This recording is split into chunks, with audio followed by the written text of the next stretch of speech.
This audiobook edition of Jawaharlal Nehru's The Discovery of India is brought to you by Giribala Joshi. Please subscribe to the channel and like and share the videos.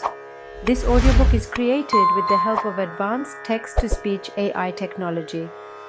Chapter 9, The Last Phase, 3. Part 1, World War II, the Congress develops a foreign policy. The National Congress, like all other political organizations in India, was for long entirely engrossed in internal politics and paid little attention to foreign developments.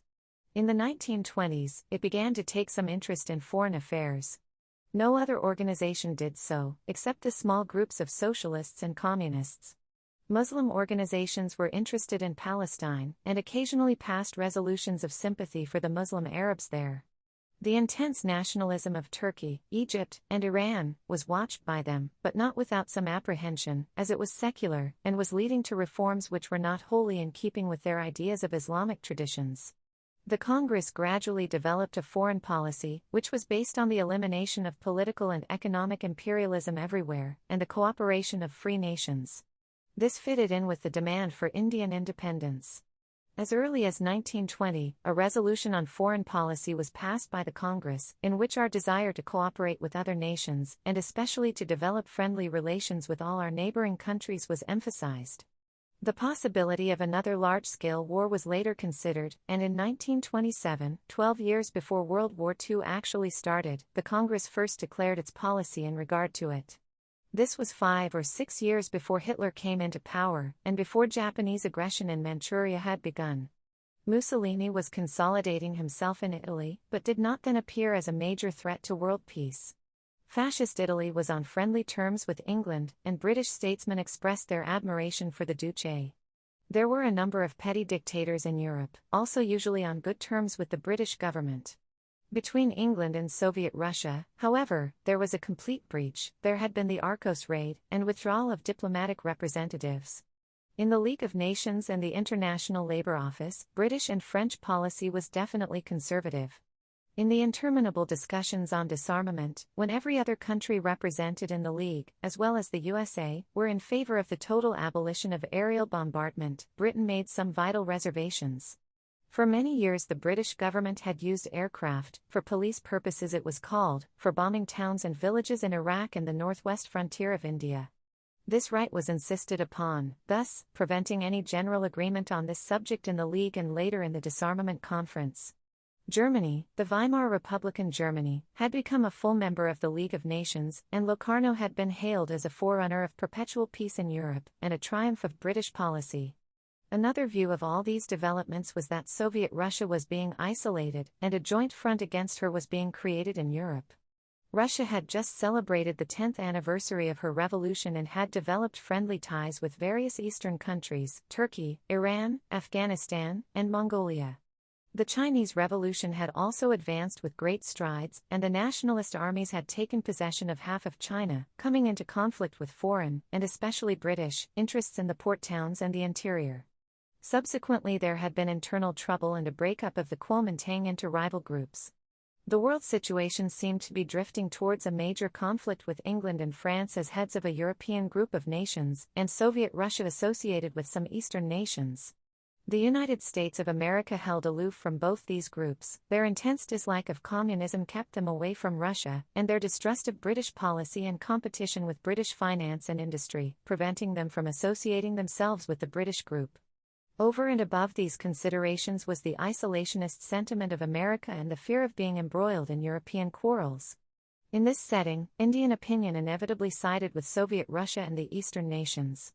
This did not mean any widespread approval of communism, though a growing number were attracted to socialist thought.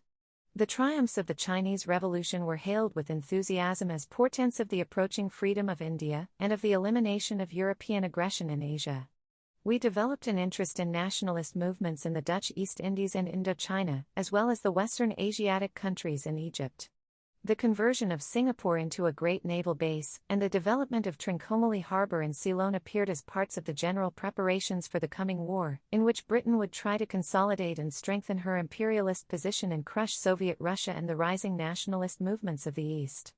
It was with this background that the National Congress began to develop its foreign policy in 1927.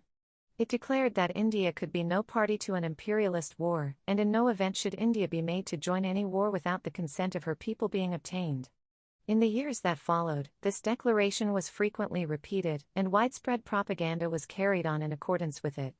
It became one of the foundations of Congress policy, and it was generally accepted, of Indian policy.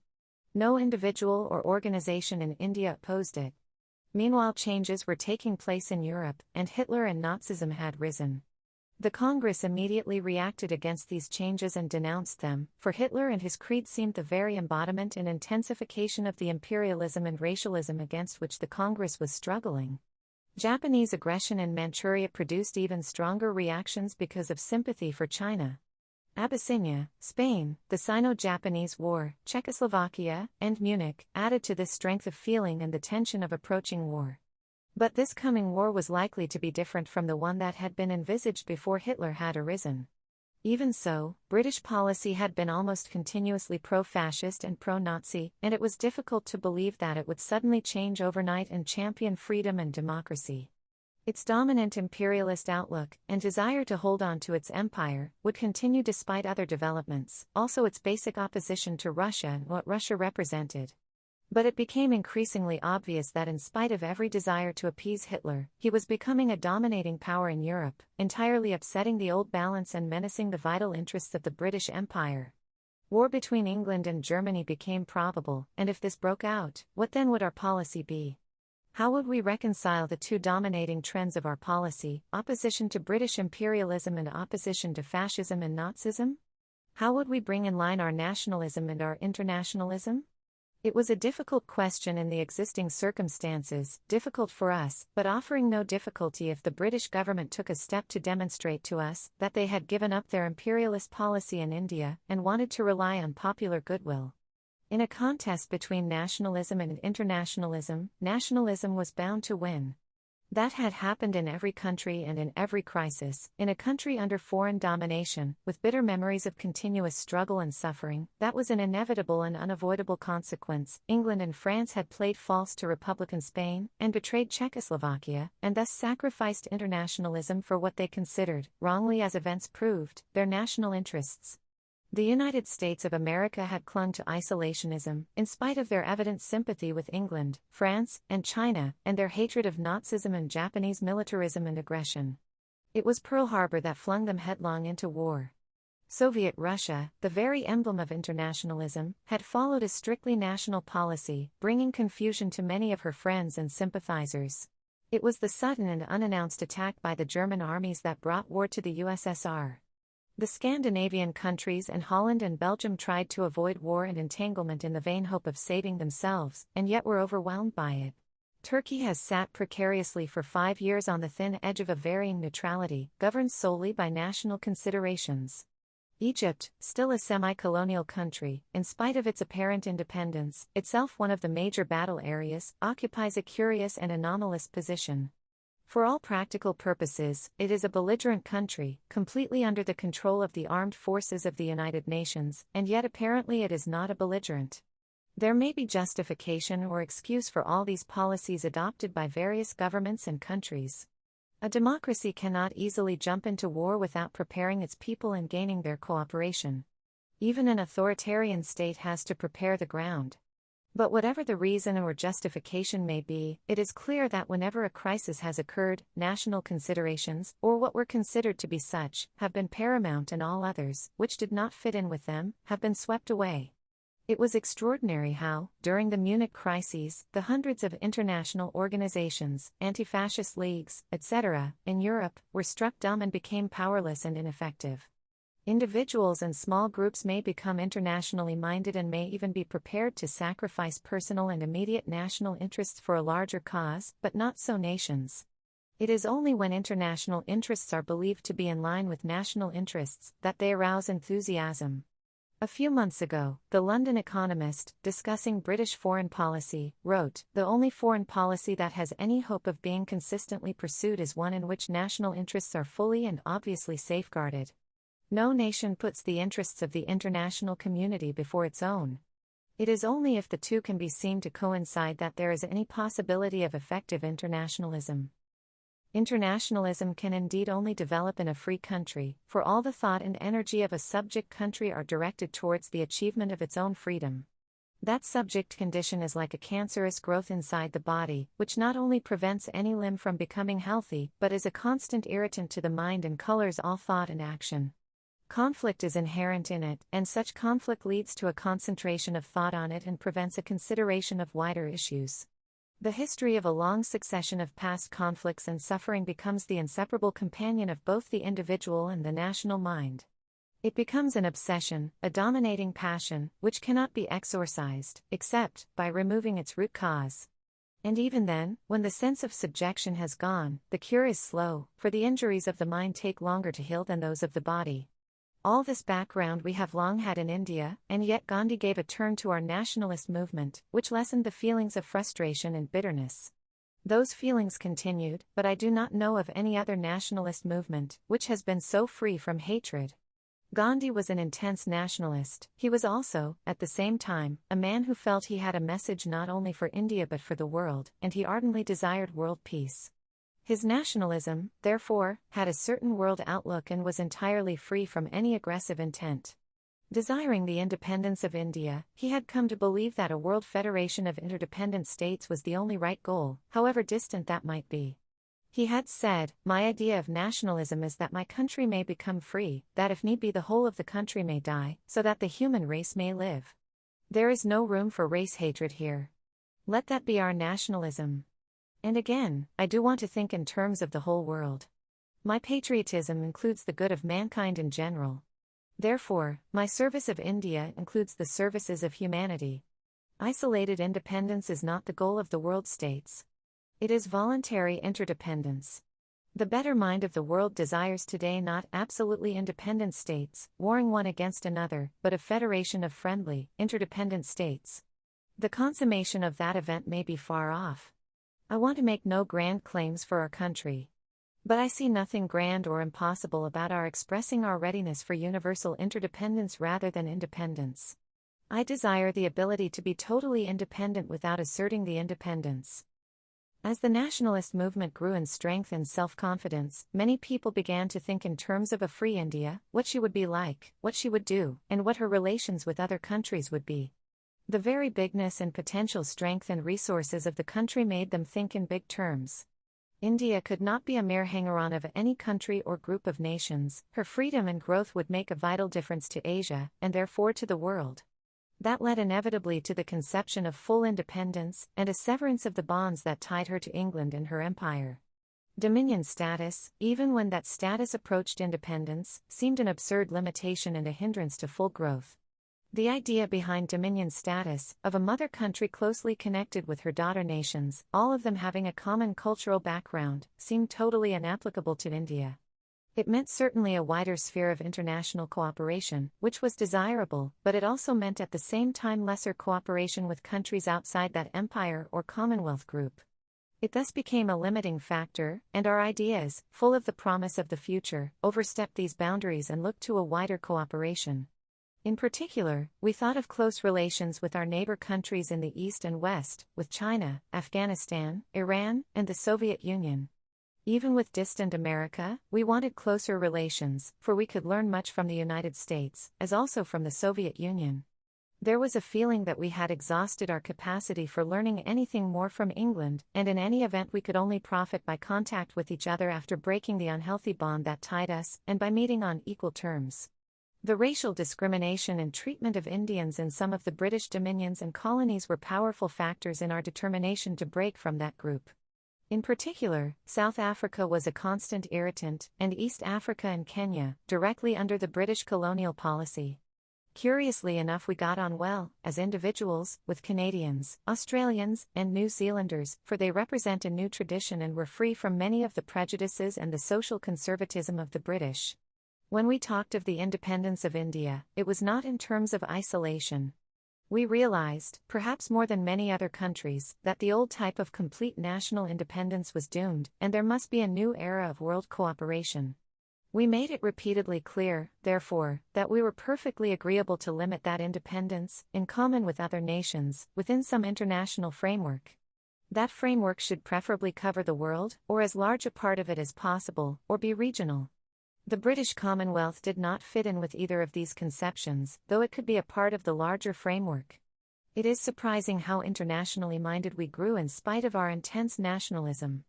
No other nationalist movement of a subject country came anywhere near this, and the general tendency in such other countries was to keep clear of international commitments. In India also there were those who objected to our lining up with Republican Spain and China, Abyssinia and Czechoslovakia. Why antagonize powerful nations like Italy, Germany, and Japan? They said. Every enemy of Britain should be treated as a friend. Idealism has no place in politics, which concerns itself with power and the opportune use of it. But these objectors were overwhelmed by the mass sentiment the Congress had created and hardly ever gave public expression to their views. The Muslim League remained throughout discreetly silent, and never committed itself on any such international issue. In 1938, the Congress sent a medical unit consisting of a number of doctors and necessary equipment and material to China. For several years this unit did good work there. When this was organized, Subhas Bose was president of the Congress. He did not approve of any step being taken by the Congress which was anti-Japanese or anti-German or anti-Italian. And yet such was the feeling in the Congress and the country that he did not oppose this or many other manifestations of Congress sympathy with China and the victims of fascist and Nazi aggression. We passed many resolutions and organized many demonstrations of which he did not approve during the period of his presidentship, but he submitted to them without protest because he realized the strength of feeling behind them. There was a big difference in outlook between him and others in the Congress executive, both in regard to foreign and internal matters, and this led to a break early in 1939.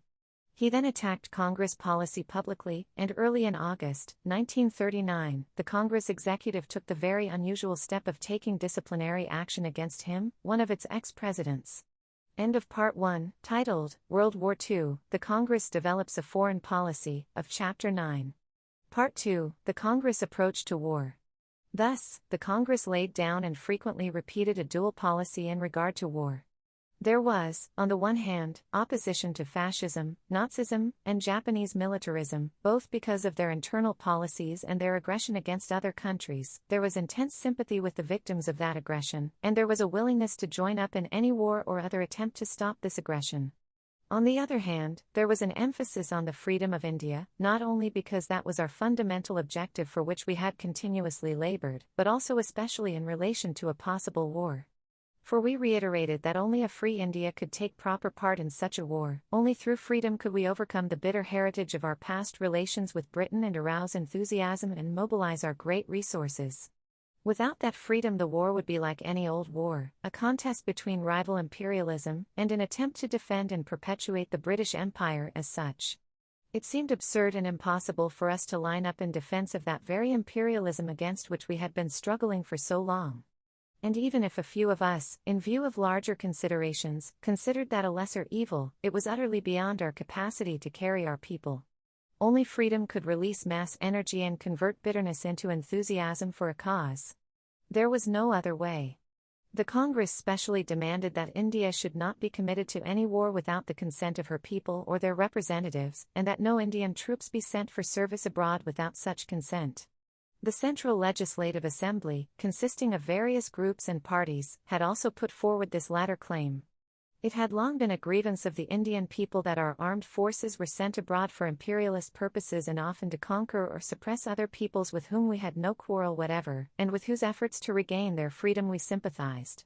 Indian troops had been used as mercenaries for this purpose in Burma, China, Iran, and the Middle East, and parts of Africa. They have become symbols of British imperialism in all these countries and antagonized their peoples against India. I remember the bitter remark of an Egyptian, "You have not only lost your own freedom but you helped the British to enslave others." The two parts of this dual policy did not automatically fit into each other, there was an element of mutual contradiction in them.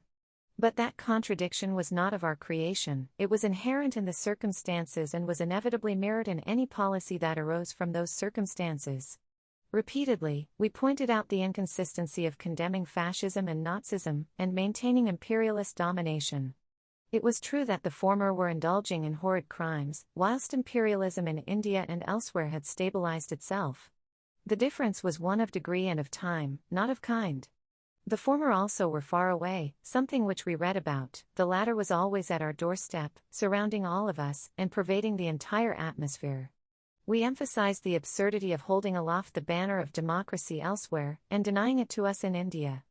Whatever inconsistency there might have been in our dual policy, no question of the doctrine of nonviolence coming in the way of armed conflict for defense or against aggression arose. I was in England and on the continent of Europe in the summer of 1938, and in speech, writing, and private conversation, I explained this policy of ours, and pointed out the dangers of allowing matters to drift or to remain as they were. At the height of the Sudetenland crisis, anxious Czechs asked me what India was likely to do in case of war. Danger was too near and terrible for them to consider fine points and old grievances. Nevertheless, they appreciated what I said and agreed with the logic of it. About the middle of 1939, it became known that Indian troops had been dispatched overseas, probably to Singapore and the Middle East. Immediately there was an outcry at this having been done without any reference to the representatives of the people. It was recognized that troop movements during a period of crisis have often to be secret. Still, there were many ways of taking representative leaders into confidence. There were the party leaders in the Central Assembly, and in every province there were popularly elected governments. In the normal course, the central government had to consult and share confidence in many matters with these provincial ministers. But not even formal or nominal respect was shown to the people's representatives and the declared wishes of the nation. Steps were also being taken, through the British Parliament, to amend the Government of India Act of 1935, under which the provincial governments were functioning, with a view to concentrating all power, in the event of a war emergency, in the central government. Normally, in a democratic country, this might have been a natural and reasonable step, if taken with the consent of the parties concerned. It is well known that federating states, provinces, or autonomous units in a federation are very jealous of their rights, and do not easily agree to give them up to a central administration even in a period of crisis and emergency. This tug-of-war is continuous in the U.S.A., and as I write this, a referendum in Australia has rejected the proposal to add to the powers of the Commonwealth government at the expense of the states even for the purposes and duration of the war. And yet both in the U.S.A. and Australia, the central government and legislature are popularly elected, and consist of representatives of those very states. In India, the central government was, and is, wholly irresponsible and authoritarian, not elected and not in any way responsible to the people generally or to the provinces. It functioned completely as an agent of the British government. To add to its power at the expense of the provincial governments and legislatures meant weakening still further these popular provincial governments, and striking at the very basis of provincial autonomy. This was deeply resented. It was felt that this was contrary to the assurances under which Congress governments had been formed, and indicated that, as previously, war would be imposed upon India without any reference to her chosen representatives.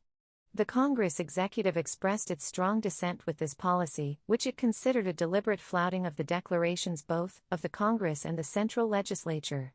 It declared that it must resist any imposition of this kind, and could not agree to India being committed to far-reaching policies without the consent of her people.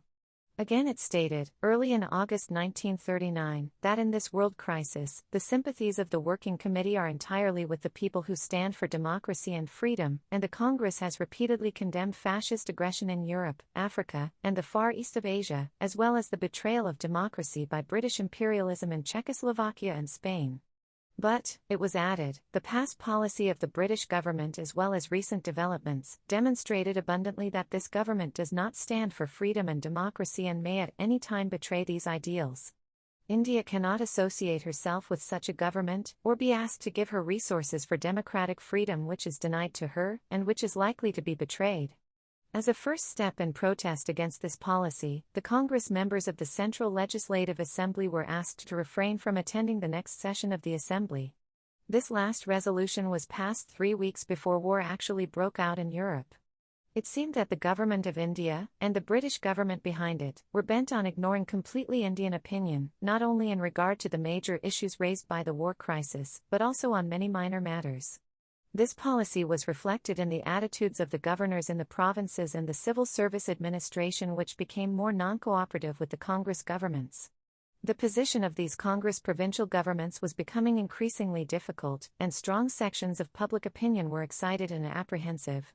They feared that the British government would act as it had done a quarter of a century earlier in 1914, impose the war on India, ignoring the provincial governments and public opinion, and everything that had happened during this period, and make the war a cloak for suppressing such limited freedom as India had obtained, and exploiting her resources without check.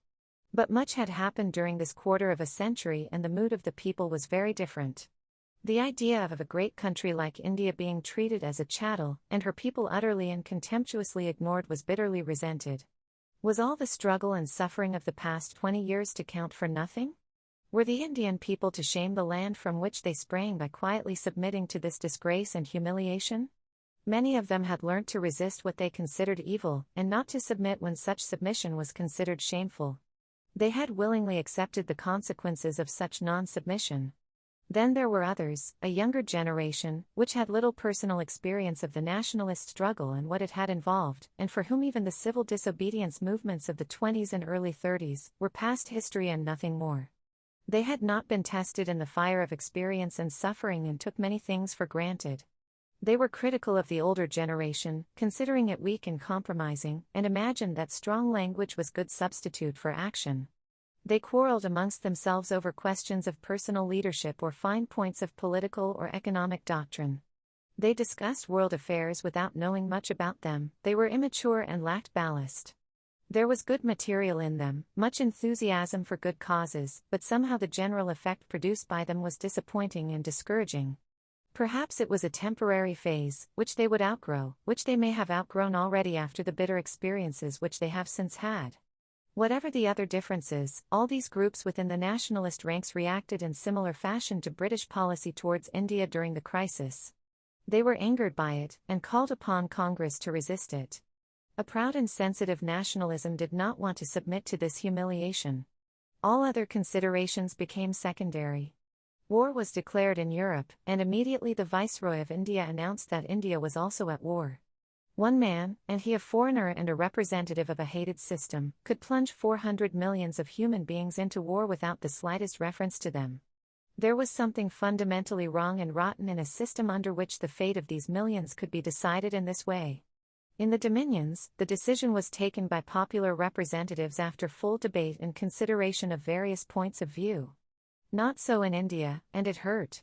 End of Part 2, titled, The Congress Approach to War, of Chapter 9. Part 3, Reaction to War. I was in Chongqing when the war began in Europe. The Congress president cabled me to return immediately, and I hurried back. A meeting of the Congress executive was being held when I arrived, and to this meeting Mr. M.A. Jinnah was also invited, but he expressed his inability to come. The Viceroy had not only committed India formally to the war, but had issued a number of ordinances. The British Parliament had also passed the Government of India Amending Act. All these enactments circumscribed and limited the powers and activities of the provincial governments and were resented, especially as no effort had been made to consult the people's representatives. Indeed, their oft-repeated wishes and declarations had been completely ignored. On September 14, 1939, after long deliberation, the Congress Working Committee issued a lengthy statement on the war crisis. The steps the victory had taken, and the new enactments and decrees were referred to, and it was stated that the Working Committee must take the gravest view of these developments. Fascism and Nazism were condemned, and particularly, the latest aggression of the Nazi government in Germany against Poland, and sympathy was expressed for those who resisted it. While cooperation was offered, it was added that any imposed decision will necessarily have to be opposed by them. If cooperation is desired in a worthy cause, this cannot be obtained by compulsion and imposition, and the committee cannot agree to the carrying out by the Indian people of orders issued by external authority. Cooperation must be between equals by mutual consent for a cause which both consider to be worthy. The people of India have, in the recent past, faced grave risks and willingly made great sacrifices to secure their own freedom and establish a free democratic state in India, and their sympathy is entirely on the side of democracy and freedom. But India cannot associate herself in a war said to be for democratic freedom, when that very freedom is denied to her, and such limited freedom as she possesses, taken away from her. The committee are aware that the governments of Great Britain and France have declared that they are fighting for democracy and freedom, and to put an end to aggression. But the history of the recent past is full of examples showing the constant divergence between the spoken word, the ideals proclaimed, and the real motives and objectives. Certain past events, during and after World War I, were referred to, and then, subsequent history has demonstrated afresh how even a seemingly fervent declaration of faith may be followed by an ignoble desertion. Again, it is asserted that democracy is in danger and must be defended, and with this statement the committee are in entire agreement. The committee believe that the peoples of the West are moved by this ideal and objective, and for these they are prepared to make sacrifices, but again and again the ideals and sentiments of the people and of those who have sacrificed themselves in the struggle have been ignored and faith has not been kept with them. If the war is to defend the status quo, imperialist possessions, colonies, vested interests, and privilege, then India can have nothing to do with it. If, however, the issue is democracy and a world order based on democracy, then India is intensely interested in it. The committee are convinced that the interests of Indian democracy do not conflict with the interests of British democracy or of world democracy, but there is an inherent and ineradicable conflict between democracy for India and elsewhere and imperialism and fascism. If Great Britain fights for the maintenance and extension of democracy, then she must necessarily end imperialism in her own possessions. A free democratic India will gladly associate herself with other free nations for mutual defense against aggression and for economic cooperation. She will work for the establishment of a real world order based on freedom and democracy, utilizing the world's knowledge and resources for the progress and advancement of humanity. The Congress executive, nationalist as it was, took an international view, and considered the war as something much more than a conflict of armed forces. The crisis that has overtaken Europe is not of Europe only, but of humanity, and will not pass like other crises or wars, leaving the essential structure of the present-day world intact. It is likely to refashion the world for good or ill, politically, socially, and economically. This crisis is the inevitable consequence of the social and political conflicts and contradictions, which have grown alarmingly since the last Great War, and it will not be finally resolved till these conflicts and contradictions are removed and a new equilibrium established. That equilibrium can only be based on the ending of the domination and exploitation of one country by another, and on a reorganization of economic relations on a more just basis for the common good of all. India is the crux of the problem, for India has been the outstanding example of modern imperialism, and no refashioning of the world can succeed which ignores this vital problem. With her vast resources, she must play an important part in any scheme of world reorganization, but she can only do so as a free nation whose energies have been released to work for this great end. Freedom today is indivisible, and every attempt to retain imperialist domination in any part of the world will lead inevitably to fresh disaster. The committee proceeded to refer to the offers of rulers of Indian states to support the cause of democracy in Europe, and suggested that it would be fitting if they introduced democracy within their own states, where undiluted autocracy prevailed. The committee again stated their eagerness to help in every way, but expressed their apprehension at the trend of British policy both in the past and present in which they failed to find any attempt to advance the cause of democracy or self-determination or any evidence that the present war declarations of the British government are being, or are going to be, acted upon. They added, however, that in view of the gravity of the occasion, and the fact that the pace of events during the last few days has often been swifter than the working of men's minds, the committee desire to take no final decision at this stage, so as to allow for full elucidation of the issues at stake, the real objectives aimed at, and the position of India in the present and in the future. They invited therefore the British government to declare in unequivocal terms what their war aims are in regard to democracy and imperialism and the new order that is envisaged, in particular, how these aims are going to apply to India and to be given effect to in the present. Do they include elimination of imperialism and the treatment of India as a free nation, whose policy will be guided in accordance with the wishes of her people? The real test of any declaration is its application in the present, for it is the present that will govern action today, and give shape to the future. It will be infinite tragedy if even this terrible war is carried on in the spirit of imperialism and for the purpose of retaining this structure, which is itself the cause of war and human degradation. This statement, issued after anxious deliberation, was an attempt to overcome the barriers that had arisen between India and England, and poisoned their relations for a century and a half, to find some way to reconcile our eagerness to join in this world struggle with popular enthusiasm behind us, and our passionate desire for freedom. The assertion of India's right to freedom was no new thing, it was not the result of the war or the international crisis. It had long been the very basis for all our thoughts and activities, round which we had revolved for many generations. There was no difficulty whatever in making a clear declaration of India's freedom, and then adapting this to existing circumstances, keeping the needs of the war in view. Indeed, the very necessities of the war demanded it. If England had the desire and the will to acknowledge India's freedom, every major difficulty vanished and what remained was capable of adjustment with the consent of the parties concerned. In every province, provincial governments were functioning. It was easy to evolve a popular central apparatus of government for the war period, which would organize the war effort on an efficient and popular basis, cooperate fully with the armed forces, and be a link between the people and the provincial governments on the one hand, and the British government on the other.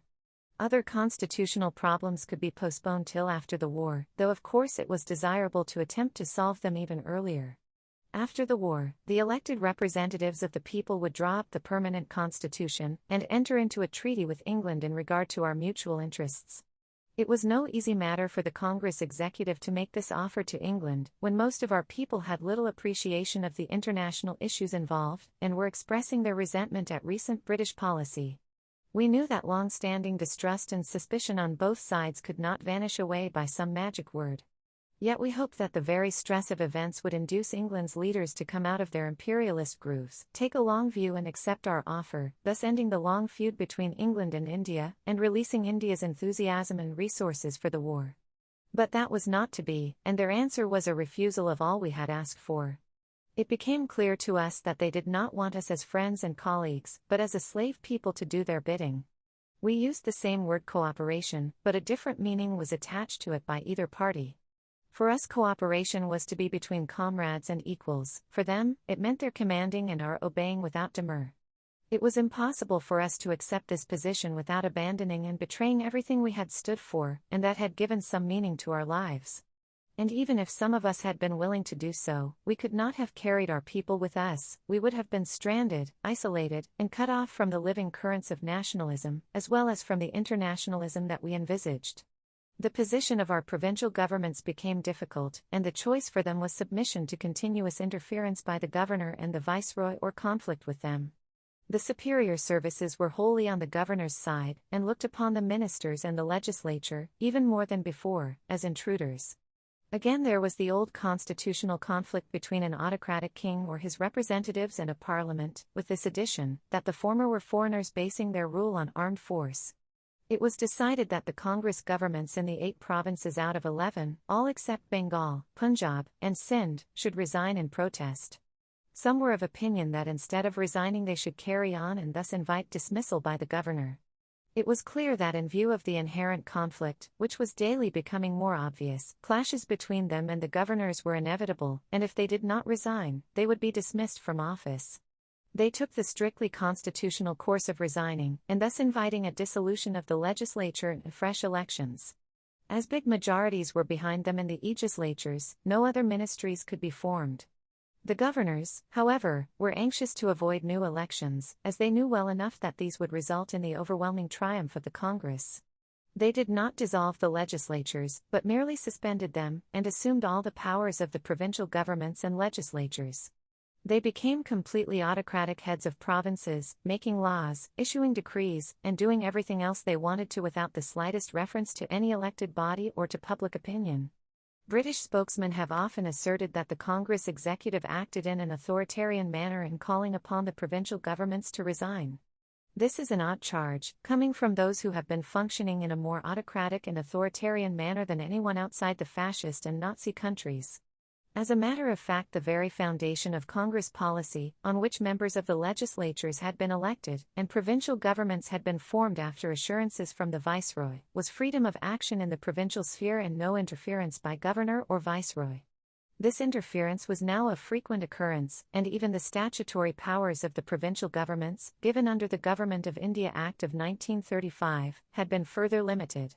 These statutory powers of the provinces were now overridden for war purposes by an amendment of the Act by the British Parliament. The discretion when and where to interfere in the provinces was left entirely to the Government of India, which meant the Viceroy, and no statutory safeguards were left to protect the powers of the provincial governments, which could carry on only on sufferance. The Viceroy and Governor-General, with the assured cooperation of his nominated Executive Council, could override, under cloak of war necessity, every decision of the provincial governments and legislatures. No responsible ministry could function in these circumstances. It would either come into conflict with the governor and the services, or with the legislature and its constituents. Each legislature, where there was a Congress majority, formally adopted the demand of the Congress after the war began, and the rejection of this demand by the Viceroy, inevitably, meant conflict or resignation. The general feeling among the rank and file was for launching a struggle with the British power. The Congress executive was, however, anxious to avoid this as far as possible, and took the milder course. It was easy for the British government to test the feeling of the people generally, or of the voters by having general elections. They avoided this because they had no doubt that elections would result in overwhelming Congress victories. In the major provinces of Bengal and the Punjab, and in the small province of Sindh, there were no resignations. In both Bengal and Punjab, the governors and the superior services had all along played a dominant role, and hence no conflict could arise. Even so, in Bengal, on a later occasion, the governor did not like the prime minister, and forced him and his ministry to resign. In Sindh also, at a later stage, the prime minister addressed a letter to the viceroy criticizing the British government's policy, and as a protest, gave up an honor conferred on him by that government. He did not resign. The viceroy, however, made the governor dismiss him from the premiership because of this letter, which was not considered in keeping with the viceregal dignity. It is nearly 5 years since the Congress provincial governments resigned. During this entire period, there has been one-man rule, the governors, in each of the provinces, and we have gone back, under the pretext and in the fog of war, to the full-blooded autocracy of the middle 19th century. The civil service and the police are supreme, and if any of their number, English or Indian, shows the slightest disinclination to carry out the ruthless policy of the British government, the gravest displeasure is visited on him.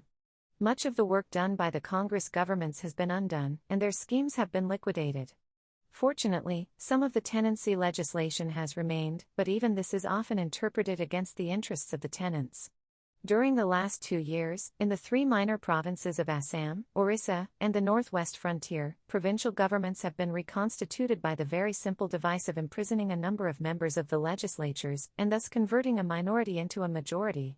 In Bengal, the existing ministry depends entirely on the support of the large European bloc. The Orissa ministry did not survive for long, and that province reverted to the governor's one-man rule.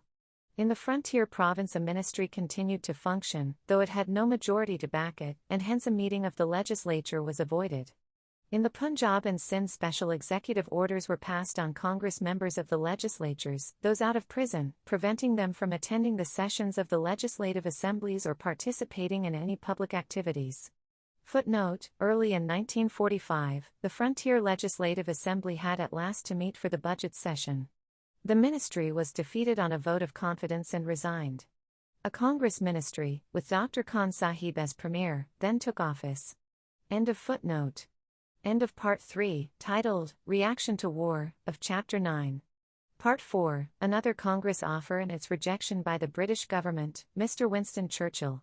The changeover to autocratic and one-man rule in 8 of the provinces was not a mere substitution of the people at the top, such as a change in ministries might indicate.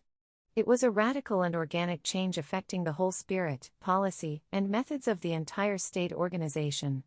The legislatures and the various popular checks on the executive and the permanent services vanished, and the approach of the civil service, from the governor downwards, and of the police service, towards the public became different.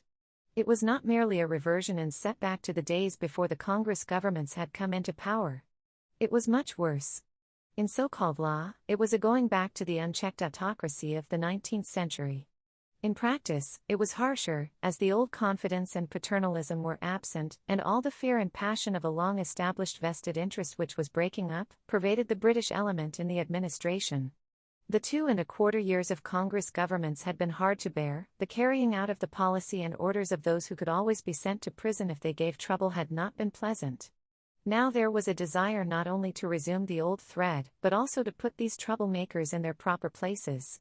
Everyone, the peasant in the field, the worker in the factory, the artisans, and the shopkeepers, the industrialists, the professional classes, the young men and women in colleges, the subordinate services, and even those Indians in the higher ranks of the services, who had shown any enthusiasm for the popular governments, must be made to realize that British Raj still functioned and had to be reckoned with. It was that Raj that would determine their individual future and their chances of preferment, and not some temporary intruders from outside. Those who had functioned as the secretaries of the ministers were now the bosses, acting under the governor, and spoke again in their old superior way. The district magistrates resumed their old functions of gauleiters for their respective areas. The police felt freer to revert to old habits, knowing well that they would be supported and protected from above even when they misbehaved. The fog of war could be made to cover everything. Many, even critics of Congress governments, viewed this prospect with dismay. They remembered now many of the virtues of those governments, and expressed their strong displeasure at their resignation. According to them, they should have held on whatever the consequences. Curiously enough, even members of the Muslim League were apprehensive. If this was the reaction of non-congressmen and critics of the Congress governments, the reaction of the members and sympathizers of the Congress and the members of the legislatures can well be imagined. The ministers had resigned from their offices but not from membership of the legislature, nor had the speakers and the members of these legislatures resigned. Nevertheless, they were pushed aside and ignored, and no fresh elections were held. Even from a purely constitutional point of view, this was not easy to tolerate, and would have produced a crisis in any country. A powerful, semi-revolutionary organization, like the Congress, representing the nationalist sentiment of the country, and with a long record of struggle for freedom behind it, could not passively accept this autocratic one-man rule. It could not just be a spectator of what was happening, more especially, as this was directed against it. There were strong and repeated demands for positive action to counter this suppression of the legislatures and of public activity generally, and the whole policy of the British government in regard to India. After the refusal of the British government to state their war aims or to make any advance in India, the Congress Working Committee had declared, the answer to this demand, of the Congress, has been entirely unsatisfactory, and an attempt has been made on behalf of the British government to create misunderstanding and to befog the main and moral issue.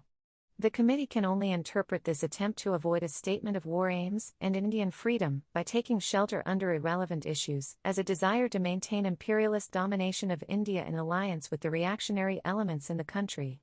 The Congress has looked upon the war crisis and the problems it raises as essentially a moral issue, and has not sought to profit by it in any spirit of bargaining. The moral and dominant issue of war aims and India's freedom has to be settled satisfactorily before any other subsidiary question can be considered. In no event can the Congress accept the responsibility of government, even in the transitional period, without real power being given to popular representatives. The committee went on to say that because of the declarations made on behalf of the British government, the Congress had been compelled to dissociate itself from British policy, and as a first step in non-cooperation, the Congress governments in the provinces had resigned. The general policy of non-cooperation continued, and would have to continue unless the British government revised its policy. The Working Committee would, however, remind congressmen that it is inherent in every form of satyagraha that no effort is spared to achieve an honorable settlement with the opponent. The Working Committee will, therefore, continue to explore the means of arriving at an honorable settlement, even though the British government has banged the door in the face of the Congress. In view of the excitement prevailing in the country, and the possibility of young men taking to violent courses, the committee reminded the country of the basic policy of nonviolence, and warned it against any breach of it. Even if there was to be any civil resistance, it must be wholly peaceful. Further, that satyagraha means goodwill towards all, especially towards opponents. This reference to nonviolence had no connection with the war or with the defense of the country against aggression. It was meant to apply to any action that might be taken in the cause of Indian freedom against British rule. Those were the months when the war in Europe was in a quiescent state after the crushing of Poland. It was the so-called phony period, and in India, especially, war seemed very far off to the average person, and probably even more so to the British authorities in India, except in so far as material had to be supplied. The Communist Party in India then, and right up to the day when Germany attacked Russia in June 1941, was wholly against any cooperation with the British war effort. Their organization had been banned. Their influence was inconsiderable, except among some groups of young men. But because they gave aggressive expression to a prevailing sentiment, they became a kind of ginger group. It would have been easy during this period to have general elections, both in the provinces and for the Central Assembly. The war certainly did not come in the way. Such elections would have cleared the atmosphere and brought the real situation in the country to the surface. But it was that reality itself which was feared by the British authorities, for it would have put an end to the many unreal arguments that they were continually advancing about the influence of various groups. But all elections were avoided. The provinces continued under one-man rule, and the Central Assembly, elected under a very restricted franchise for a 3-year period, has now been in existence for 10 years. Even when the war started in 1939, it was ancient and had exceeded its allotted span by 2 years. Year after year, its life is extended, its members grow older and more venerable, and sometimes die, and even the memory of elections fades away. Elections are not liked by the British government. They spoil the routine of life and blur the picture of an India of warring creeds and parties. Without elections, it is much easier to give importance to any individual or group that is deserving of favor. The situation in the country as a whole, and especially in the many provinces where one-man rule now flourished, became progressively more tense. Individual congressmen were sent to prison for their normal activities. The peasantry cried loudly for relief from the renewed oppression of petty officials and police, who sought favor from their superiors by making all manner of exactions in the name of the war. The demand for some action to meet this situation became imperative, and the Congress, at its annual session held at Ramgarh, in Bihar, in March 1940, under the presidentship of Maulana Abul Kalam Azad, decided that civil disobedience was the only course left. Even so, it avoided taking any positive step then and asked people to prepare for it. There was a sense of deepening internal crisis, and it seemed that a conflict was inevitable. The Defence of India Act, passed as a war measure, was being used extensively to suppress normal activities and arrest and imprison people, many without trial. The sudden change in the war situation, resulting in the invasion of Denmark and Norway, and a little later, in the astonishing collapse of France, produced a profound impression. People's reactions naturally varied, but there was a powerful current of sympathy for France and for England immediately after Dunkirk and during the air blitz over England. Congress, which had been on the verge of civil disobedience, could not think in terms of any such movement, while the very existence of free England hung in the balance. There were some people, of course, who thought that England's difficulty and peril were India's opportunity, but the leaders of the Congress were definitely opposed to any such advantage being taken of a situation full of disastrous foreboding for England, and declared so publicly. All talk of civil disobedience was given up for the time being. Another attempt was made on behalf of the Congress to arrive at a settlement with the British government. If the previous attempt had been far-reaching and asked for a declaration of war aims in addition to changes in India, the present one was brief and concise, and referred to India only. It asked for a recognition of Indian freedom and the establishment of a national government at the centre, which meant the cooperation of various parties. No fresh legislation by the British Parliament was envisaged at that stage. Within the legal framework then existing, Congress proposed that a national government be formed by the Viceroy. The changes proposed, important as they were, could be brought about by agreement in convention. Statutory and constitutional changes would of course have to follow, but they could await further discussion and a more favorable opportunity, provided that India's claim to complete freedom was recognized. Under these conditions, full cooperation in the war effort was offered. These proposals, initiated by C. Rajagopalachari, toned down the oft-repeated Congress demand. They were much less than what we had long been claiming. They could be put into effect immediately without legal difficulty. They tried to meet the claims of other important groups and parties, for the national government would inevitably be a composite government. They even took into consideration the peculiar position of the British government in India. The Viceroy was to continue, though it was presumed that he would not veto the decisions of the national government. But his presence as the head of the administration necessarily meant intimate contacts with that government. The war apparatus remained under the Commander-in-Chief, the whole complicated structure of civil administration built up by the British remained. Indeed, the principal effect of the change would be to introduce a new spirit in the administration, a new outlook, a vigor, and increasing popular cooperation in the war effort as well as in tackling the serious problems that were facing the country. These changes, together with the definite assurance of India's independence after the war, would produce a new psychological background in India, leading to the fullest cooperation in the war. It was no easy matter for the Congress to put forward this proposal after all its past declarations and experiences. It was felt that a national government built up and circumscribed in this way would be ineffective and rather helpless. There was considerable opposition in Congress circles, and it was only after much difficult and anxious thinking that I brought myself round to agree to it.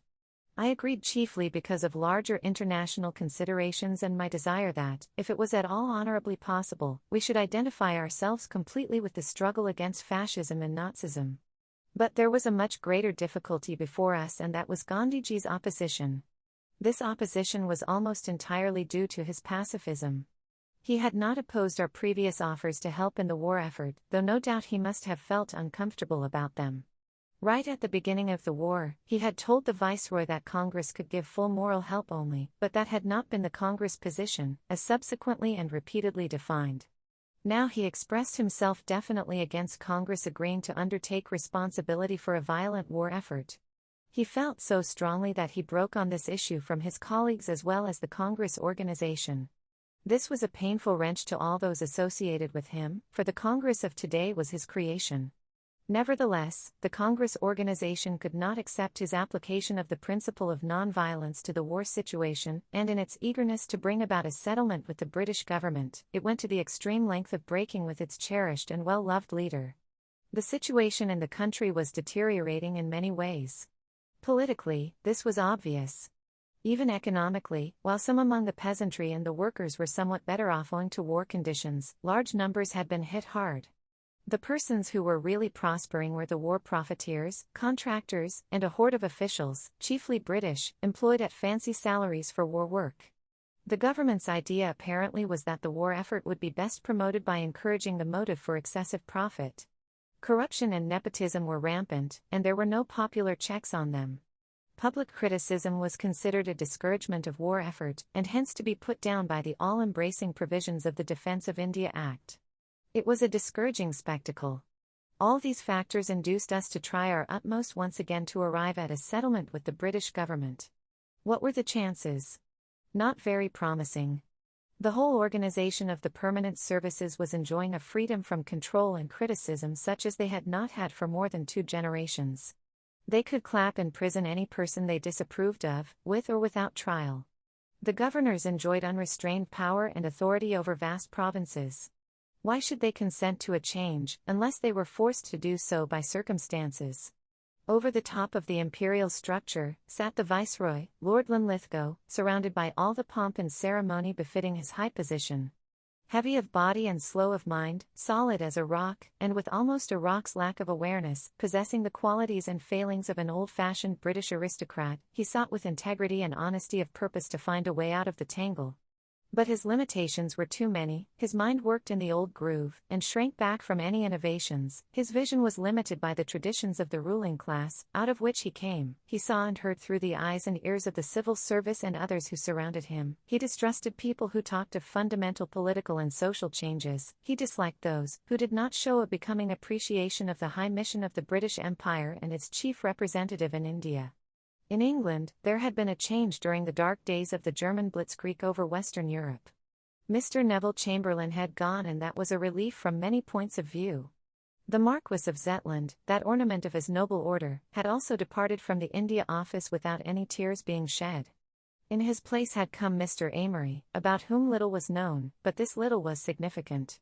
He had vigorously defended in the House of Commons Japanese aggression over China, giving as an argument that if they condemned what Japan had done in China, they would have to condemn equally what Britain had done in India and Egypt. A sound argument used perversely for a wrong purpose.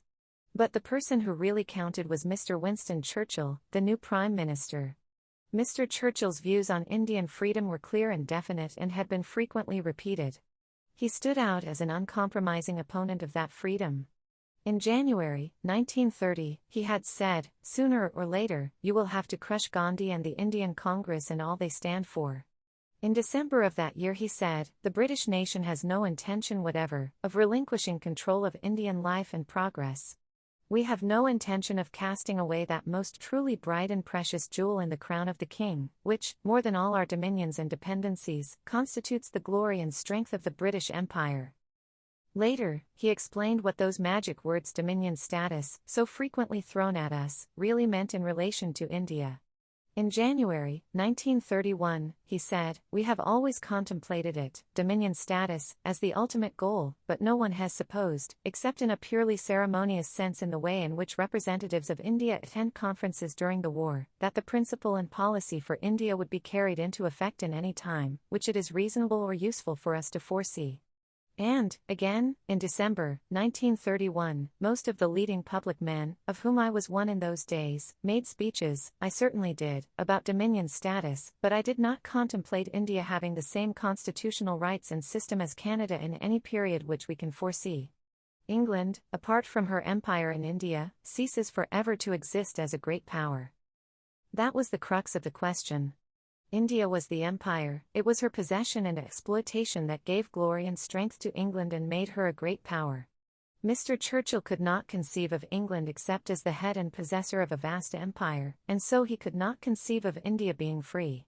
And Dominion status, which had so long been held out to us as something within our grasp, was explained to be a mere matter of words and ceremony, very far removed from freedom and power.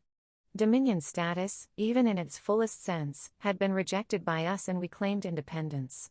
The gulf between Mr. Churchill and us was vast indeed. We remembered his words and knew him to be a stout and uncompromising person. We could hope for little from England under his leadership.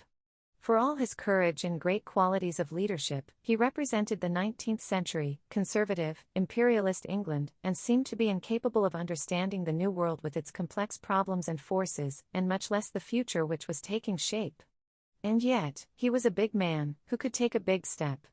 His offer of a union with France, though made at a time of dire peril, showed vision and adaptation to circumstances, and had impressed India greatly. Perhaps the new position he occupied, with its vast responsibilities, had enlarged his vision and made him outgrow his earlier prejudices and conceptions. Perhaps, the very needs of the war situation, which were paramount for him, would compel him to realize that India's freedom was not only inevitable, but desirable from the point of view of the war. I remembered that when I was going to China in August 1939, he had sent me, through a mutual friend, his good wishes for my visit to that war-racked country. So we made that offer not without hope, though not hoping too much. The response of the British government came soon after.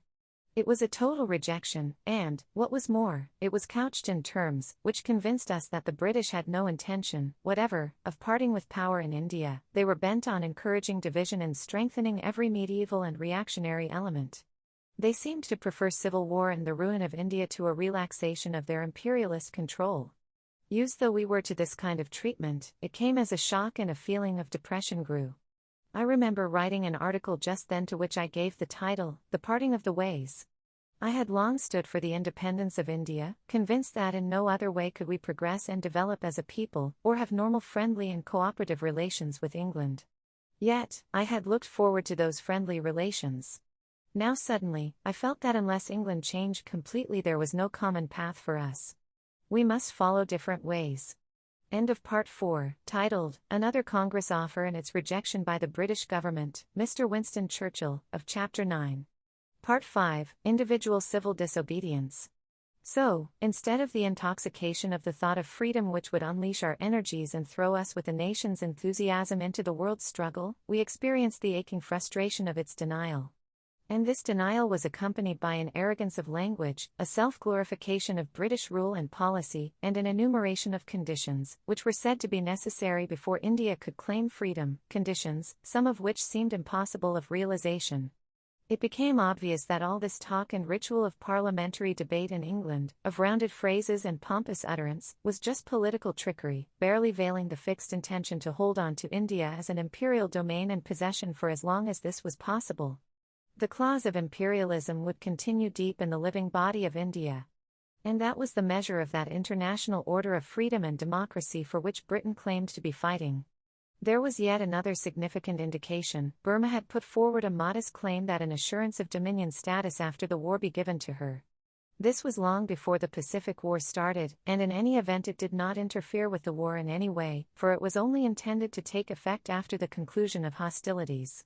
She asked for dominion status only, not independence. As in the case of India, she had been told repeatedly that dominion status was the goal of British policy. Unlike India, she was a much more homogeneous country, and all the objections, real or fancied, which were advanced by the British in the case of India, did not apply to her. Yet, that unanimous demand was refused and no assurance was given. Dominion status was for some distant hereafter. It was a vague and shadowy metaphysical conception, which applied to some other world, some different age from ours. It was, as Mr. Winston Churchill had indicated, empty verbiage and ceremony with no relation to the present or to the immediate future. So also the objections that were raised against India's independence, the absurd conditions that were laid down, were empty verbiage which everyone knew had no reality or substance.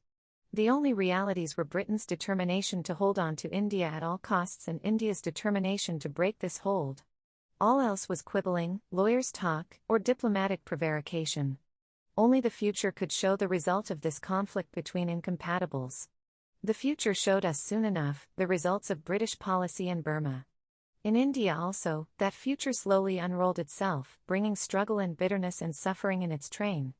To remain passive spectators of what was happening in India after the last insolent repulse from the British government became impossible. If this was the attitude of that government in the middle of a perilous war, when millions of people all over the world believed and faced enormous sacrifices in the cause of freedom, what would it be when the crisis was over and that popular pressure had subsided? Meanwhile, our people were being picked off all over India and sent to prison, our normal activities were interfered with and restricted. For it must be remembered that the British government in India is always carrying on a war against the nationalist and labour movements. It does not wait for civil disobedience to take action. That war flares up occasionally and becomes an attack on all fronts, or it tones down a little, but always it has continued. Footnote: many people have been in prison continuously from the pre-war period. Some young comrades of mine have now spent 15 years in prison and are still there. They were boys when they were sentenced, barely out of their teens, now they are gray-haired and middle-aged. I have come across them during my repeated visits to the United Provinces prisons. I have come, stayed for a while, and then gone out. They have remained. Although they are United Provinces men and have been kept for some years in United Provinces prisons, they were sentenced in the Punjab and are therefore under the orders of the Punjab government. The Congress government in the United Provinces recommended their release, but the Punjab government did not agree. End of footnote. During the brief period of Congress governments in the provinces, it was in a quiescent stage, but soon after their resignation, it started afresh, and the permanent services took peculiar pleasure in issuing orders to and imprisoning prominent congressmen and members of the legislatures. Positive action became inevitable, for sometimes the only failure is in failing to act. That action could only be, in accordance with our established policy, in the nature of civil disobedience. Yet, care was taken, not to have any popular upheavals, and civil disobedience was limited to chosen individuals. It was, what is called, individual civil disobedience, as contrasted with the mass variety of it. It was really in the nature of a great moral protest. From a politician's point of view, it seems odd that we should deliberately avoid any attempt to upset the administration and make it easy for it to put the troublemakers in prison. That has not been the way of aggressive political action or revolution anywhere else. Yet that was Gandhi's way of combining morality with revolutionary politics, and he was always the inevitable leader when any such movement took place. It was his way of showing that while we refused to submit to British policy and showed our resentment and determination by voluntarily inviting suffering for ourselves, yet our object was not to create trouble. This individual civil disobedience movement started in a very small way, each person having to pass some kind of a test and get permission before he or she could take part in it. Those who were chosen broke some formal order, were arrested, and sentenced to imprisonment. As is usual with us, men at the top were chosen first, members of the Congress executive, ex-ministers of provincial governments, members of the legislatures, members of the All India and provincial Congress committees. Gradually, the circle grew till between 25 to 30,000 men and women were in prison. These included the speakers, and a large number of members of our provincial legislative assemblies, which had been suspended by the government. Thus, we demonstrated that if our elected assemblies were not allowed to function, their members would not submit to autocratic rule, and preferred prison to it. Apart from those who offered formal civil disobedience, many thousands were arrested and sentenced for making speeches, or for some other activity, or detained without trial. I was arrested at an early stage, and sentenced to 4 years imprisonment for a speech.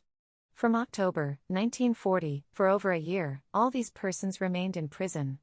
We tried to follow, with such material as we could obtain, the course of the war and of events in India and the world. We read of the 4 freedoms of President Roosevelt, we heard of the Atlantic Charter, and, soon after, of Mr. Churchill's qualification that this charter had no application to India. In June 1941, we were stirred by Hitler's sudden attack on Soviet Russia and followed with anxious interest the dramatic changes in the war situation. On December 4, 1941, many of us were discharged. 3 days later, came Pearl Harbor and the Pacific War. End of Part 5, titled, Individual Civil Disobedience, of Chapter 9. Part 6, After Pearl Harbor, Gandhi and Nonviolence. When we came out of prison, the nationalist position, the question of India versus England, had in no way changed. Prison affects people in various ways, some break down or weaken, others grow harder and more confirmed in their convictions, and it is usually the latter whose influence is felt more by the mass of the people. But though nationally we remained where we were, Pearl Harbor, and what followed it suddenly created a new tension, and gave a new perspective. The Congress Working Committee met immediately after in this new atmosphere of tension. The Japanese had made no great advance till then, but major and stunning disasters had already taken place. The war ceased to be a distant spectacle and began to approach India and affect her intimately. Among congressmen, the desire to play an effective part in these perilous developments became strong, and the jail-going business seemed pointless in this new situation. But what could we do unless some door was opened for honorable cooperation, and the people could be made to feel some positive inspiration for action? A negative fear of threatening danger was not enough. In spite of past history and all that had happened, we were eager to offer our cooperation in the war, and especially for the defense of India, subject necessarily to a national government which would enable us to function in cooperation with other elements in the country, and to make the people feel that it was really a national effort, and not one imposed by outsiders who had enslaved us. There was no difference of opinion on this general approach among congressmen and most others, but a vital difference of principle arose rather unexpectedly. Gandhiji found himself unable to give up his fundamental principle of nonviolence even in regard to external war. The very nearness of that war became a challenge to him and a test of faith. If he failed at this critical moment, either nonviolence was not the all-embracing and basic principle and course of action he had believed it to be, or else, he was wrong in discarding it or compromising with it. He could not give up the faith of a lifetime on which he had based all his activities, and he felt that he must accept the necessary consequences and implications of that nonviolence. A similar difficulty and conflict had arisen for the first time about the time of the Munich crisis in 1938, when war seemed to be impending. I was in Europe then and was not present at the discussions that took place. But the difficulty passed with the passing of the crisis and the postponement of war. When war actually started in September 1939, no such question arose or was discussed by us. It was only in the late summer of 1940 that Gandhiji again made it clear to us that he could not make himself a party to violent warfare, and he would like the Congress to adopt the same attitude in regard to it. He was agreeable to giving moral and every other kind of help, short of actual assistance in armed and violent warfare. He wanted Congress to declare its adherence to the principle of nonviolence even for a free India. He knew, of course, that there were many elements in the country, and even within the Congress, which did not have that faith in nonviolence. He realized that a government of free India was likely to discard nonviolence when questions of defense were concerned and to build up military, naval, and air power. But he wanted, if possible, for Congress at least to hold the banner of nonviolence aloft, and thus, to train the minds of the people, and make them think increasingly in terms of peaceful action. He had a horror of seeing India militarized. He dreamt of India becoming a symbol and example of nonviolence, and by her example weaning the rest of the world from war and the ways of violence. Even if India as a whole had not accepted this idea, Congress should not discard it when the time for trial came. The Congress had long ago accepted the principle and practice of nonviolence in its application to our struggle for freedom and in building up unity in the nation. At no time had it gone beyond that position or applied the principle to defense from external aggression or internal disorder. Indeed, it had taken an eager interest in the development of the Indian Army and frequently demanded the Indianization of its officer personnel. The Congress Party and the Central Legislature had often moved or participated in resolutions on this subject. As the leader of that party in the 20s, my father had accepted membership of the Scheme Committee, which had been formed for the Indianization and reorganization of the Indian Army. He resigned subsequently from it, but that was for political reasons, and had nothing to do with nonviolence. In 1937–38, the Congress Party had put forward in the Central Assembly, after consulting all the provincial governments, proposals for the expansion of the Indian Army, its mechanization, the development of the absurdly small and almost non-existent naval and air arms, and the progressive replacement of the British Army in India by the Indian Army. As the cost of British troops in India was about 4 times that of the Indian troops, the latter could be mechanized and expanded without much additional cost, if they took the place of British troops. Again during the Munich period, the importance of developing the air arm was emphasized, but government said that expert opinion was not agreed about this. In 1940, the Congress Party especially attended the Central Assembly and repeated all this and pointed out how incompetent the government and its military department were in making arrangements for India's defense. At no time, so far as I am aware, was the question of nonviolence considered in relation to the Army, Navy, or Air Forces, or the police. It was taken for granted that its application was confined to our struggle for freedom. It is true that it had a powerful effect on our thinking in many ways, and it made the Congress strongly favor world disarmament and a peaceful solution of all international, as well as national, disputes. When the Congress governments were functioning in the provinces, many of them were eager to encourage some form of military training in the universities and colleges. It was the government of India that disapproved of this and came in the way. Gandhiji, no doubt, disapproved of these tendencies, but he did not interfere. He did not even like the use of the police as an armed force for the suppression of riots, and he expressed his distress at it. But he put up with it as a lesser evil, and hoped that his teaching would gradually sink into the mind of India. It was his disapproval of such tendencies within the Congress that led him to sever his formal membership connection with the Congress in the early 30s, though even so he continued as the undoubted leader and advisor of the Congress. It was an anomalous and unsatisfactory position for all of us, but perhaps it made him feel that thus he was not personally responsible for all the varied decisions which Congress took from time to time, which did not wholly conform to his principles and convictions. Always, there has been that inner conflict within him, and in our national politics, between Gandhi as a national leader and Gandhi as a man with a prophetic message, which was not confined to India but was for humanity and the world. It is never easy to reconcile a strict adherence to truth as one sees it, with the exigencies and expediencies of life, and especially of political life. Normally people do not even worry themselves over this problem. They keep truth apart in some corner of their minds, if they keep it at all anywhere, and accept expediency as the measure of action. In politics that has been the universal rule, not only because, unfortunately, politicians are a peculiar species of opportunists, but because they cannot act purely on the personal plane. They have to make others act, and so they have to consider the limitations of others and their understanding of, and receptivity to, truth. And because of this they have to make compromises with that truth and adapt it to the prevailing circumstances. That adaptation becomes inevitable, and yet there are always risks attending it. The tendency to ignore and abandon truth grows, and expediency becomes the sole criterion of action. Gandhi, for all his rock-like adherence to certain principles, has shown a great capacity to adapt himself to others and to changing circumstances, to take into consideration the strength and weakness of those others, especially of the mass of the people, and how far they were capable of acting up to the truth as he saw it. But from time to time, he pulls himself up, as if he were afraid that he had gone too far in his compromising, and returns to his moorings. In the midst of action, he seems to be in tune with the mass mind, responsive to its capacity, and therefore adapting himself to it to some extent. At other times he becomes more theoretical and apparently less adaptable. There is also the same difference observable in his action and his writings. This is confusing to his own people, and more so to others, who are ignorant of the background in India. How far a single individual can influence a people's thought and ideology, it is difficult to say. Some people in history have exerted a powerful influence, and yet, it may be that they have emphasized and brought out something that already existed in the mind of the people, or have given clear and pointed expression to the vaguely felt ideas of the age. Gandhi's influence on India's mind has been profound in the present age. How long and in what form it will endure, only the future can show. His influence is not limited to those who agree with him or accept him as a national leader, it extends to those also who disagree with him and criticize him.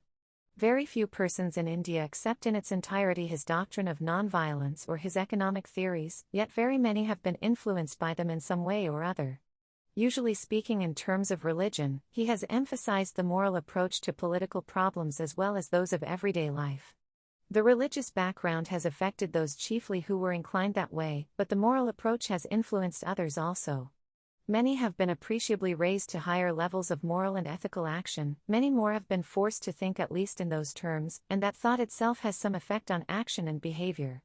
Politics cease to be just expediency and opportunism, as they usually have been everywhere, and there is a continuous moral tussle preceding thought and action. Expediency, or what appears to be immediately possible and desirable, can never be ignored, but it is toned down by other considerations and a longer view of more distant consequences. Gandhi's influence in these various directions has pervaded India and left its mark. But it is not because of his non-violence or economic theories that he has become the foremost and most outstanding of India's leaders. To the vast majority of India's people he is the symbol of India determined to be free, of militant nationalism, of a refusal to submit to arrogant might, of never agreeing to anything involving national dishonor.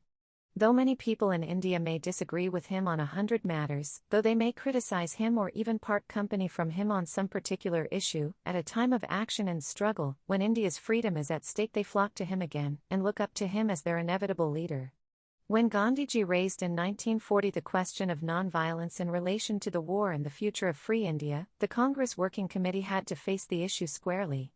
They made it clear to him that they were unable to go as far as he wanted them to go, and could not possibly commit India or the Congress to future applications of this principle in the external domain. This led to a definite and public break with him on this issue.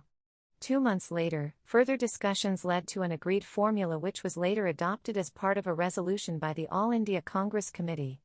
That formula did not wholly represent Gandhiji's attitude, it represented what he agreed, perhaps unwillingly, that Congress should say on this subject. At that time, the British government had already rejected the latest offer made by the Congress for cooperation in the war on the basis of a national government.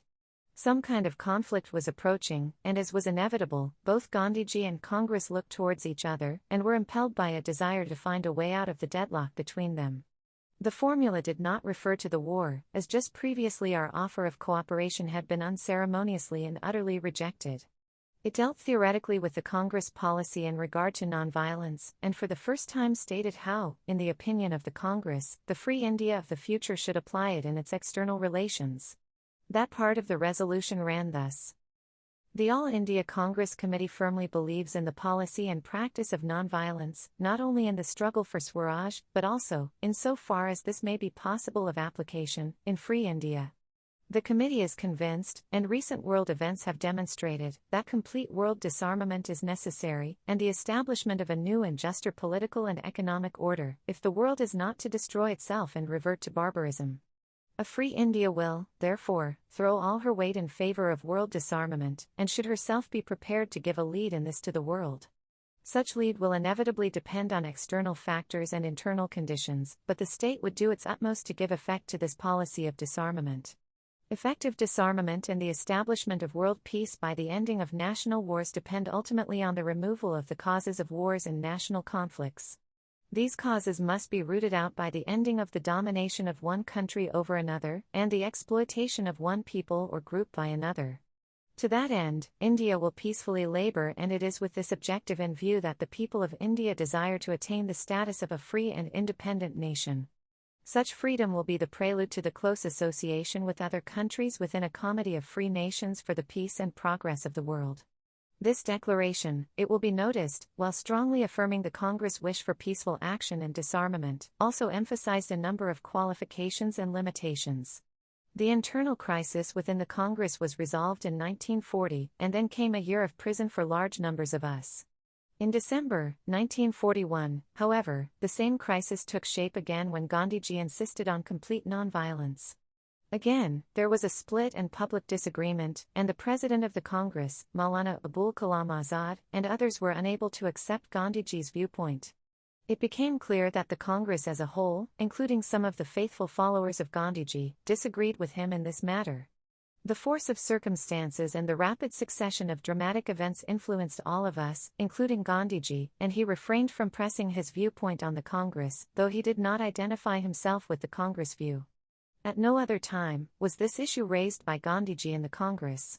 When later, Sir Stafford Cripps came with his proposals, there was no question of nonviolence. His proposals were considered purely from the political point of view. In late months, leading up to August 1942, Gandhiji's nationalism and intense desire for freedom made him even agree to Congress participation in the war, if India could function as a free country. For him, this was a remarkable and astonishing change, involving suffering of the mind and pain of the spirit.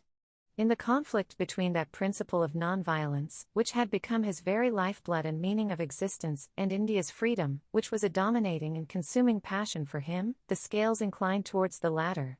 That did not mean, of course, that he weakened in his faith in nonviolence. But it did mean that he was prepared to agree to the Congress not applying it in this war. The practical statesman took precedence over the uncompromising prophet. As I have watched and thought over this frequent struggle in Gandhi's mind, which has led often to so many seeming contradictions, and which affected me and my activities so intimately, I have remembered a passage in one of Little Hart's books. The idea of the indirect approach is closely related to all problems of the influence of mind over mind, the most influential factor in human history.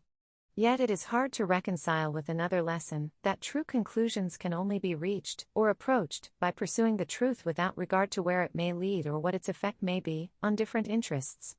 History bears witness to the vital part that the prophets have played in human progress, which is evidence of the ultimate practical value of expressing unreservedly the truth as one sees it.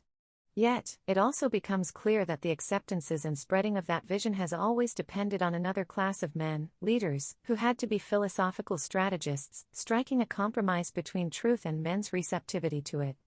Their effect has often depended on their own limitations in perceiving the truth as on their practical wisdom in proclaiming it. The prophets must be stoned, that is their lot, and the test of their self-fulfillment. But a leader who is stoned may merely prove that he has failed in his function through a deficiency of wisdom, or through confusing his function with that of a prophet. Time alone can tell whether the effect of such a sacrifice redeems the apparent failure as a leader that does honor to him as a man. At the least he avoids the more common fault of leaders, that of sacrificing the truth to expediency without ultimate advantage to the cause. For whoever habitually suppresses the truth in the interests of tact will produce a deformity from the womb of his thought. Is there a practical way of combining progress towards the attainment of truth with progress towards its acceptance? A possible solution of the problem is suggested by reflection on strategic principles, which point to the importance of maintaining an object consistently, and also, of pursuing it in a way adapted to circumstances. Opposition to the truth is inevitable, especially if it takes the form of a new idea, but the degree of resistance can be diminished by giving thought not only to the aim but to the method of approach. Avoid a frontal attack on a long-established position, instead seek to turn it by a flank movement, so that a more penetrable side is exposed to the thrust of truth. But, in any such indirect approach, take care not to diverge from the truth, for nothing is more fatal to its real advancement than to lapse into untruth. Looking back on the stages by which various fresh ideas gained acceptance, it can be seen that the process was eased when they could be presented, not as something radically new, but as the revival in modern terms of a time-honored principle or practice that had been forgotten. This required not deception, but care to trace the connection, since there is nothing new under the sun. Footnote, Little Hart, The Strategy of Indirect Approach, 1941, Preface. End of footnote. End of Part 6, titled, After Pearl Harbor, Gandhi and Nonviolence, of Chapter 9.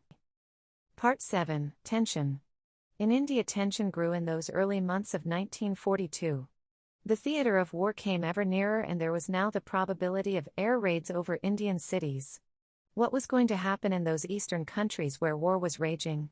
What new development would take place in the relations between India and England? Were we going to carry on in the old way, glaring at each other, tied up and separated by the bitter memories of past history, victims of a tragic fate which none could avert? Or would common perils help us to bridge that chasm? Even the bazaars woke up from their normal lethargy, a wave of excitement passed over them and they buzzed with all manner of rumors. The money classes were afraid of the future that was advancing so swiftly towards them, for that future, whatever else it might be, was likely to upset the social structure they were accustomed to and endanger their interests and special position. The peasant and the worker had no such fear, for he had little to lose, and he looked forward to any change from his present unhappy condition. In India, there had all along been much sympathy for China, and as a consequence, a certain antipathy to Japan. The Pacific War, it was thought at first, would bring relief to China. For 4.5 years, China had fought single-handed against Japan. Now she had powerful allies, and surely this must lighten her burden and lessen her danger. But those allies suffered blow after blow, and before the advancing Japanese armies the British colonial empire cracked up with amazing rapidity. Was this proud structure then just a house of cards with no foundations or inner strength? Inevitably, comparisons were made with China's long resistance to Japanese aggression in spite of her lack of almost everything required for modern war. China went up in people's estimation, and though Japan was not liked, there was a feeling of satisfaction at the collapse of old established European colonial powers before the armed strength of an Asiatic power. That racial, Oriental Asiatic feeling was evident on the British side also. Defeat and disaster were bitter enough, but the fact that an Oriental and Asiatic power had triumphed over them added to the bitterness and humiliation. An Englishman occupying a high position said that he would have preferred it if the Prince of Wales and the Repulse had been sunk by the Germans instead of by the Yellow Japanese. The visit of the Chinese leaders, Generalissimo and Madame Chiang Kai-shek, was a great event in India. Official conventions and the wishes of the government of India prevented them from mixing with the people, but their presence in India itself at that critical stage, and their manifest sympathy for India's freedom helped to bring India out of her national shell and increased her awareness of the international issues at stake. The bonds that tied India and China grew stronger, and so did the desire to line up with China and other nations against the common adversary. The peril to India helped to bring nationalism and internationalism close together, the only separating factor being the policy of the British government. The government of India were no doubt very conscious of the approaching perils. There must have been anxiety in their minds and a sense of urgency. But such was the conventional existence of the British in India, so set were they in their established grooves, so wedded to the never-ending processes of bureaucratic red tape, that no marked change was visible in their outlook or activities. There was no sense of hurry and speed, of tension in getting things done. The system they represented had been built up for another age and with other objectives. Whether it was their army or their civil services, the objective in view was the occupation of India, and of suppression of any attempts of the Indian people to free themselves. It was sufficient enough for that purpose, but modern war against a powerful and ruthless adversary was a very different matter, and they found it exceedingly difficult to adapt themselves to it. They were not only mentally unfitted for this, but a great part of their energies was absorbed in keeping down nationalism in India. The collapse of the Burmese and Malayan administrations before new problems had been significant and revealing, yet it taught no lesson. Burma had been governed by the same kind of civil service as India, indeed till a few years ago, it had been part of the Indian administration. The ways of government there were identical with those of India, and Burma had demonstrated how moribund this system was. But the system continued without change, and the viceroy and his high officials functioned in the same way as before. They added to their number many of the higher officials who had failed so conspicuously in Burma. There was another excellency sitting on the hilltop at Shimla. Like the émigré governments in London, we were given the privilege of having in our midst émigré officials from British colonies. They fitted like a glove into the British structure in India. Like shadows on a stage, these high officials continued to function in their old way, trying to impress us with their elaborate imperial ritual, their court ceremonies, their debars and investitures, their parades, their dinners and evening dresses, their pompous utterances. The Viceroy's house in New Delhi was the chief temple, where the high priest officiated, but there were many other temples and priests. All this ceremonial and display of imperial pomp was designed to impress, and it had impressed our people in the old days, for Indians are also given to ceremonial observances.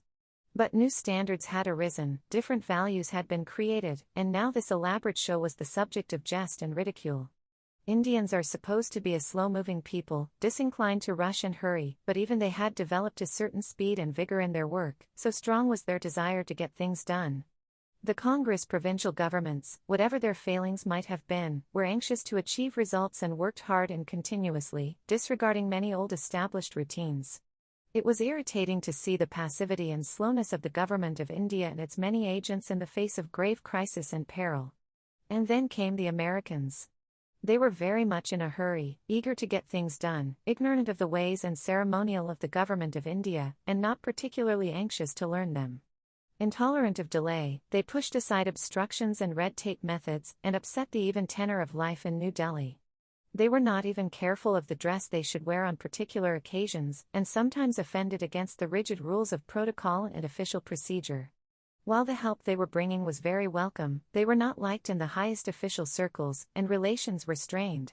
Indians liked them on the whole. Their energy and enthusiasm for the work in hand were infectious, and contrasted with the lack of these qualities in British official circles in India. Their forthrightness and freedom from official constraints were appreciated. There was much silent amusement at the underlying friction between the newcomers and the official class, and many true or imagined stories of this were repeated. The approach of the war to India disturbed Gandhi greatly. It was not easy to fit in his policy and program of non-violence with this new development. Obviously, civil disobedience was out of the question in the face of an invading army or between two opposing armies. Passivity or acceptance of invasion were equally out of the question. What then? His own colleagues, and the Congress generally, had rejected non-violence for such an occasion, or as an alternative to armed resistance to invasion, and he had at last agreed that they had a right to do so, but he was nonetheless troubled, and for his own part, as an individual, he could not join any violent course of action. But he was much more than an individual. Whether he had any official status or not in the nationalist movement, he occupied an outstanding and dominating position, and his word carried weight with large numbers of people. Gandhiji knew India, and especially the Indian masses, as very few, if any, have known them in the past or the present. Not only had he widely traveled all over India and come into touch with millions of people, but there was something else which enabled him to come into emotional contact with those masses. He could merge himself with the masses and feel with them, and because they were conscious of this they gave him their devotion and loyalty. And yet his view of India was to some extent colored by the outlook he had imbibed in his early days in Gujarat. The Gujaratis were essentially a community of peaceful traders and merchants, influenced by the Jain doctrine of non-violence. Other parts of India had been influenced much less by this, and some not at all.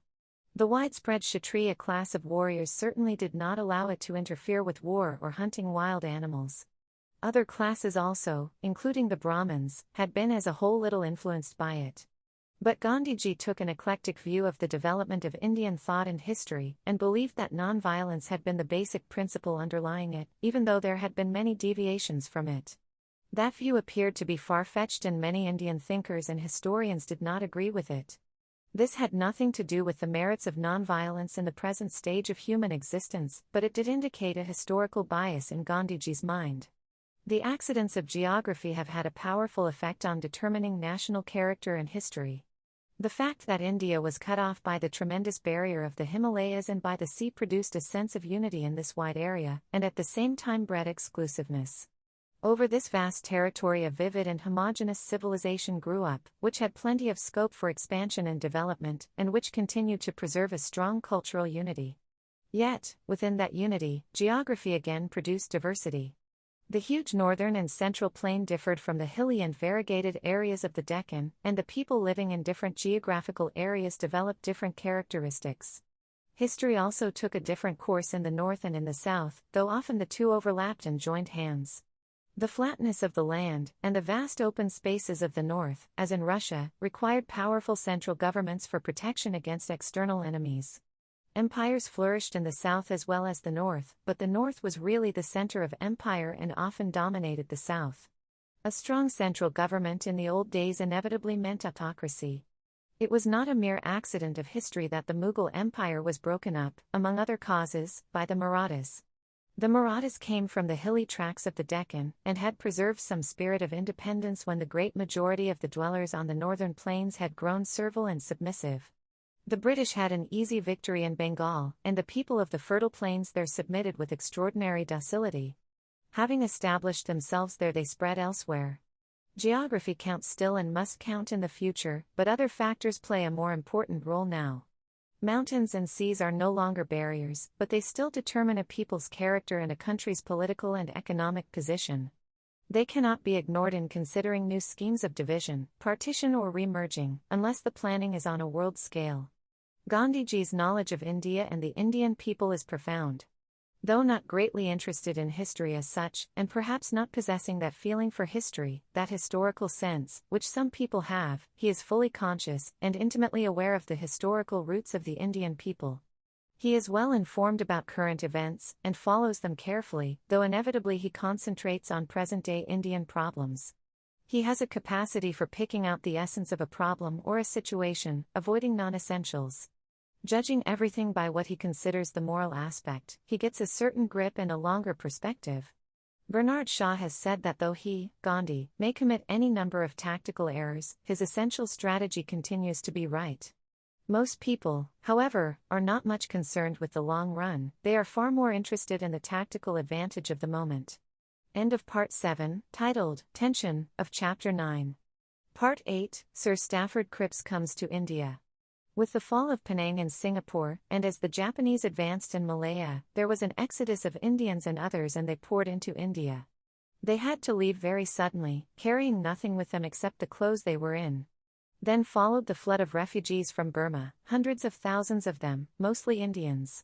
The story of how they had been deserted by civil and other authorities, and left to shift for themselves, spread throughout India. They trekked hundreds of miles across mountains and through dense forests, surrounded by enemies, many dying on the way, killed by dagger or disease or starvation. That was a horrible result of the war and had to be accepted. But it was not the war that caused discrimination in treatment between Indian and British refugees. The latter were cared for as far as possible and arrangements made for their transport and assistance. From one place in Burma, where vast numbers of refugees were gathering, there were two roads leading to India. The better one was reserved for Britishers or Europeans, it came to be known as the White Road. Horrible stories of racial discrimination and suffering reached us, and as the famished survivors spread out all over India they carried these stories with them, creating a powerful effect on the Indian mind. Just then, Sir Stafford Cripps came to India with the proposals of the British War Cabinet. Those proposals have been discussed fully during the past 2.5 years, and they are past history already. It is a little difficult for one who took part in the negotiations that followed to deal with them in any detail without saying much that had better to be left unsaid till some future time. As a matter of fact, all the relevant issues and considerations that arose have already been made public. I remember that when I read those proposals for the first time, I was profoundly depressed, and that depression was largely due to the fact that I had expected something more substantial from Sir Stafford Cripps, as well as from the critical situation that had arisen. The more I read those proposals and considered their many implications, the greater was my feeling of depression. I could understand a person unacquainted with Indian affairs imagining that they went far to meet our demands. But, when analyzed, there were so many limitations, and the very acceptance of the principle of self-determination was fettered and circumscribed in such a way as to imperil our future. The proposals dealt essentially with the future, after the cessation of hostilities, though there was a final clause, which vaguely invited cooperation in the present. That future, while asserting the principle of self-determination, gave the right to provinces not to join the Indian Union, and to form separate independent states. Further, the same right of non-accession to the Indian Union was given to the Indian states, and it should be remembered that there are nearly 600 such states in India, some major ones and the great majority tiny enclaves. These states, as well as the provinces, would all join in the constitution making, would influence that constitution, and then could walk out of it. The whole background would be of separatism, and the real problems of the country, economic or political, would take secondary place. Reactionary elements, differing from each other in many ways, would unite to frustrate the evolution of a strong, progressive, unified national state. Under the constant threat of withdrawal, many undesirable provisions might be introduced into the Constitution, the central government might be weakened and emasculated, and yet the withdrawal might still follow, and it would be difficult then to refashion the Constitution and make it more workable for the remaining provinces and states. The elections in the provinces for the constitution-making body would take place under the existing system of separate religious electorates. That was unfortunate, as it would bring with it the old spirit of cleavage, and yet, in the circumstances, it was inevitable.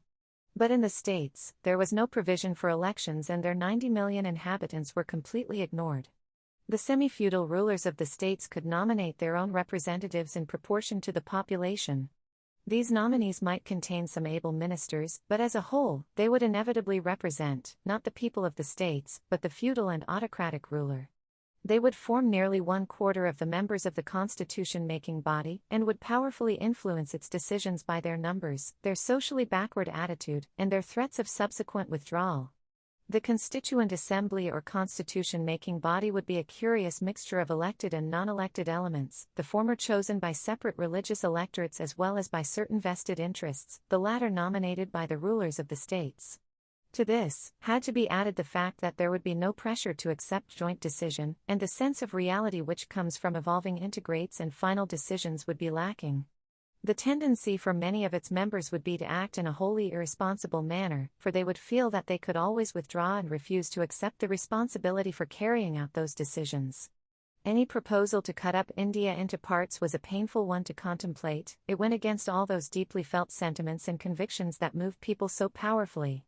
The whole nationalist movement of India had been based on India's unity, but the sentiment was older and deeper than the present phase of nationalism. It went far back into the remote periods of Indian history. That belief and sentiment had been strengthened by modern developments till it had become an article of faith for vast numbers of people, something that could not be challenged or controverted. A challenge had come from the Muslim League, but few took it seriously, and there were certainly large numbers of Muslims who did not agree with it. Even the basis of that challenge was not really territorial, though it suggested a vague undefined partition of territory. The basis was a medieval conception of nations based on religious differences, and according to it, therefore, in every village in India there were 2 or more nations. Even a partition of India could not get over these widespread and overlapping religious divisions. A partition would, in fact, add to the difficulty and increase the very problems it was intended to solve. Apart from sentiment, there were solid reasons against partition.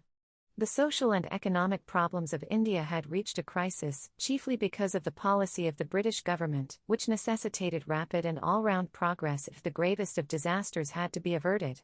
That progress could only take place with real and effective planning for the whole of India, for the various parts supplied each other's deficiencies. As a whole, India was to a large extent a powerful and self-sufficient unit, but each part by itself would be weak and dependent on others. If all these, and other, arguments were valid and sufficient in the past, they became doubly important through modern political and economic developments. Small states were disappearing everywhere as independent entities, they were becoming absorbed in, or economic appendages to, the larger states. There was an inevitable tendency for vast federations, or collections of many states functioning together, to grow up.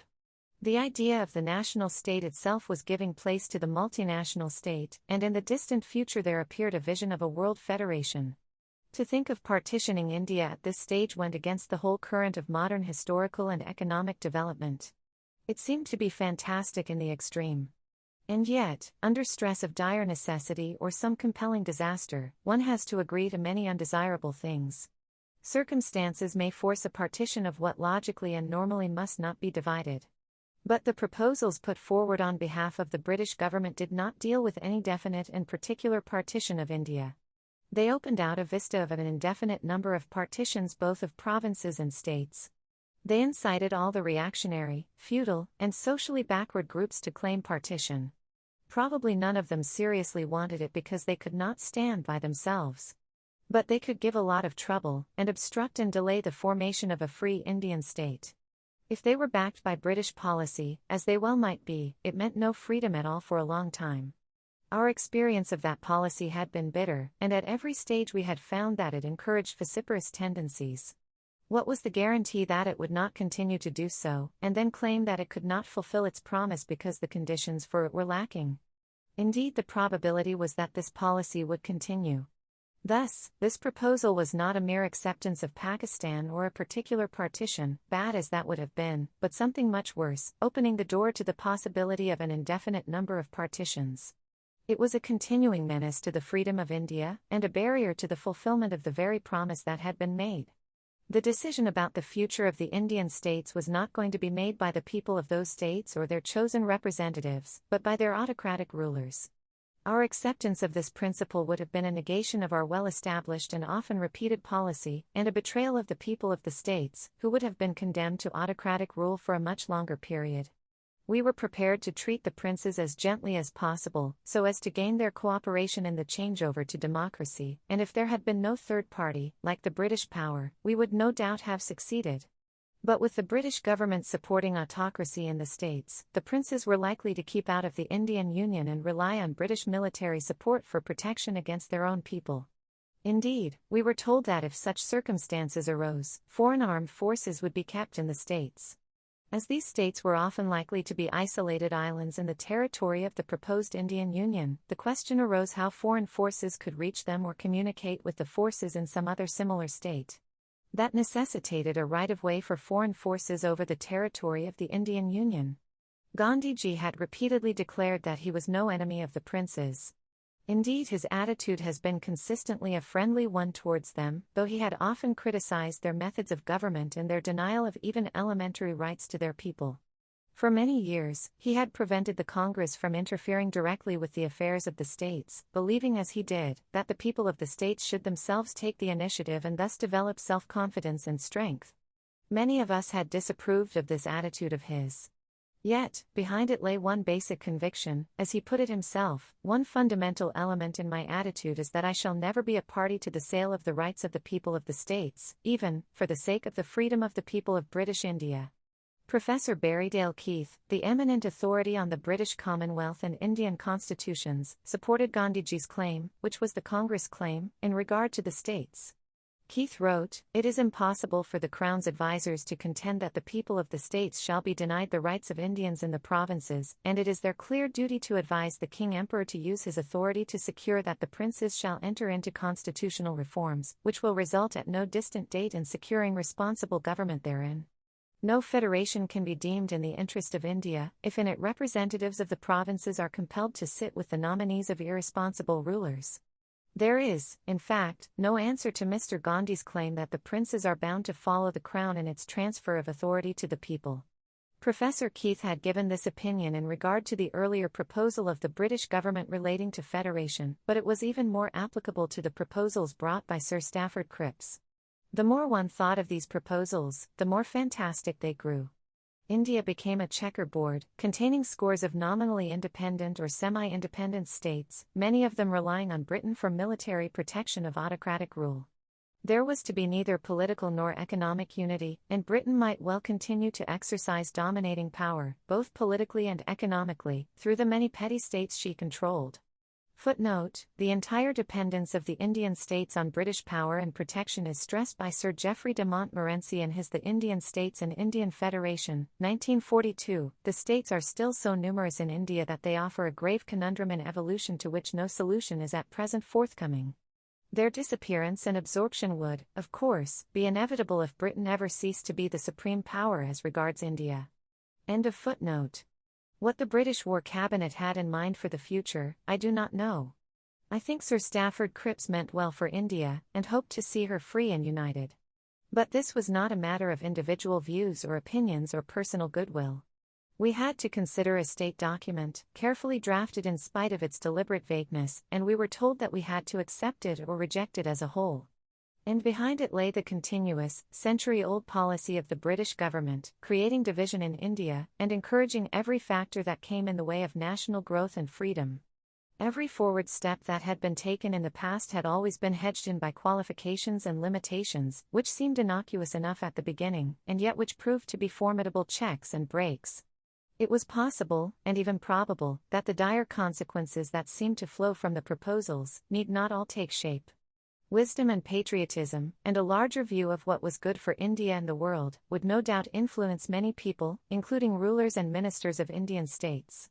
Left to ourselves, we would have faced each other with confidence, considered all the complexities of the problem and the difficulties that faced each group, and after full deliberation hammered out an integrated solution. But we were not going to be left to ourselves in spite of the suggestion that we were going to exercise self-determination.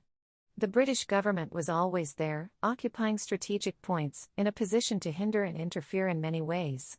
It controlled not only the whole apparatus of government, services, etc., but, in the states, its residents and political agents occupied a dominating position. Indeed, the princes, autocratic as they were as regards their people, were themselves completely subject to the control of the political department, which was directly under the viceroy. Many of their principal ministers had been imposed upon them, and were members of British services. Even if we escaped many of the possible consequences of the British proposals, enough remained to undermine Indian freedom, delay progress, and raise fresh and dangerous problems which would create enormous difficulties. The introduction of separate religious electorates a generation or more earlier had played enough mischief. Now the door was open to every obscurantist group giving trouble, and to the fear of continuing division and vivisection of India. We were asked to pledge ourselves to this arrangement for that undetermined future, which was to emerge as the issue of the war. Not only the National Congress, but politically, the most moderate of our politicians, who had always cooperated with the British government, expressed their inability to do so. And yet the Congress, for all its passion for Indian unity, was anxious to win over the minority and other groups, and even declared that a territorial unit could not be kept in the Indian Union against the declared will of its people. It accepted the principle even of partition, if this became unavoidable, but it did not want to encourage it in any way. The Working Committee of the Congress, in the course of its resolution on the Cripps proposals, said, "The Congress has been wedded to Indian freedom and unity, and any break in that unity, especially in the modern world, when people's minds inevitably think in terms of ever larger federations, would be injurious to all concerned, and exceedingly painful to contemplate." Nevertheless, the committee cannot think in terms of compelling the people in any territorial unit to remain in an Indian Union against their declared and established will. While recognizing this principle, the committee feel that every effort should be made to create conditions which would help the different units in developing a common and cooperative national life. The acceptance of the principle inevitably involves that no changes should be made which result in fresh problems being created and compulsion being exercised on other substantial groups within that area. Each territorial unit should have the fullest possible autonomy within the Union, consistent with a strong national state. The proposal now made on the part of the British War Cabinet encourages and will lead to attempts at separation at the very inception of a union and thus create friction just when the utmost cooperation and goodwill are most needed. This proposal has been presumably made to meet a communal demand, but it will have other consequences also and lead politically reactionary and obscurantist groups among different communities to create trouble, and divert public attention from the vital issues before the country. The committee went on to say that in today's grave crisis, it is the present that counts, and even proposals for the future are important insofar as they affect the present. Although they had been unable to agree to the proposals made for the future, they were anxious to come to some settlement so that, as they said, India might shoulder the burden of her defense worthily. There was no question of non-violence involved, and no mention of this was made at any stage. In fact, one of the matters discussed was that there should be an Indian Minister of Defense. The Congress position at this stage was that in view of the imminent war peril to India they were prepared to put aside questions about the future, and concentrate on the formation of a national government which would cooperate fully in the war. They could not agree to the British government's specific proposals for the future, as these involved all manner of dangerous commitments. So far as they were concerned, these proposals could be withdrawn, or might remain as an indication of British intention, it being clearly understood that the Congress did not accept them. But this need not come in the way of finding a method for present cooperation. So far as the present was concerned, the British War Cabinet's proposals were vague and incomplete, except that they made it clear that the defence of India must remain the sole charge of the British government. From Sir Stafford Cripps' repeated statements, it appeared that except for defence, all other subjects would be transferred to effective Indian control. There was even mention of the Viceroy functioning merely as a constitutional head, like the King of England. This led us to imagine that the only issue that remained for consideration was that of defense. Our position was that defense in wartime might be made to cover, and to a large extent did cover, most other national activities and functions. If defense was wholly removed from the scope of the national government's work, very little might remain. It was agreed that the British Commander-in-Chief would continue to exercise full authority over the armed forces and military operations. It was also agreed that the general strategy would be directed by the Imperial Staff.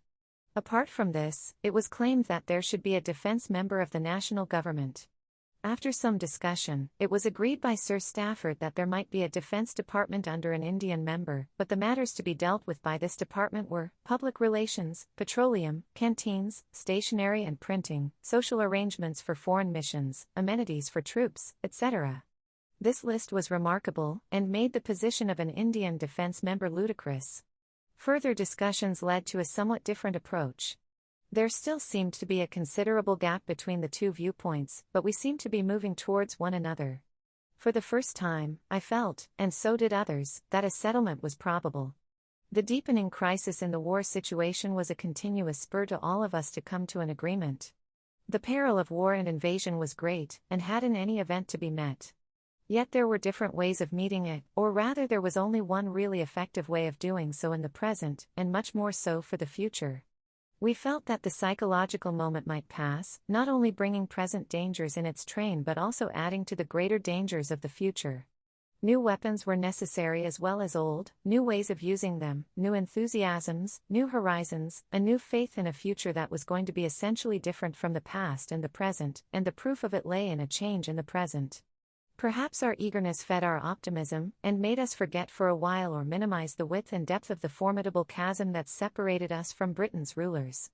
It was not so easy for the centuries-old conflict to be resolved even in face of peril and disaster. It had never been easy for an imperial power to loosen its grip on its subject dominions unless forced to do so. Had circumstances produced that force, that conviction? We did not know, but we hoped it might be so. And then, just when I was most hopeful, all manner of odd things began to happen. Lord Halifax, speaking somewhere in the U.S.A., made a violent attack on the National Congress. Why he should do so just then in far America was not obvious, but he could hardly speak in that manner when he presented the views and policy of the British government. In Delhi it was well known that the Viceroy, Lord Linlithgow, and the high officials of the civil service were strongly opposed to a settlement and to a lessening of their powers. Much happened which was only vaguely known.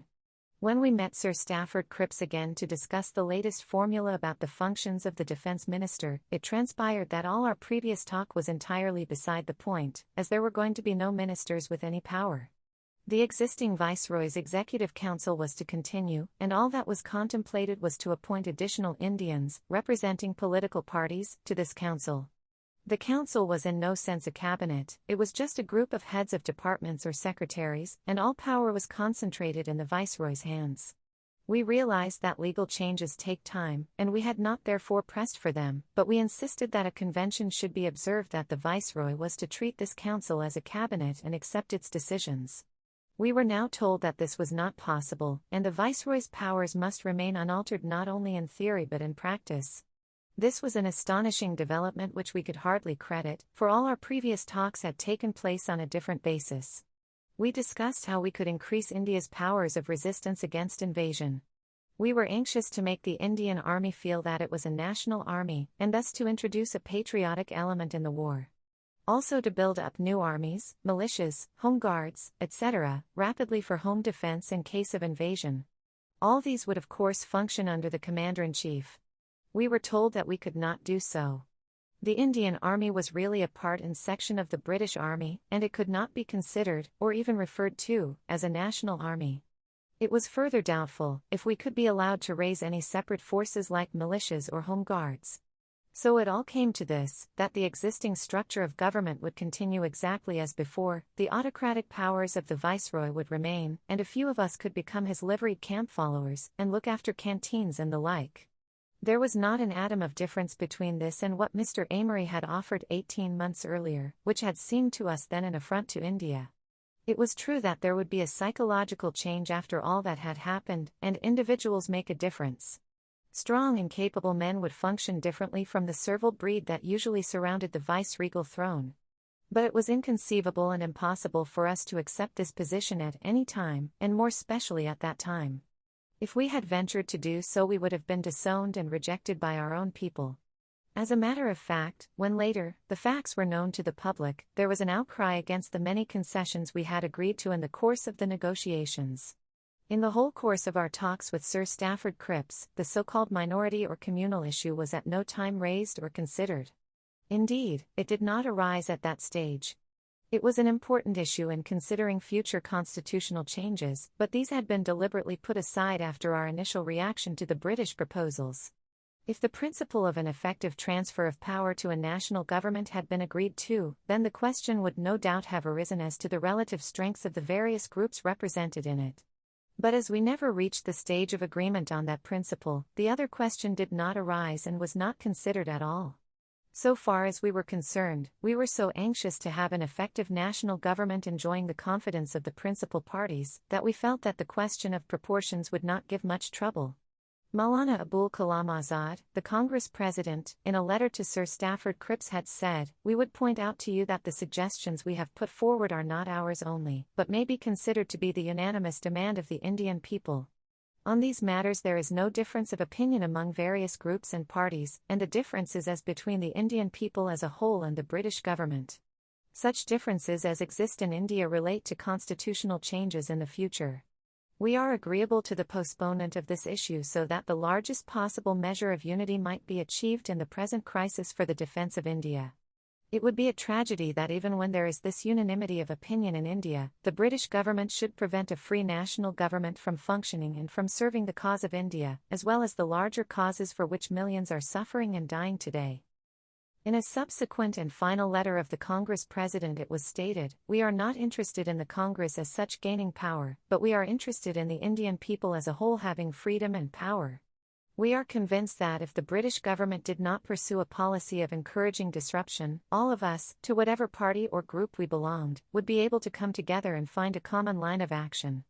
But, unhappily, even in this grave hour of peril, the British government is unable to give up its wrecking policy.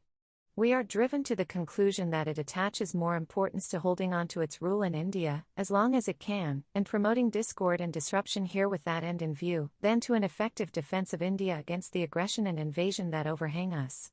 To us, and to all Indians, the dominant consideration is the defence and safety of India, and it is by that test that we judge."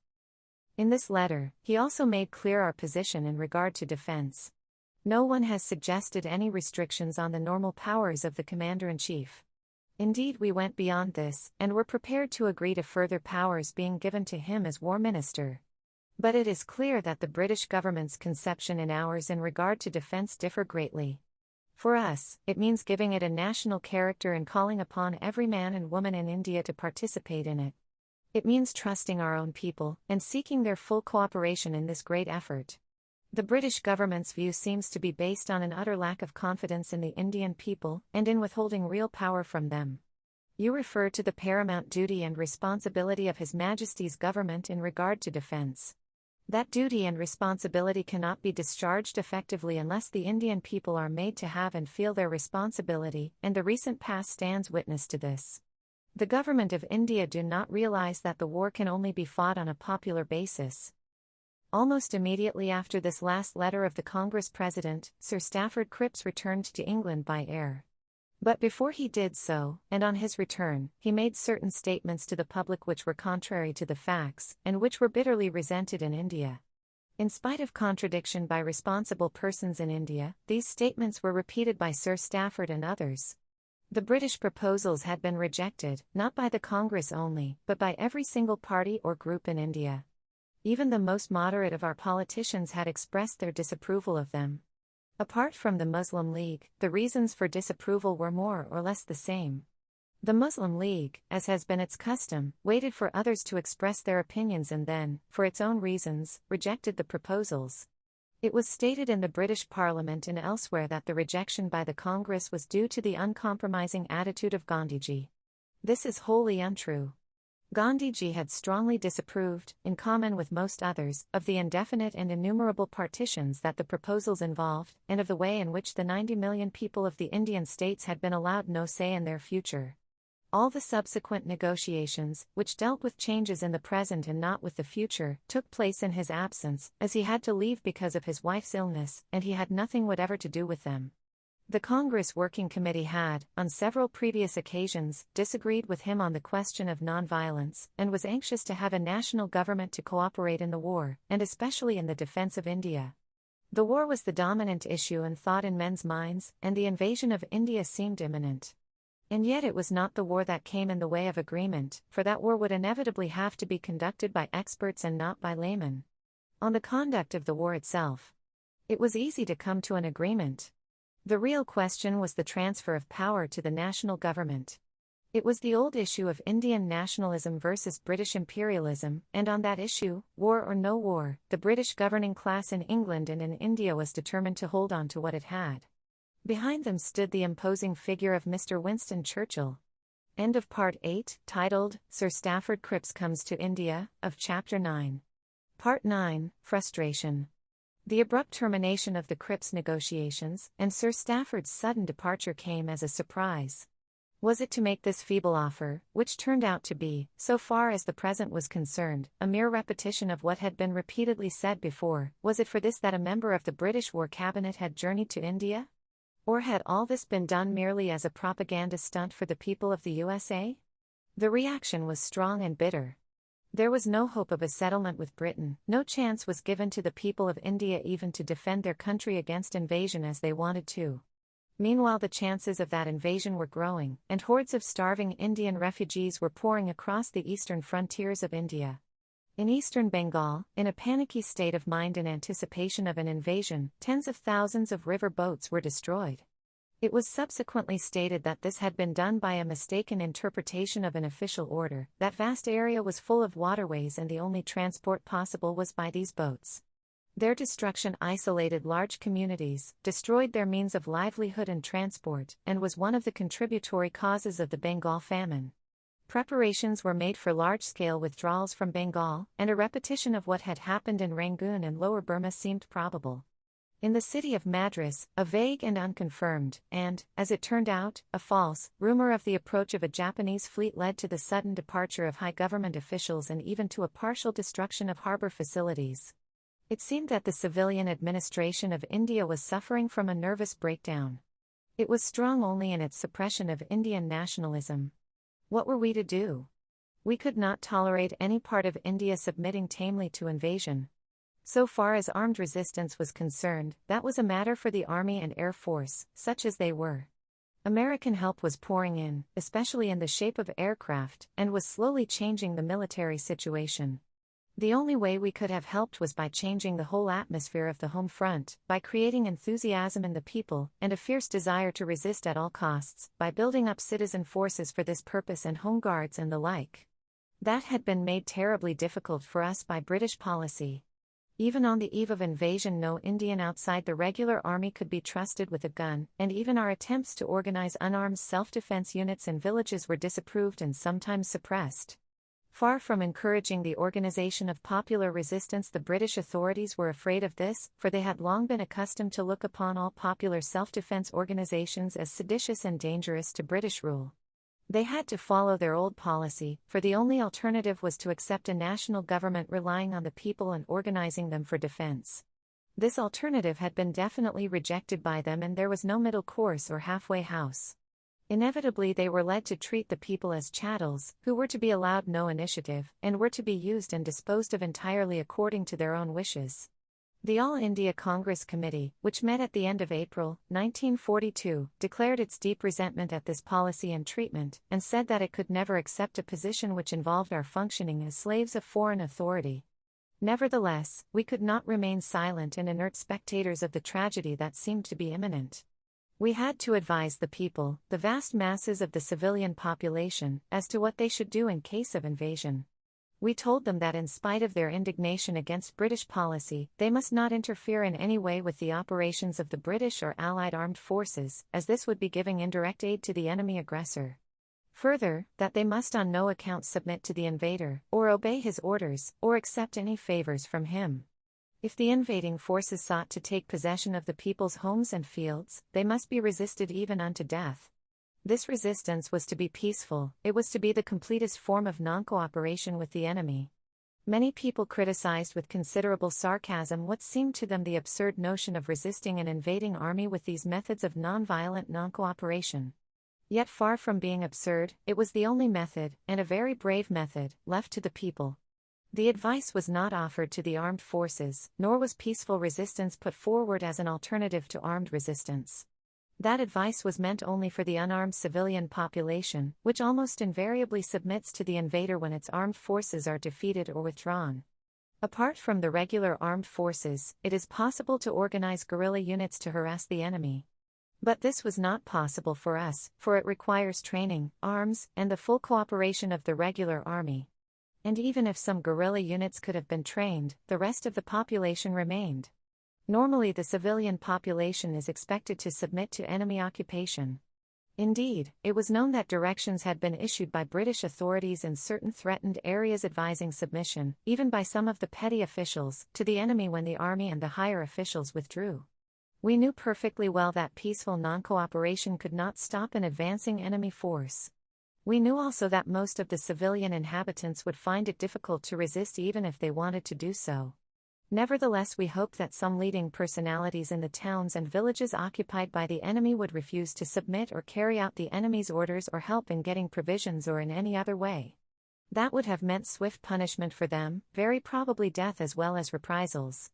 We expected this non-submission and resistance to death of even a limited number of persons to have a powerful effect on the general population, not only in the area concerned but in the rest of India.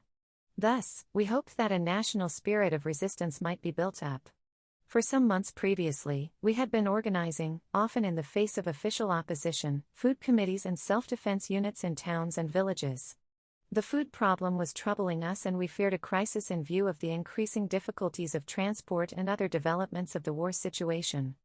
Government was doing next to nothing in regard to this. We tried to organize self-sufficient units, especially in the rural areas, and to encourage primitive methods of transport by bullock cart, in case modern methods failed. There was also the possibility of large numbers of refugees and evacuees suddenly marching west, as they had done in China, in case of invasion from the east. We tried to prepare ourselves to receive them and provide for them.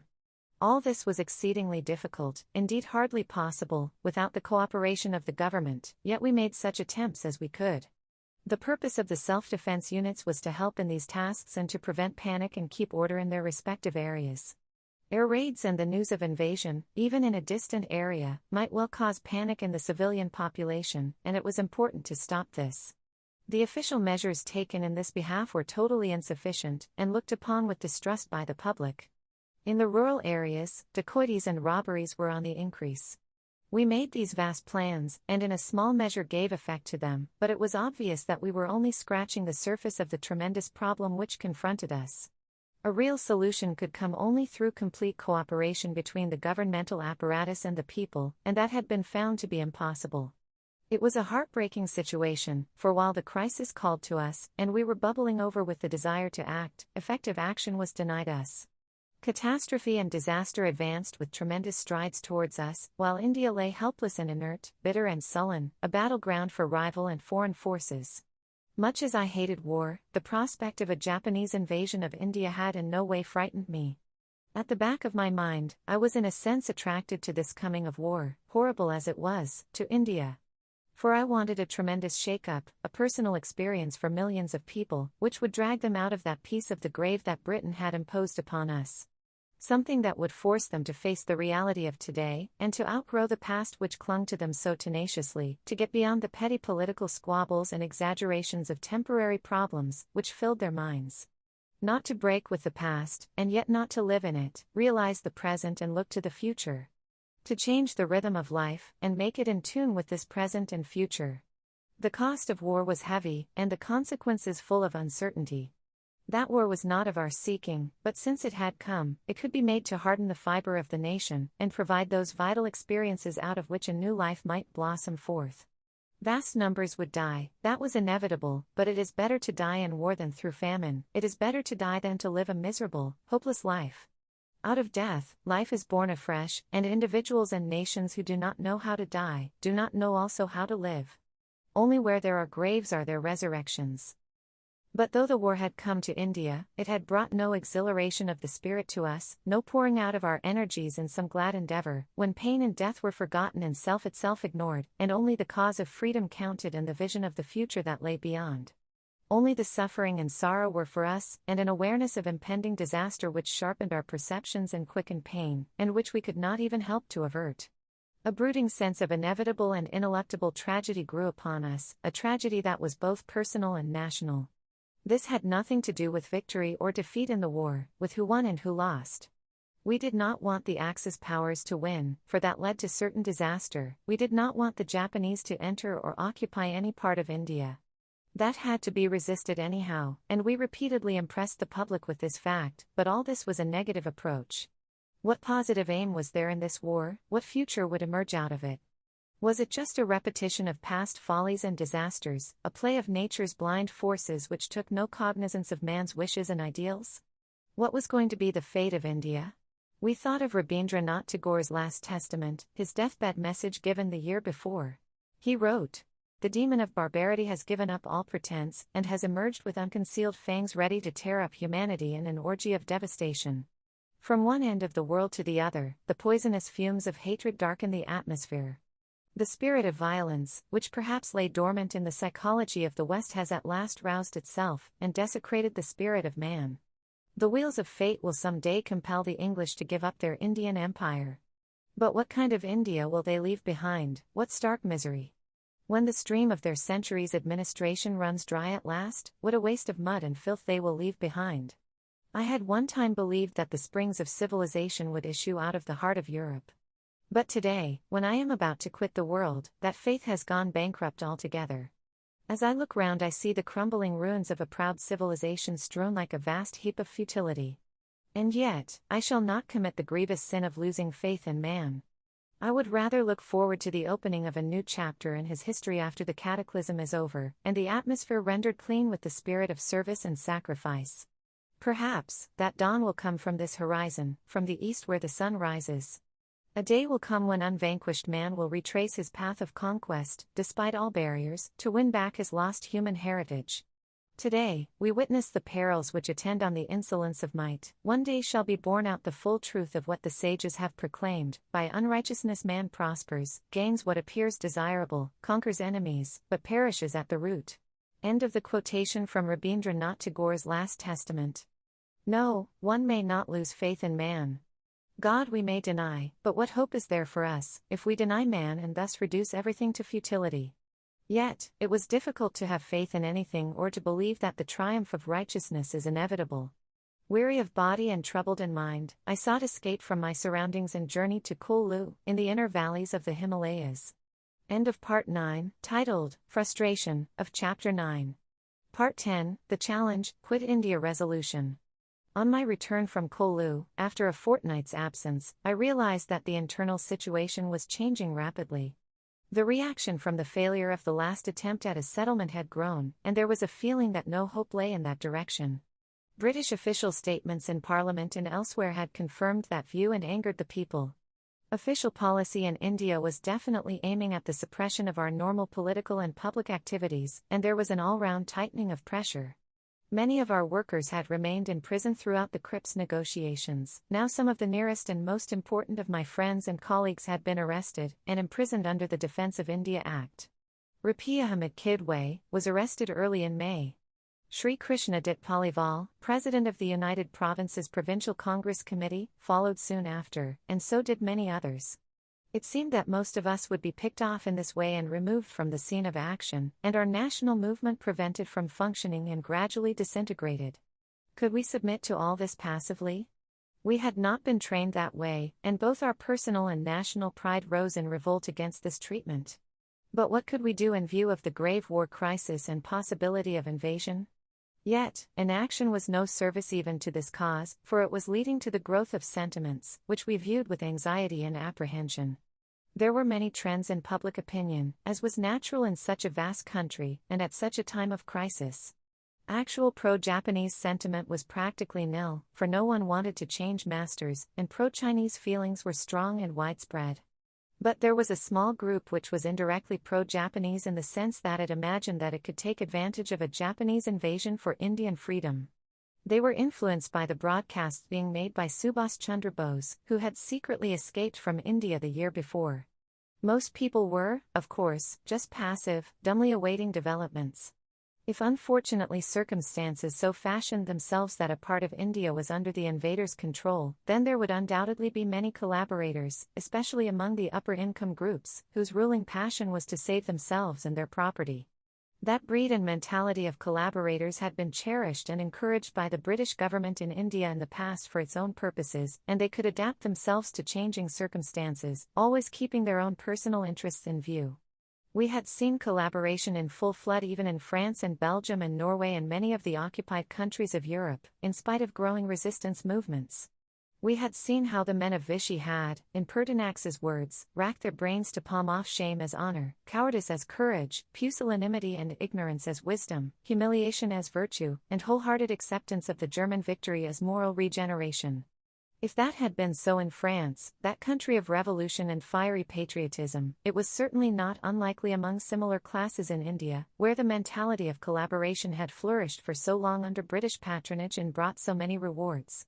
Indeed, it was highly likely that chief among those who might collaborate with the invader would be many of the persons who had been collaborating with British rule, and who proclaimed their loyalty to that rule from the housetops.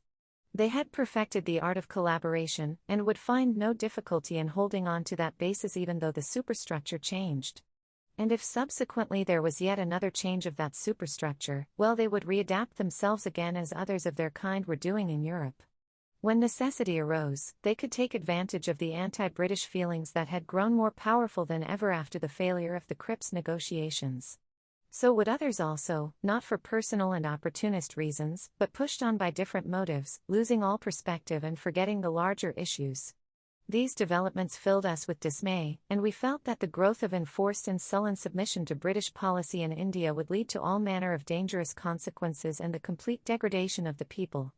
There was a fairly widespread feeling that in case of attempted invasion and occupation of some eastern areas, there would be a breakdown of the civil administration over larger areas elsewhere, leading to chaotic conditions. What had happened in Malaya and Burma was before us. Hardly anyone expected any considerable part of the country to be occupied by the enemy even if the chances of war favored him. India was vast, and we had seen in China that space counts.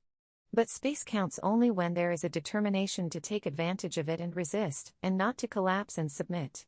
Apparently well-founded reports stated that the Allied armed forces would probably withdraw to inner lines of defense, leaving wide areas open to enemy occupation, though probably the enemy, as in China, might not actually occupy them all.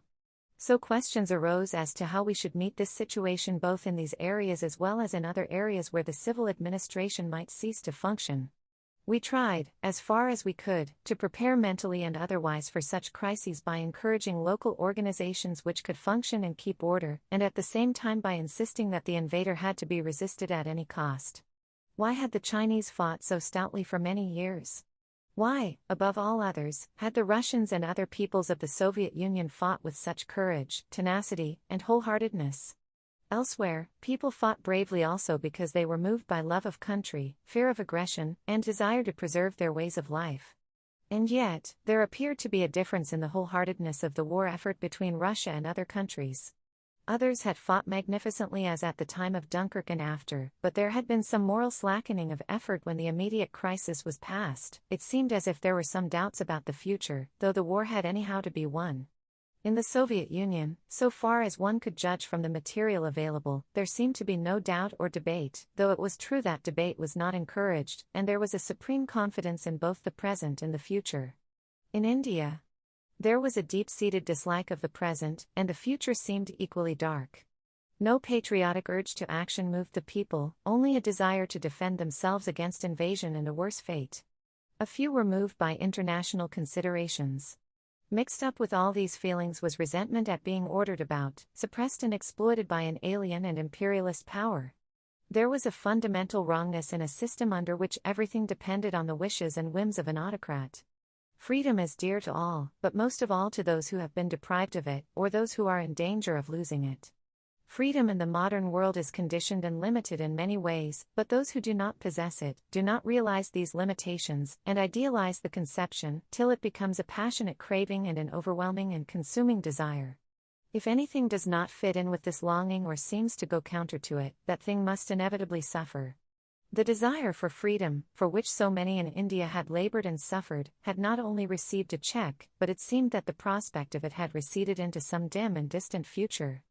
Instead of tacking that passion onto the world struggle that was going on, and drawing upon the vast reservoir of energy in the cause of Indian and world freedom and for India's defense, the war had been isolated from it, and no hope was centered in its issue.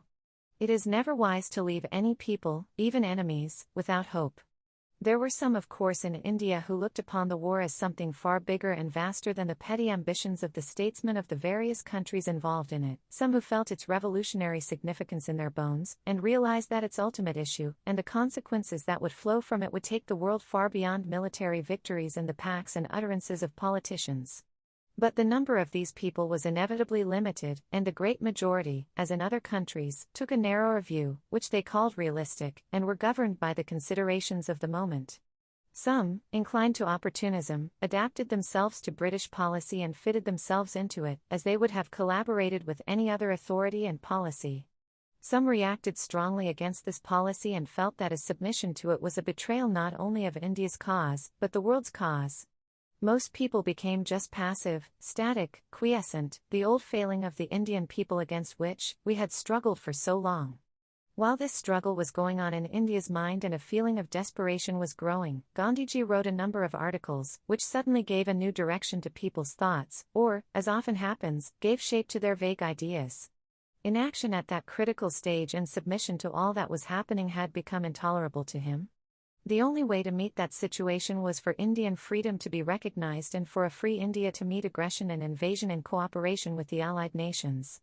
If this recognition was not forthcoming, then some action must be taken to challenge the existing system, and wake up the people from the lethargy that was paralyzing them and making them easy prey to every kind of aggression.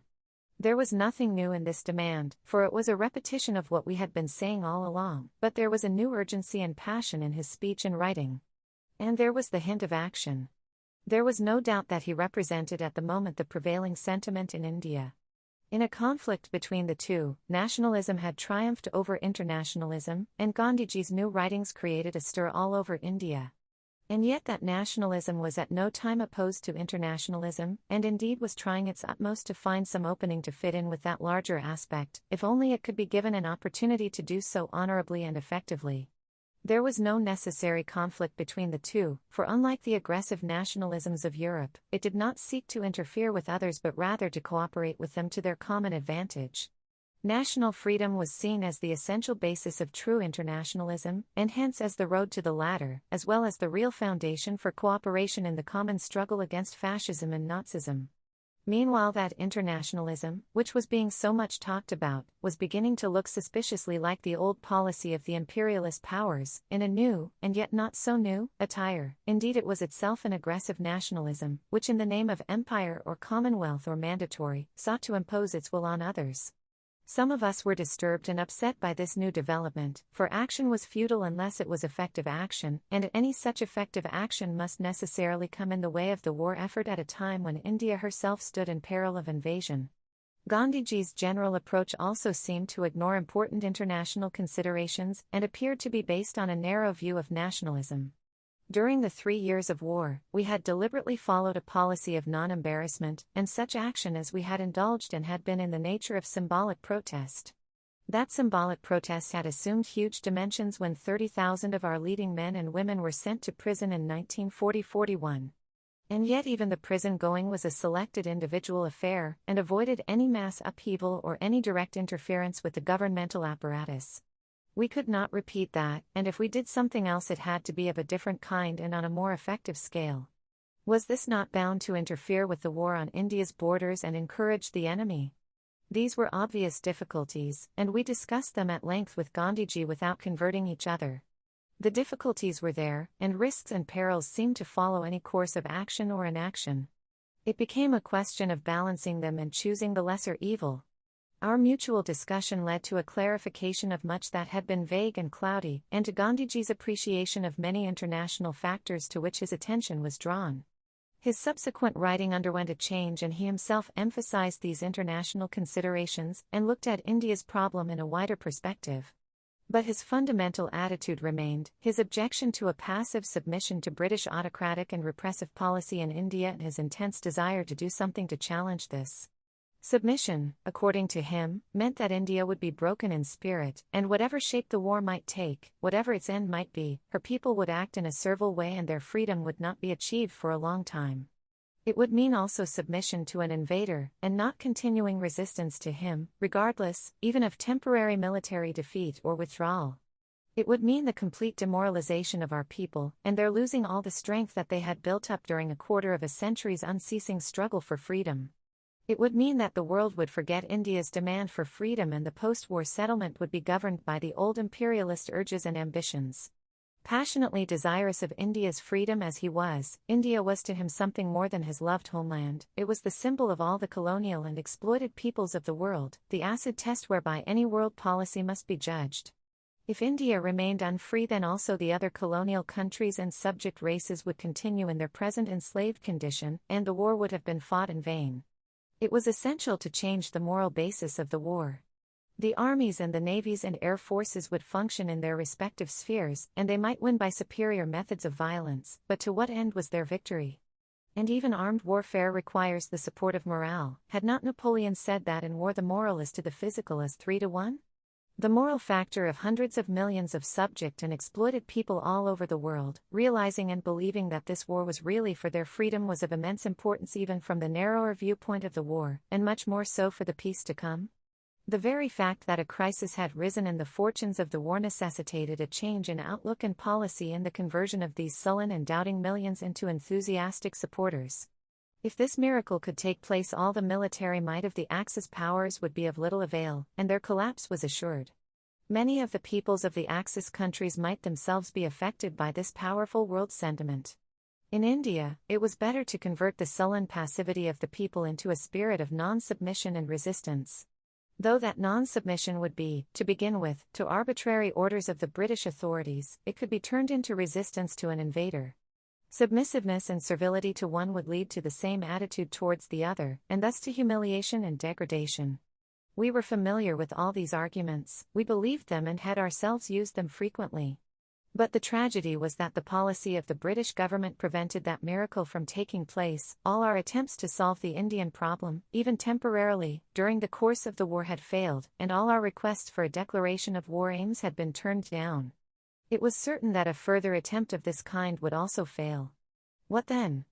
If it was to be conflict, however much it might be justified on moral or other grounds, there could be no doubt that it would tend to interfere greatly with the war effort in India at a time when the danger of invasion was considerable.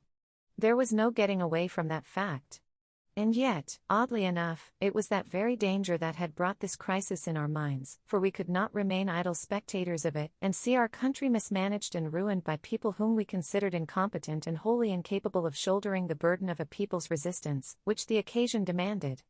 All our pent-up passion and energy sought some outlet, some way of action. Gandhiji was getting on in years, he was in the 70s, and a long life of ceaseless activity, of hard toil, both physical and mental, had enfeebled his body, but he was still vigorous enough, and he felt that all his life work would be in vain if he submitted to circumstances then, and took no action to vindicate what he prized most. His love of freedom for India and all other exploited nations and peoples overcame even his strong adherence to nonviolence. He had previously given a grudging and rather reluctant consent to the Congress not adhering to this policy in regard to defense and the state's functions in an emergency, but he had kept himself aloof from this.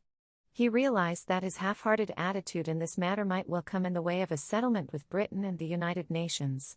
So he went further and himself sponsored a Congress resolution, which declared that the primary function of the Provisional Government of Free India would be to throw all her great resources in the struggle for freedom and against aggression, and to cooperate fully with the United Nations in the defense of India with all the armed as well as other forces at her command.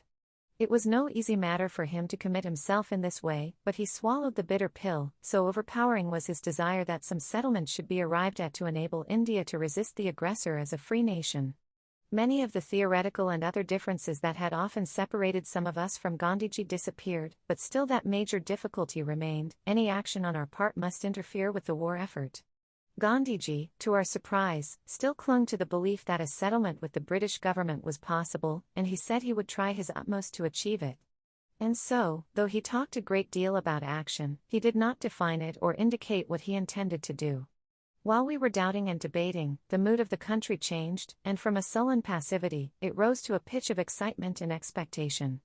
Events were not waiting for a Congress decision or resolution, they had been pushed forward by Gandhiji's utterances, and now they were moving onwards with their own momentum. It was clear that, whether Gandhiji was right or wrong, he had crystallized the prevailing mood of the people. There was a desperateness in it, an emotional urge, which gave second place to logic and reason and a calm consideration of the consequences of action. Those consequences were not ignored, and it was realized that whether anything was achieved or not, the price paid in human suffering would be heavy. But the price that was being paid from day to day and torture of the mind was also heavy, and there was no prospect of escape from it. It was better to jump into the uncharted seas of action and do something, rather than be the tame objects of a malign fate. It was not a politician's approach, but that of a people grown desperate and reckless of consequences, yet there was always an appeal to reason, an attempt to rationalize conflicting emotions, to find some consistency in the fundamental inconsistencies of human character. The war was going to be a long one, to last many more years. There had been many disasters and there were likely to be more, but the war would continue in spite of them, till it had tamed and exhausted the passions which gave rise to it, and which it had itself encouraged. This time there would be no half-success, which are often more painful than failures. It had taken a wrong turn not only in the field of military action, but even more so in regard to the more fundamental objectives for which it was supposed to be fought.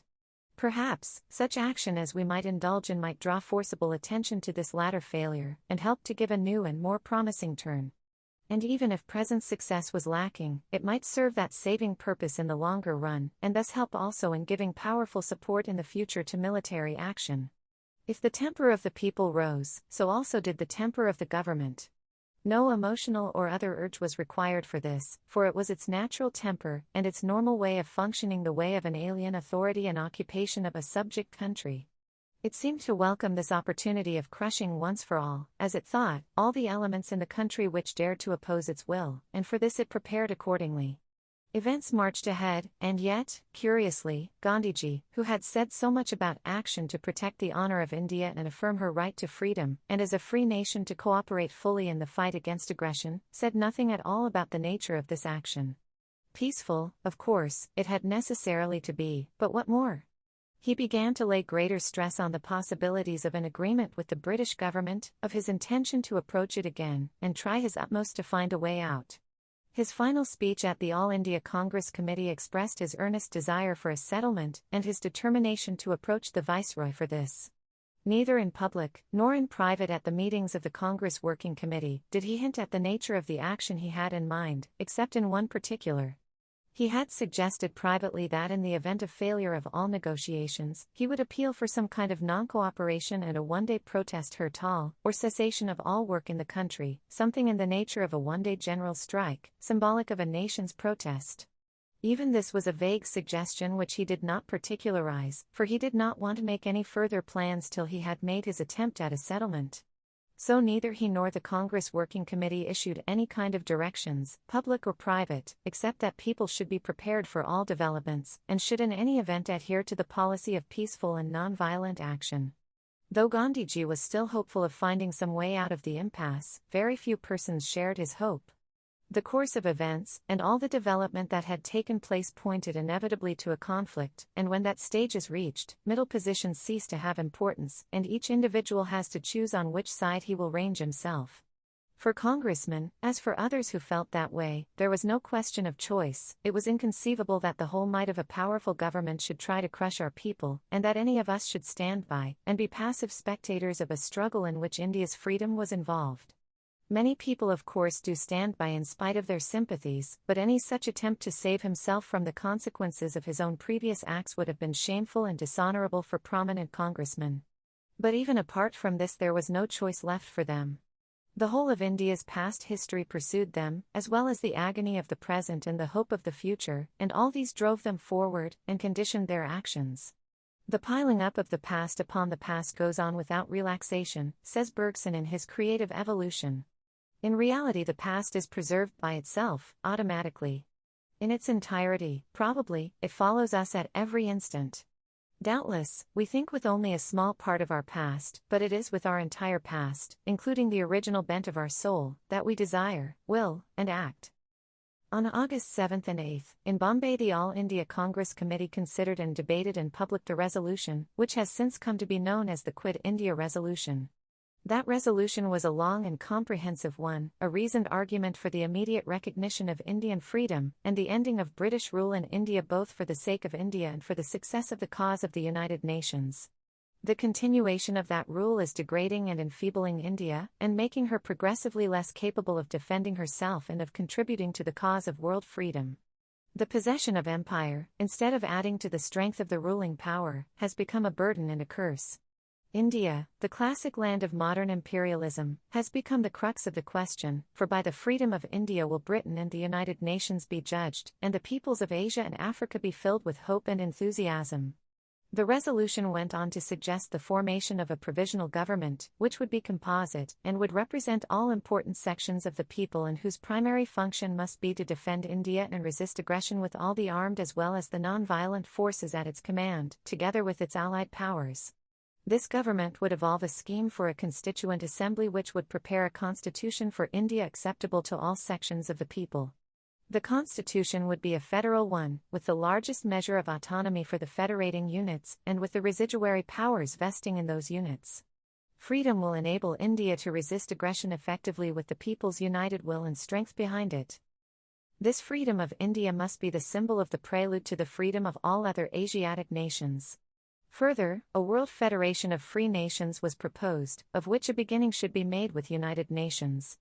The committee stated that it was anxious not to embarrass in any way the defense of China and Russia, whose freedom is precious and must be preserved, or to jeopardize the defensive capacity of the United Nations.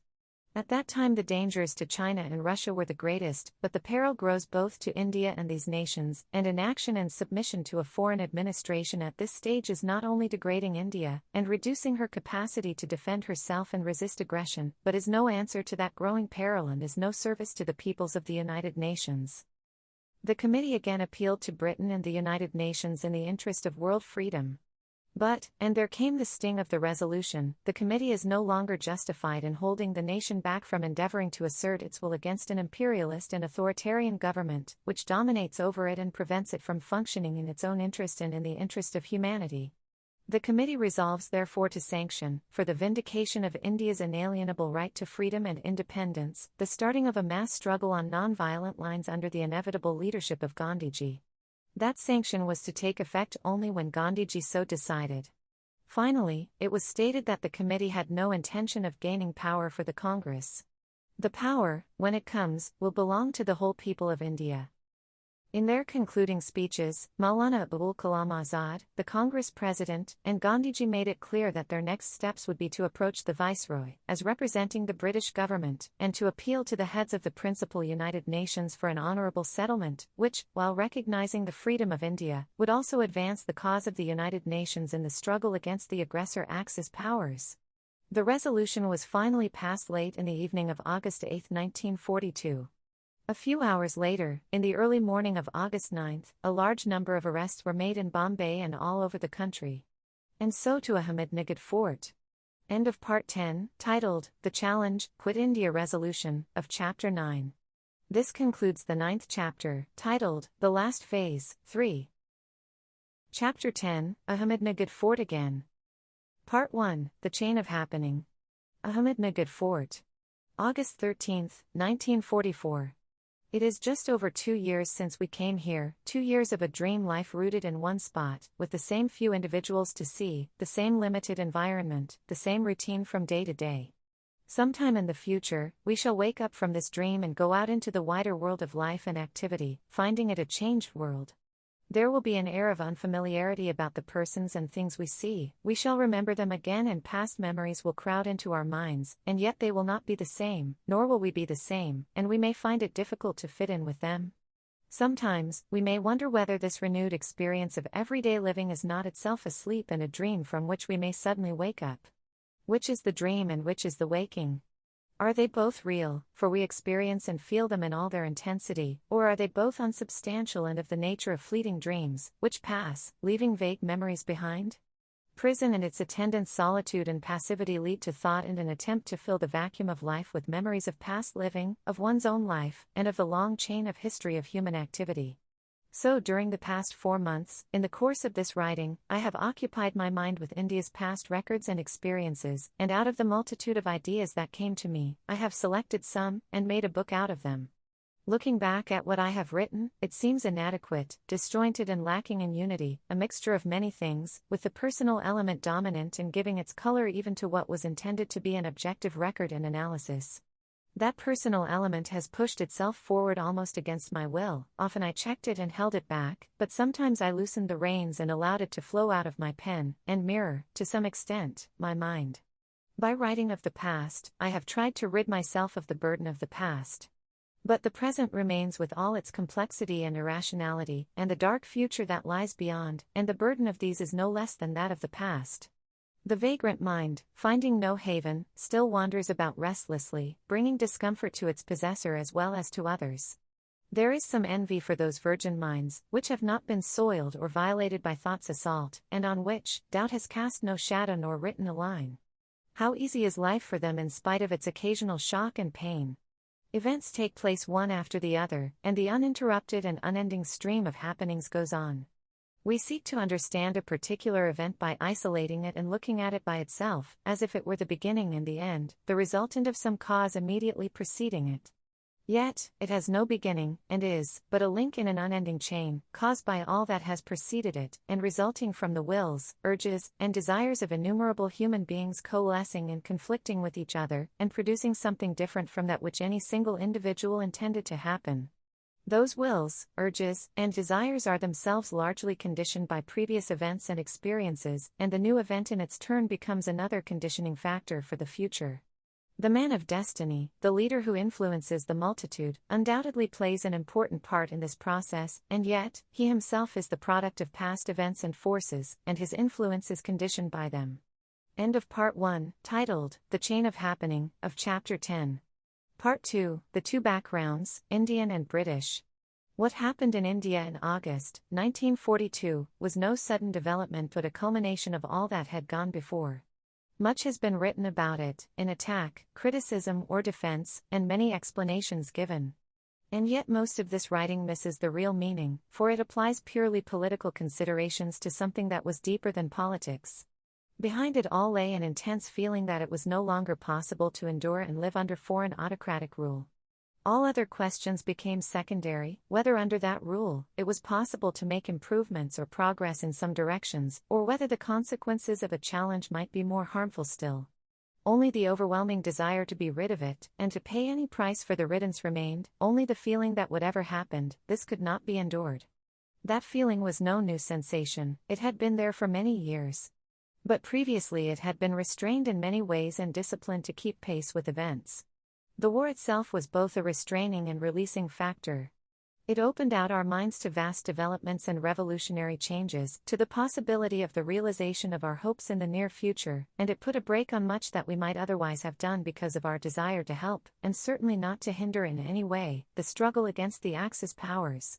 But, as the war developed, it became ever clearer that the Western democracies were fighting not for a change, but for a perpetuation of the old order. Before the war, they had appeased fascism, not only because of the fear of its consequences, but also because of a certain ideological sympathy with it, and an extreme dislike of some of the probable alternatives to it. Nazism and fascism were no sudden growths or accidents of history. They were the natural developments of the past course of events, of empire and racial discrimination, of national struggles, of the growing concentration of power, of technological growth, which found no scope for its fulfillment within the existing framework of society, of the inherent conflict between the democratic ideal and a social structure opposed to it.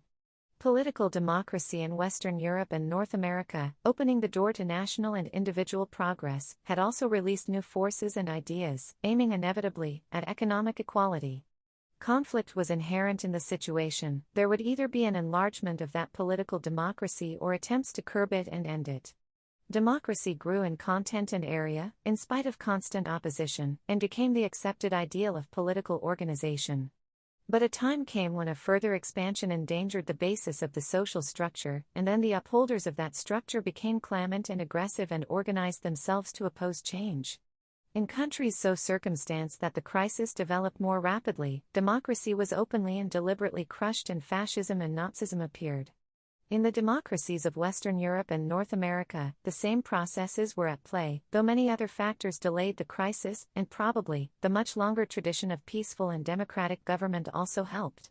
Behind some of these democracies lay empires where there was no democracy at all, and where the same kind of authoritarianism, which is associated with fascism, prevailed. There also, as in fascist countries, the governing class allied itself to reactionary and opportunist groups and feudal survivals in order to suppress the demand for freedom. And there also they began to assert that democracy, though good as an ideal and desirable in their own homelands, was not suited to the peculiar conditions prevailing in their colonial domains. So it was a natural consequence for these Western democracies to feel some kind of an ideological bond with fascism, even when they disliked many of its more brutal and vulgar manifestations. When they were forced to fight in self-defense, they looked forward to a restoration of that very structure which had failed so dismally. The war was looked upon and presented as a defensive war, and this was true enough in a way. But there was another aspect of the war, a moral aspect, which went beyond military objectives and attacked aggressively the fascist creed and outlook. For it was a war, as has been said, for the soul of the peoples of the world. In it lay the seeds of change, not only for the fascist countries, but also for the United Nations. This moral aspect of the war was obscured by powerful propaganda, and emphasis was laid on defense and perpetuation of the past and not on creating a new future. There were many people in the West who ardently believed in this moral aspect and wanted to create a new world, which would afford some guarantees against that utter failure of human society which the World War represented. There were vast numbers of people everywhere, including especially the men, who fought and died on the field of battle, who vaguely but firmly hoped for this change. And there were those hundreds of millions of the dispossessed and exploited and racially discriminated against in Europe and America, and much more so in Asia and Africa, who could not isolate the war from their memories of the past and their present misery, and passionately hoped, even when hope was unreasonable, that the war would somehow lift the burdens that crushed them. But the eyes of the leaders of the United Nations were turned elsewhere. They looked back to the past and not forward to the future. Sometimes, they spoke eloquently of the future to appease the hunger of their people, but their policy had little to do with these fine phrases. For Mr. Winston Churchill it was a war of restoration and nothing more, a continuation, with minor changes, of both the social structure of England and the imperial structure of her empire. President Roosevelt spoke in terms of greater promise, but his policy had not been radically different. Still many people all over the world looked to him with hope as a man of vision and high statesmanship. So the future for India and the rest of the world, in so far as the British ruling class could help it, would be in line with the past, and the present had necessarily to conform to it. In that very present, the seeds of this future were being sown. The Cripps proposals, for all their seeming advance, created new and dangerous problems for us, which threatened to become insuperable barriers to freedom. To some extent, they have already had this result. The all-pervading autocracy and authoritarianism of the British government in India, and the widespread suppression of the most ordinary civil rights and liberties, had reached their further limits during, and under cover of, the war. No one in the present generation had experienced the like of these. They were constant reminders of our enslaved condition and continuing humiliation. They were also a presage of the future, of the shape of things to come, for out of this present, the future would grow. Anything seemed to be better than to submit to this degradation. How many people out of India's millions felt this way is impossible to say. For most of those millions, all conscious feeling has been deadened by poverty and misery. Among the others were those who had been corrupted by office or privilege or vested interest, or whose minds had been diverted by special claims. Yet the feeling was very widespread, varying in intensity, and sometimes overlaid by other feelings. There were many gradations in it, from an intensity of belief and a desire to brave all hazards, which led inevitably to action, to a vague sympathy from a safe distance. Some, tragically inclined, felt suffocated and strangled at the lack of air to breathe in the oppressive atmosphere that surrounded them. Others, living on the ordinary trivial plane, had more capacity to adapt themselves to conditions they disliked. The background of the British governing personnel in India was entirely different.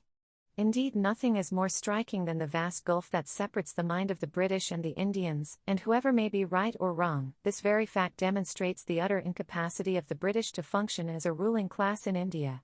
For there must be some harmony, some common outlook, between the rulers and the ruled if there is to be any advance, otherwise there can only be conflict, actual or potential.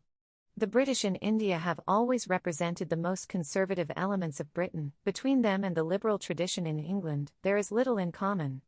The more years they spend in India, the more rigid they grow in outlook, and when they retire and go back to England, they become the experts who advise on Indian problems. They are convinced of their own rectitude, of the benefits and necessity of British rule in India, of their own high mission in being the representatives of the imperial tradition. Because the National Congress has challenged the whole basis of this rule and sought to rid India of it, it has become, in their eyes, public enemy number one. Sir Reginald Maxwell, the then Home Member of the Government of India, speaking in the Central Assembly in 1941, gave a revealing glimpse of his mind. He was defending himself against the charge that congressmen and socialists and communists, detained without trial in prison, were subjected to inhuman treatment, far worse than that given to German and Italian prisoners of war. He said that Germans and Italians were, at any rate, fighting for their countries, but these others were enemies of society who wanted to subvert the existing order. Evidently, it seemed to him preposterous that an Indian should want freedom for his country or should want to change the economic structure of India. As between the two, his sympathies were obviously for the Germans and Italians, though his own country was engaged in a bitter war against them. This was before Russia entered the war, and it was safe then to condemn every attempt to change the social order. Before World War II began, admiration for the fascist regimes was frequently expressed. Had not Hitler himself said, in his Mein Kampf and subsequently, that he wanted the British Empire to continue? The government of India certainly was anxious to help in every way in the war against the Axis powers. But in its mind that victory would be incomplete if it was not accompanied by another victory, the crushing of the nationalist movements in India as represented mainly by the Congress. The Cripps negotiations had perturbed it, and it rejoiced at their failure. The way was now open to deal the final blow at the Congress and all those who sided with it.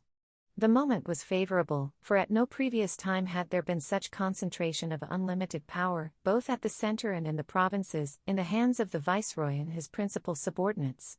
The war situation was a difficult one, and it was a feasible argument that no opposition or trouble could be tolerated. Liberal elements in England and America, interested in India, had been quietened by the Cripps affair and the propaganda that followed. In England, the ever-present feeling of self-righteousness in relation to India had grown. Indians, or many of them, it was felt there, were intransigent, troublesome persons, narrow in outlook, unable to appreciate the dangers of the situation, and probably in sympathy with the Japanese. Mr. Gandhi's articles and statements, it was said, had proved how impossible he was, and the only way left open was to put an end to all this by crushing Gandhi and the Congress once for all. End of Part 2, titled, The Two Backgrounds, Indian and British, of Chapter 10. Part 3, Mass Upheavals and Their Suppression. In the early morning of August 9, 1942, numerous arrests were made all over India. What happened then? Only scraps of news trickled through to us after many weeks, and even now, we can form only an incomplete picture of what took place. All the prominent leaders had been suddenly removed and no one seemed to know what should be done. Protests, of course, there had to be, and there were spontaneous demonstrations.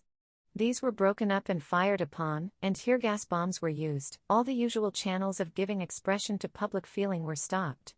And then, all these suppressed emotions broke out and crowds gathered in cities and rural areas and came in conflict with the police and the military.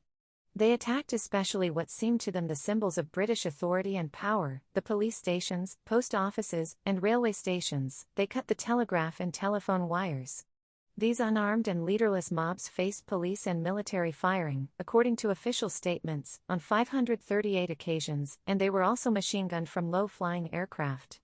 For a month or two or more these disturbances continued in various parts of the country, and then they dwindled away and gave place to sporadic occurrences. The disturbances, said Mr. Churchill in the House of Commons, were crushed with all the weight of the government, and he praised the loyalty and steadfastness of the brave Indian police as well as the Indian official class generally, whose behavior has been deserving of the highest praise. He added that larger reinforcements have reached India, and the number of white troops in that country is larger than at any time in the British connection. These foreign troops and the Indian police had won many a battle against the unarmed peasantry of India and crushed their rebellion, and that other main prop of the British Raj in India, the official class, had helped, actively or passively, in the process. This reaction in the country was extraordinarily widespread, both in towns and villages. In almost all the provinces and in a large number of the Indian states there were innumerable demonstrations, in spite of official prohibition. There were hartals, closure of shops and markets and a stoppage of business everywhere, varying in duration from a number of days to some weeks, and in a few cases, to over a month. So also labor strikes. More organized and used to disciplined group action, industrial workers in many important centers spontaneously declared strikes in protest against government action in arresting national leaders. A notable instance of this was at the vital steel city of Jamshedpur, where the skilled workers, drawn from all over India, kept away from work for a fortnight, and only agreed to return on the management promising that they would try their best to get the Congress leaders released and a national government formed. In the great textile center of Ahmedabad also there was a sudden and complete stoppage of work in all the numerous factories without any special call from the trade union. Footnote: it has been stated by high government officials, and frequently repeated by others, that these strikes, especially in Jamshedpur and Ahmedabad, were encouraged by the employers and mill owners. This is hardly credible, for the strikes involved the employers in very heavy losses, and I have yet to know big industrialists who work against their own interests in this manner. It is true that many industrialists sympathize with and desire India's independence, but their conception of India's freedom is necessarily one in which they have a secure place. They dislike revolutionary action and any vital change in the social structure. It is possible, however, that influenced by the depth and widespread character of public feeling in August and September 1942, they refrained from adopting that aggressive and punitive attitude, in cooperation with the police, which they usually indulge in when strikes take place. Another frequent assertion, almost taken for granted in British circles and the British press, is that the Indian Congress is heavily financed by the big industrialists. This is wholly untrue, and I ought to know something about it as I have been General Secretary and President of the Congress for many years. A few industrialists have financially helped from time to time in the social reform activities of Gandhiji and the Congress, such as village industries, abolition of untouchability and raising of depressed classes, basic education, etc., but they have kept scrupulously aloof from the political work of the Congress, even in normal times, and much more so during periods of conflict with government. Whatever their occasional sympathies, they believe, like most sober and well-established individuals, in safety first. Congress work has been carried on almost entirely on the petty subscriptions and donations of its large membership. Most of the work has been voluntary and unpaid. Occasionally, in the cities, the merchants have helped a little. The only exception to this was probably during the general elections of 1937, when some big industrialists contributed to the Central Election Fund. Even this fund, considering the scope of our activity, was inconsiderable. It is astonishing, and it will be incredible to Westerners, with what little money we have carried on our work in the Congress during the last quarter of a century, a period when India has been convulsed repeatedly by political activity and direct action movements. In the United Provinces, one of our most active and well-organized provinces, and one with which I am best acquainted, almost our entire work was based on the 4 anna subscriptions of our members. End of footnote. This general strike in Ahmedabad continued peacefully for over 3 months in spite of all attempts to break it. It was a purely political and spontaneous reaction of the workers, and they suffered greatly, for it was a time of relatively high wages. They received no financial help whatever from outside during this long period. At other centers, the strikes were of briefer duration, lasting sometimes only for a few days. Kanpur, another big textile center, had, so far as I know, no major strike, chiefly because the communist leadership there succeeded in averting it. In the railways also, which are government-owned, there was no marked or general stoppage of work, except such as was caused by the disturbances, and this latter was considerable. Among the provinces, the Punjab was probably the least affected, but there were many hartals and strikes even there. The northwest frontier province, almost exclusively Muslim in population, occupied a peculiar position. To begin with, there were no mass arrests or other provocative action there on the part of the government, as in the other provinces. This may have been partly due to the fact that the frontier people were considered inflammable material, but also partly to the policy of government to show that Muslims were keeping apart from the nationalist upheaval. But when news of happenings in the rest of India reached the frontier province, there were numerous demonstrations and even aggressive challenges to British authority. There was firing on the demonstrators, and the usual methods of suppressing popular activities were adopted. Several thousands of people were arrested, and even the great Pathan leader Badshah Khan, as Abdul Ghaffar Khan is popularly known, was seriously injured by police blows. This was extreme provocation, and yet, surprisingly enough, the excellent discipline, which Abdul Ghaffar Khan had established among his people, held, and there were no violent disturbances there of the kind that occurred in many parts of the country. The sudden, unorganized demonstrations and outbreaks on the part of the people, culminating in violent conflicts and destruction, and continued against overwhelming and powerful armed forces, were a measure of the intensity of their feelings. Those feelings had been there even before the arrest of their leaders, but the arrests, and the frequent firings that followed them, roused the people to anger and to the only course that an enraged mob can follow. For a time, there seems to have been a sense of uncertainty as to what should be done. There was no direction, no program. There was no well-known person to lead them or tell them what to do, and yet they were too excited and angry to remain quiescent. As often happens in these circumstances, local leaders sprang up and were followed for the moment. But even the guidance they gave was little, it was essentially a spontaneous mass upheaval. All over India, the younger generation, especially university students, played an important part in both the violent and peaceful activities of 1942. Many universities were closed. Some of the local leaders attempted even then to pursue peaceful methods of action in civil disobedience, but this was difficult in the prevailing atmosphere. The people forgot the lesson of nonviolence which had been dinned into their ears for more than 20 years, and yet they were wholly unprepared, mentally or otherwise, for any effective violence. That very teaching of nonviolent methods produced doubt and hesitation and came in the way of violent action. If the Congress, forgetful of its creed, had previously given even a hint of violent action, there is no doubt that the violence that actually took place would have increased 100-fold. But no such hint had been given, and, indeed, the last message of the Congress had again emphasized the importance of nonviolence in action. Yet perhaps one fact had some effect on the public mind. If, as we had said, armed defense was legitimate and desirable against an enemy aggressor, why should that not apply to other forms of existing aggression? The prohibition of violent methods of attack and defense once removed had unintended results, and it was not easy for most people to draw fine distinctions. All over the world extreme forms of violence were prevailing and incessant propaganda encouraged them. It became then a question of expediency and of intensity of feeling. Then there were also people, outside or in the Congress, who never had any belief in nonviolence, and who were troubled with no scruples in regard to violent action. But in the excitement of the moment few people think, they act in accordance with their long-suppressed urges which drive them forward. And so, for the first time since the Great Revolt of 1857, vast numbers of people again rose to challenge by force, but a force without arms, the fabric of British rule in India. It was a foolish and inopportune challenge, for all the organized and armed force was on the other side, and in greater measure indeed than at any previous time in history. However great the numbers of the crowd, it cannot prevail in a contest of force against armed forces. It had to fail, unless those armed forces themselves changed their allegiance. But those crowds had not prepared for the contest or chosen the time for it. It came upon them unawares, and in their immediate reaction to it, however unthinking and misdirected it was, they showed their love of India's freedom, and their hatred of foreign domination. Though the policy of nonviolence went under, for the time being at least, the long training that the people had received under it had one important and desirable result. In spite of the passions aroused, there was very little, if any, racial feeling, and, on the whole, there was a deliberate attempt on the part of the people to avoid causing bodily injury to their opponents.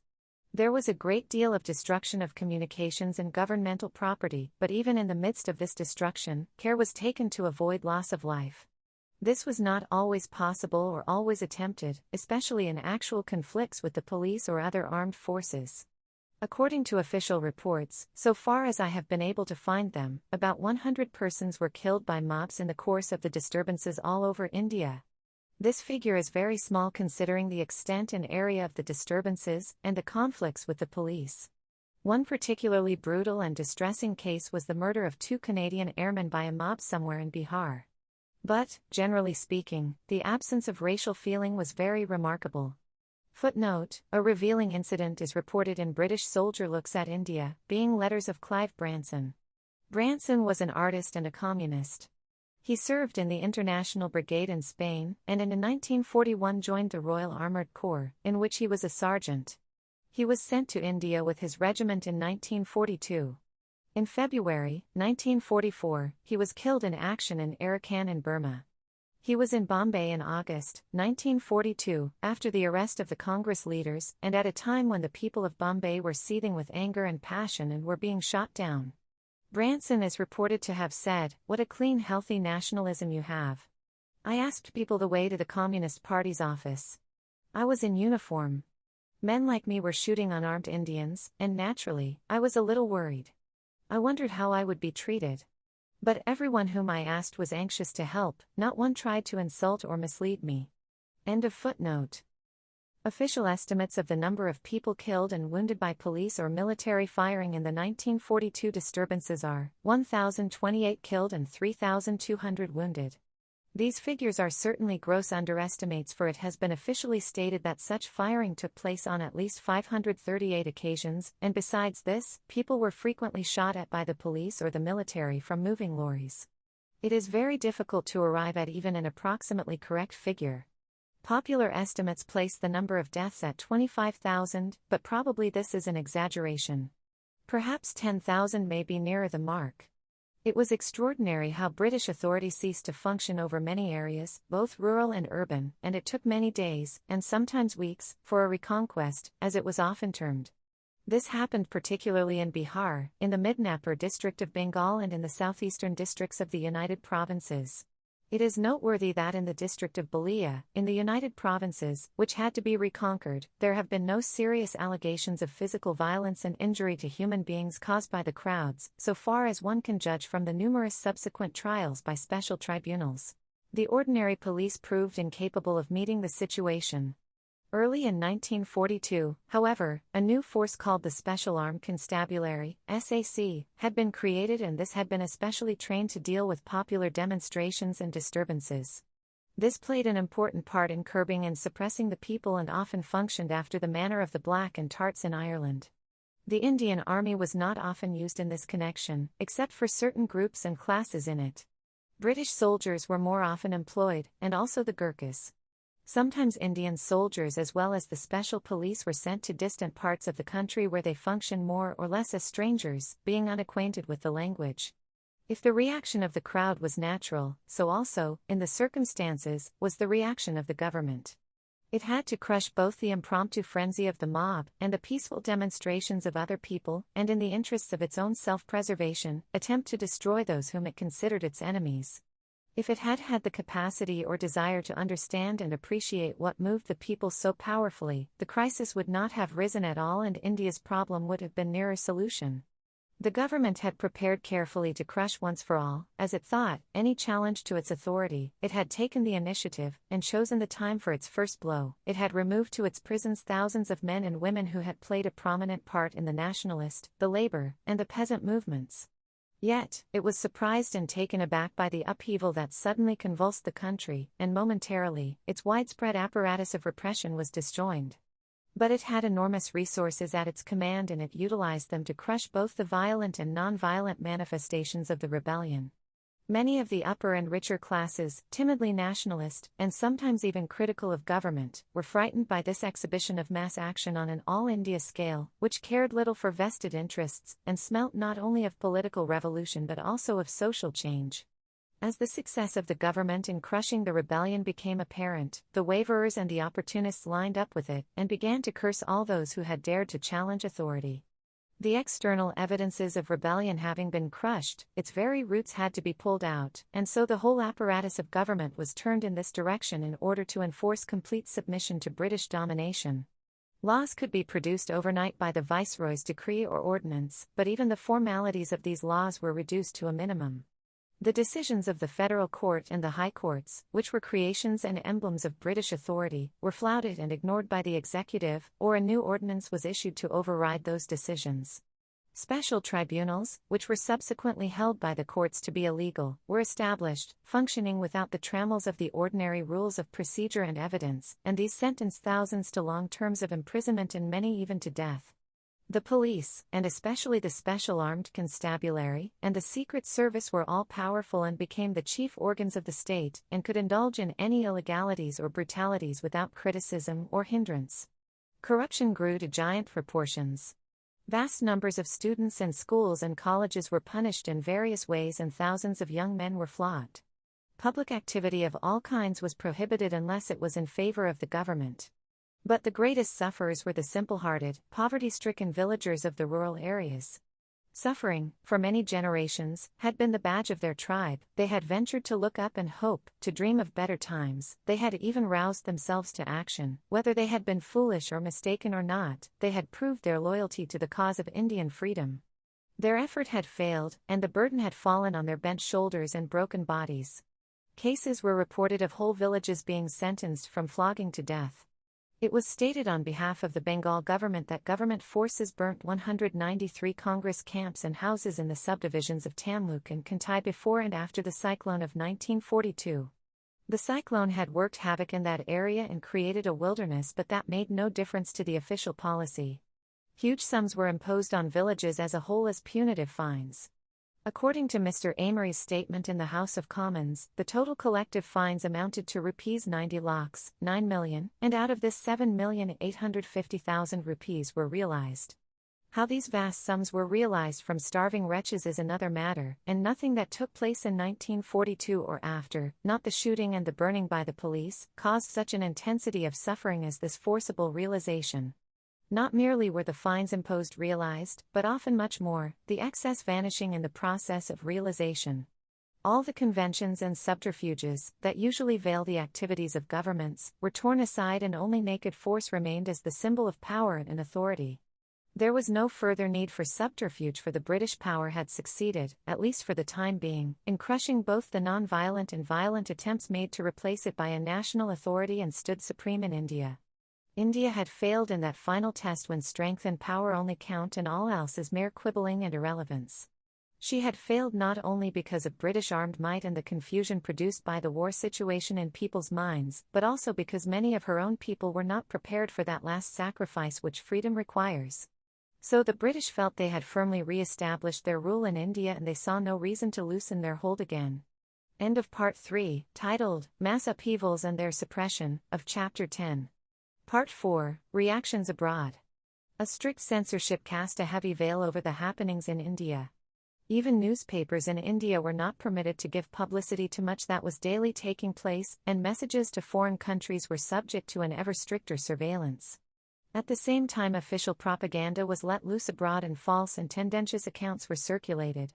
The United States of America were especially flooded with this propaganda, for opinion there was held to count, and hundreds of lecturers and others, both English and Indian, were sent there to tour the country. Even apart from this propaganda, it was natural in England, suffering the strain and anxiety of war, for resentment to be felt against Indians, and especially those who were adding to their troubles in time of crisis. One-sided propaganda added to this, and even more so, the conviction of the British in their own righteousness. Their very lack of awareness of others' feelings had been their strength, and it continued to justify actions taken on their behalf, and to cast the blame for any mishap on the iniquity of others who were so blind to the obvious virtues of the British. Those virtues had now been justified afresh by the success of British forces and the Indian police in crushing those in India who had ventured to doubt them. Empire had been justified, and Mr. Winston Churchill declared, with special reference to India, "I have not become the King's First Minister in order to preside over the liquidation of the British Empire." In saying so, Mr. Churchill undoubtedly represented the viewpoint of the vast majority of his people, and even of many who had previously criticized the theory and practice of imperialism. The leaders of the British Labour Party, anxious to demonstrate that they were behind no other group in their attachment to the imperial tradition, supported Mr. Churchill's statement and stressed the resolve of the British people to keep the empire together after the war. In America, opinion, in so far as it was interested in the faraway problem of India, was divided, for people there were not equally convinced of the virtues of the British ruling class, and looked with some disapproval on other people's empires. They were also anxious to gain India's goodwill and utilize her resources fully in the war against Japan. Yet one-sided and tendentious propaganda inevitably produced results, and there was a feeling that the Indian problem was far too complicated for them to tackle, and anyway it was difficult for them to interfere in the affairs of their British ally. What those in authority, or people generally, in Russia thought about India it was impossible to say. They were far too busy with their stupendous war effort, and with driving the invader from their country, to think of matters of no immediate concern to them. Yet, they were used to thinking far ahead, and they were not likely to ignore India, which touched their frontiers in Asia. What their future policy would be no one could say, except that it would be realistic and principally concerned with adding to the political and economic strength of the U.S.S.R.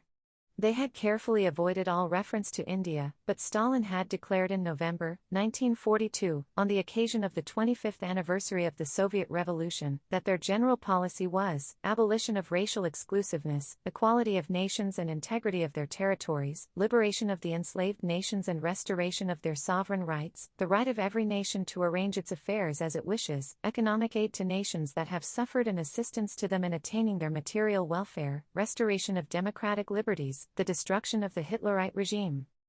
In China, it was evident that, whatever the reaction of the people to any particular action of ours, their sympathies were entirely on the side of Indian freedom. That sympathy had historical roots, but, even more so, it was based on the realization that unless India was free, China's freedom might be endangered. It was not in China only but throughout Asia, Egypt, and the Middle East, Indian freedom had become a symbol of a larger freedom for other subject and dependent countries, a test in the present and a measuring rod for the future. Mr. Wendell Willkie in his book, One World, says, "Many men and women I have talked with, from Africa to Alaska, asked me the question which has become almost a symbol all through Asia: what about India? From Cairo on, it confronted me at every turn. The wisest man in China said to me, when the aspiration of India for freedom was put aside to some future date, it was not Great Britain that suffered in public esteem in the Far East. It was the United States." What had happened in India had compelled the world to look at India for a while, even in the midst of the war crisis, and to think of the basic problems of the East. It had stirred the mind and heart of every country of Asia. Even though, for the moment, the Indian people appeared helpless in the powerful grip of British imperialism, they had demonstrated that there would be no peace in India or Asia unless India was free. End of Part 4, titled, Reactions Abroad, of Chapter 10. Part 5, Reactions in India. Foreign rule over a civilized community suffers from many disadvantages and many ills follow in its train. One of these disadvantages is that it has to rely on the less desirable elements in the population. The idealists, the proud, the sensitive, the self-respecting, those who care sufficiently for freedom and are not prepared to degrade themselves by an enforced submission to an alien authority, keep aloof or come into conflict with it. The proportion of careerists and opportunists in its ranks is much higher than it would normally be in a free country. Even in an independent country with an autocratic form of government, many sensitive people are unable to cooperate in governmental activities, and there are very few opportunities for the release of new talent. An alien government, which must necessarily be authoritarian, suffers from all these disadvantages and adds to them, for it has always to function in an atmosphere of hostility and suppression. Fear becomes the dominant motive of both the government and the people, and the most important services are the police and the Secret Service. When there is an actual conflict between the government and the people, this tendency to rely on and encourage the undesirable elements in the population becomes even more strongly marked. Many conscientious people, of course, through force of circumstances, have to continue functioning in the governmental structure, whether they like it or not. But those who come to the top and play the most important roles are chosen for their anti-nationalism, their subservience, their capacity to crush and humiliate their own countrymen. The highest merit is opposition, often the result of personal rivalries and disappointments, to the sentiments and feelings of the great majority of the people. In this turgid and unwholesome atmosphere, no idealism or noble sentiment has any place, and the prizes held out are high positions and big salaries. The incompetence or worse failings of the supporters of government have to be tolerated, for the measure of everything is the active support given to that government in crushing its opponents. This leads to government cohabiting with strange groups and very odd persons. Corruption, cruelty, callousness, and a complete disregard of the public welfare flourish and poison the air. Footnote: the Bengal Administrative Inquiry Committee, presided over by Sir Archibald Rowlands, in their report, issued in May, 1945, say, "So widespread has corruption become, and so defeatist is the attitude taken towards it, that we think that the most drastic steps should be taken to stamp out the evil which has corrupted the public service and public morals." The committee received, with surprise and regret, evidence that the attitude of some civil servants towards the public left much to be desired. It was stated that they adopt an attitude of aloof superiority, appear to pay greater regard to the mechanical operation of a soulless machine than to promoting the welfare of the people, and look upon themselves rather as masters than as servants of the people. End of footnote. While much that the government does is bitterly resented, far greater resentment is caused by those Indian supporters of it, who become more royalist than the king. The average Indian has a feeling of disgust and nausea at this behavior, and to him such people are comparable to the men of Vichy or the puppet regimes set up by the German and Japanese governments. This feeling is not confined to congressmen but extends to members of the Muslim League and other organizations, and is expressed even by the most moderate of our politicians. Footnote: Hitler, an expert in compelling others to submit to his yoke, says in Mein Kampf, "We must not expect embodiments of characterless submission suddenly to repent in order, on the basis of intelligence and all human experience, to act otherwise than hitherto. On the contrary, these very people will hold every such lesson at a distance, until the notion is either once and for all accustomed to its slave's yoke, or until better forces push to the surface to wrest power from the infamous corruptors." In the first case, these people continue to feel not at all badly since they not infrequently are entrusted by the victors with the office of slave overseer, which these characterless types then exercise over their own nation, and that generally more heartlessly than any alien beast imposed by the enemy himself. End of footnote. The war afforded a sufficient excuse and was a cover for intense anti-national activities of the government in novel forms of propaganda. Mushroom labor groups were financed to build up labor morale, and newspapers containing scurrilous attacks on Gandhi and the Congress were started and subsidized, in spite of the paper shortage, which came in the way of other newspapers functioning. Official advertisements, supposed to be connected with the war effort, were also utilized for this purpose. Information centers were opened in foreign countries to carry on continuous propaganda on behalf of the government of India. Crowds of undistinguished and often unknown individuals were sent on officially organized deputations, especially to the U.S.A., despite the protest of the Central Assembly, to act as propaganda agents and stools of the British government. Persons holding independent views or critical of government policy had no chance of going abroad. They could neither get a passport nor transport facilities. All these and many other devices have been employed by the government during the last 2 years to create a semblance of what it considers public tranquility. Political and public life becomes dormant, as, indeed, it must in a country more or less under military occupation and rule. But this forcible suppression of symptoms can only cause an aggravation of the disease, and India is very sick. Prominent Indian conservatives, who have always tried to cooperate with the government, have been filled with anxiety at this volcano which has been temporarily sealed at its mouth, and they have stated that they have never known such bitterness against the British government. I do not know and cannot tell till I come into contact with my people, how they have changed during these 2 years and what feelings stir in their hearts, but I have little doubt that these recent experiences have changed them in many ways. I have looked into my own mind from time to time and examined its almost involuntary reaction to events. I had always looked forward in the past to a visit to England, because I have many friends there and old memories draw me. But now, I found that there was no such desire and the idea was distasteful. I wanted to keep as far away from England as possible, and I had no wish even to discuss India's problems with Englishmen. And then I remembered some friends and softened a little, and I told myself how wrong it was to judge a whole people in this way. I thought also of the terrible experiences that the English people had gone through in this war, of the continuous strain in which they had lived, of the loss of so many of their loved ones. All this helped to tone down my feelings, but that basic reaction remained. Probably time and the future will lessen it and give another perspective. But if I, with all my associations with England and the English, could feel that way, what of others who had lacked those contacts? End of Part 5, titled, Reactions in India, of Chapter 10. Part 6, India's Sickness, Famine. India was very sick, both in mind and body. While some people had prospered during the war, the burden on others had reached breaking point, and as an awful reminder of this came famine, a famine of vast dimensions affecting Bengal and East and South India. It was the biggest and most devastating famine in India during the past 170 years of British dominion, comparable to those terrible famines which occurred from 1766 to 1770 in Bengal and Bihar, as an early result of the establishment of British rule. Epidemics followed, especially cholera and malaria, and spread to other provinces, and even today they are taking their toll of scores of thousands of lives. Millions have died of famine and disease, and yet that specter hovers over India and claims its victims. Footnote: estimates of the number of deaths by famine in Bengal in 1943-44 vary greatly. The Department of Anthropology of the Calcutta University carried out an extensive scientific survey of sample groups in the famine areas. They arrived at the figure of about 3,400,000 total deaths by famine in Bengal. It was also found that during 1943 and 1944, 46% of the people of Bengal suffered from major diseases. Official figures of the Bengal government, based largely on unreliable reports from village patwaris or headmen, gave a much lower figure. The official Famine Inquiry Commission, presided over by Sir John Woodhead, has come to the conclusion that about 1,500,000 deaths occurred in Bengal as a direct result of the famine and the epidemics which followed in its train.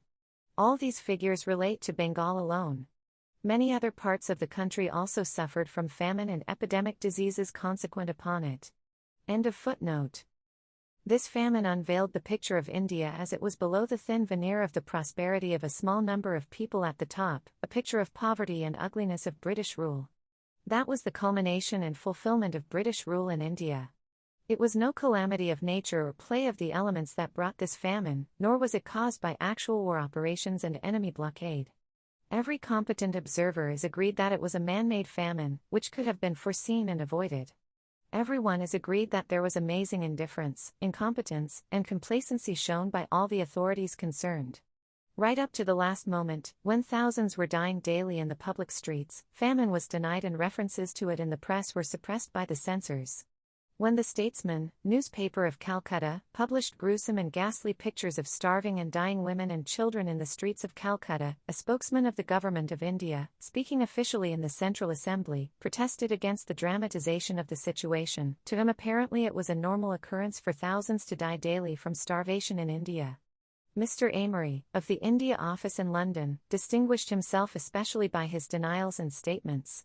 And then, when it became impossible to deny or cloak the existence of widespread famine, each group in authority blamed some other group for it. The Government of India said it was the fault of the provincial government, which itself was merely a puppet government functioning under the governor and through the civil service. They were all to blame, but most of all inevitably that authoritarian government, which the viceroy represented in his person and which could do what it chose anywhere in India. In any democratic or semi-democratic country, such a calamity would have swept away all the governments concerned with it. Not so in India, where everything continued as before. Considered even from the point of view of the war, this famine took place in the very region which stood nearest to the theater of war and possible invasion. A widespread famine and collapse of the economic structure would inevitably injure the capacity for defense and even more so for offense. Thus, did the Government of India discharge its responsibility for India's defense and the prosecution of the war against the Japanese aggressors. Not scorched earth, but scorched and starved and dead human beings by the million in this vital war area were the emblems of the policy that government had pursued. Indian non-official organizations from all over the country did good work in bringing relief, and so did those efficient humanitarians, the Quakers of England. The central and provincial governments also, at last, woke up and realized the immensity of the crisis, and the army was utilized in the relief operations. For the moment, something was done to check the spread of famine and mitigate its aftereffects. But the relief was temporary, and those aftereffects continue, and no one knows when famine may not descend again on an even worse scale. Bengal is broken up, her social and economic life shattered, and an enfeebled generation left as survivors. While all this was happening and the streets of Calcutta were strewn with corpses, the social life of the upper 10,000 of Calcutta underwent no change. There was dancing and feasting and a flaunting of luxury, and life was gay. There was no rationing even till a much later period. The horse races in Calcutta continued and attracted their usual fashionable throngs. Transport was lacking for food, but racehorses came in special boxes by rail from other parts of the country. In this gay life, both Englishmen and Indians took part, for both had prospered in the business of war and money was plentiful. Sometimes that money had been gained by profiteering in the very foodstuffs, the lack of which was killing tens of thousands daily. India, it is often said, is a land of contrasts, of some very rich and many very poor, of modernism and medievalism, of rulers and ruled, of the British and Indians. Never before had these contrasts been so much in evidence as in the city of Calcutta during those terrible months of famine in the latter half of 1943. The two worlds, normally living apart, almost ignorant of each other, were suddenly brought physically together and existed side by side. The contrast was startling, but even more startling was the fact that many people did not realize the horror and astonishing incongruity of it and continued to function in their old grooves. What they felt one cannot say, one can only judge them by their actions. For most Englishmen this was perhaps easier, for they had lived their life apart, and caste-bound as they were, they could not vary their old routine, even if some individuals felt the urge to do so. But those Indians, who functioned in this way, showed the wide gulf that separated them from their own people, which no considerations even of decency and humanity could bridge. The famine, like every great crisis, brought out both the good qualities and the failings of the Indian people.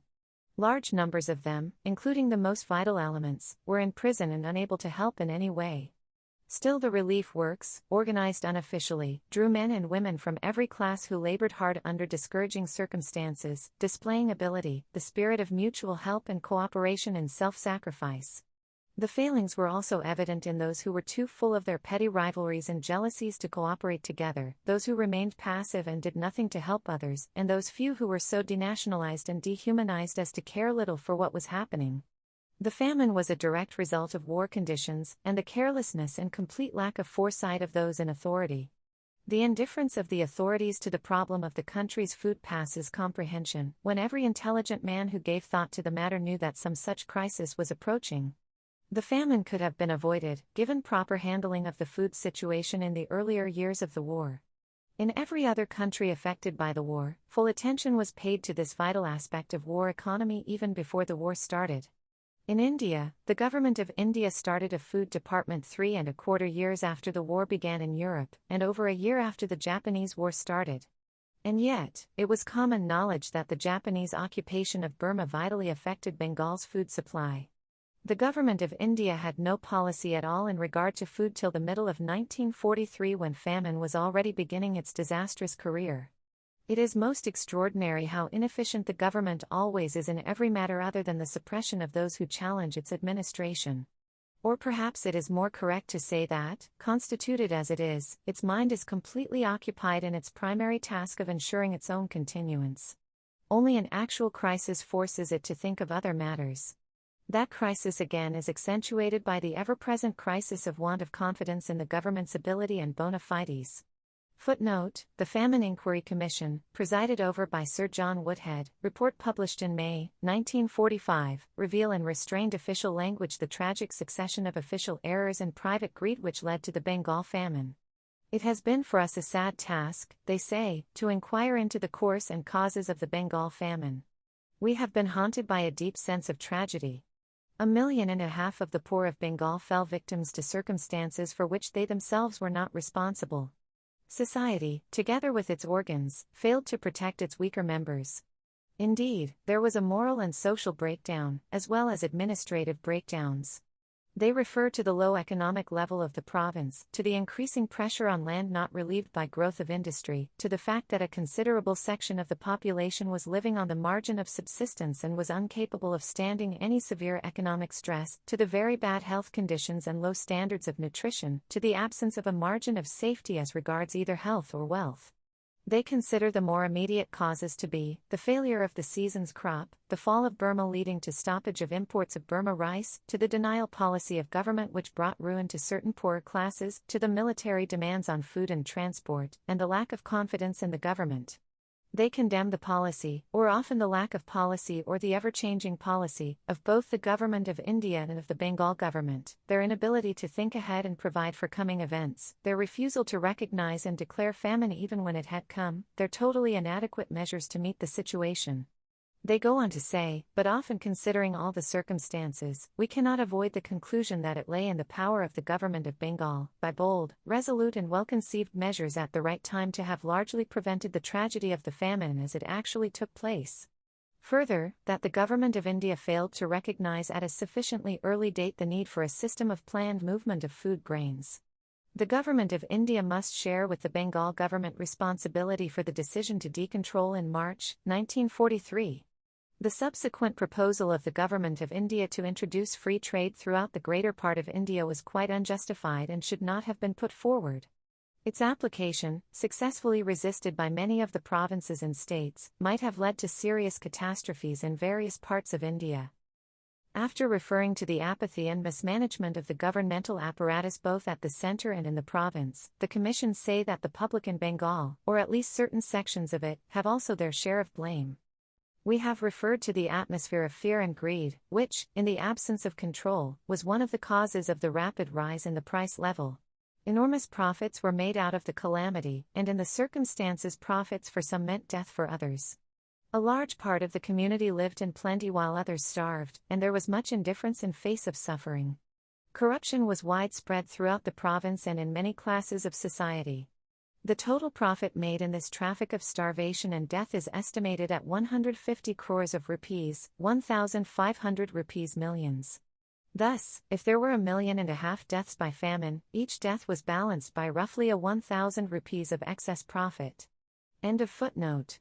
Though the famine was undoubtedly due to war conditions and could have been prevented, it is equally true that its deeper causes lay in the basic policy which was impoverishing India, and under which millions lived on the verge of starvation. In 1933, Major General Sir John Meiga, the Director General of the Indian Medical Service, wrote in the course of a report on public health in India, taking India as a whole, the dispensary doctors regard 39% of the people as being well nourished, 41% as poorly nourished, and 20% as very badly nourished. The most depressing picture is painted by the doctors of Bengal, who regard only 22% of the people of the province as being well nourished, while 31% are considered to be very badly nourished. The tragedy of Bengal and the famines of Orissa, Malabar, and other places are the final judgment on British rule in India. The British will certainly leave India, and their Indian empire will become a memory, but what will they leave when they have to go? What human degradation and accumulated sorrow? Tagore saw this picture as he lay dying 3 years ago, but what kind of India will they leave behind? What stark misery? When the stream of their centuries' administration runs dry at last, what a waste of mud and filth they will leave behind them. End of Part 6, titled, India's Sickness, Famine, of Chapter 10. Part 7, India's Dynamic Capacity. The stream of life goes on in spite of famine and war, full of its inherent contradictions, and finding sustenance even in those contradictions and the disasters that follow in their train. Nature renews itself and covers yesterday's battlefield with flowers and green grass, and the blood that was shed feeds the soil and gives strength and color to new life. Human beings with their unique quality of possessing memory live in their storied and remembered pasts and seldom catch up to the present in the world that kneweth every day. And that present slips into the past before we are hardly aware of it. Today, child of yesterday, yields place to its own offspring, tomorrow. Winged victory ends in a welter of blood and mud, and out of the heavy trials of seeming defeat the spirit emerges with new strength and wider vision. The weak in spirit yield and are eliminated, but others carry the torch forward and hand it to the standard bearers of tomorrow. The famine in India brought some realization of the terrible urgency of India's problems, of the overwhelming disaster that hung over the country. What people in England felt about it, I do not know, but some of them, as is their way, cast the blame on India and her people. There was lack of food, lack of doctors, lack of sanitation and medical supplies, lack of transport, lack of everything except human beings, for the population had grown and seemed to be growing. This excessive population of an improvident race, growing without notice or warning, and upsetting the plans or planlessness of a benevolent government, must be to blame. And so, economic problems suddenly assumed a new importance, and we were told that politics and political problems had to be put aside, as if politics has any meaning at all unless it can solve the major problems of the day. The government of India, one of the few representatives of the laissez-faire tradition in the world, began to talk of planning, but of organized planning it had no notion.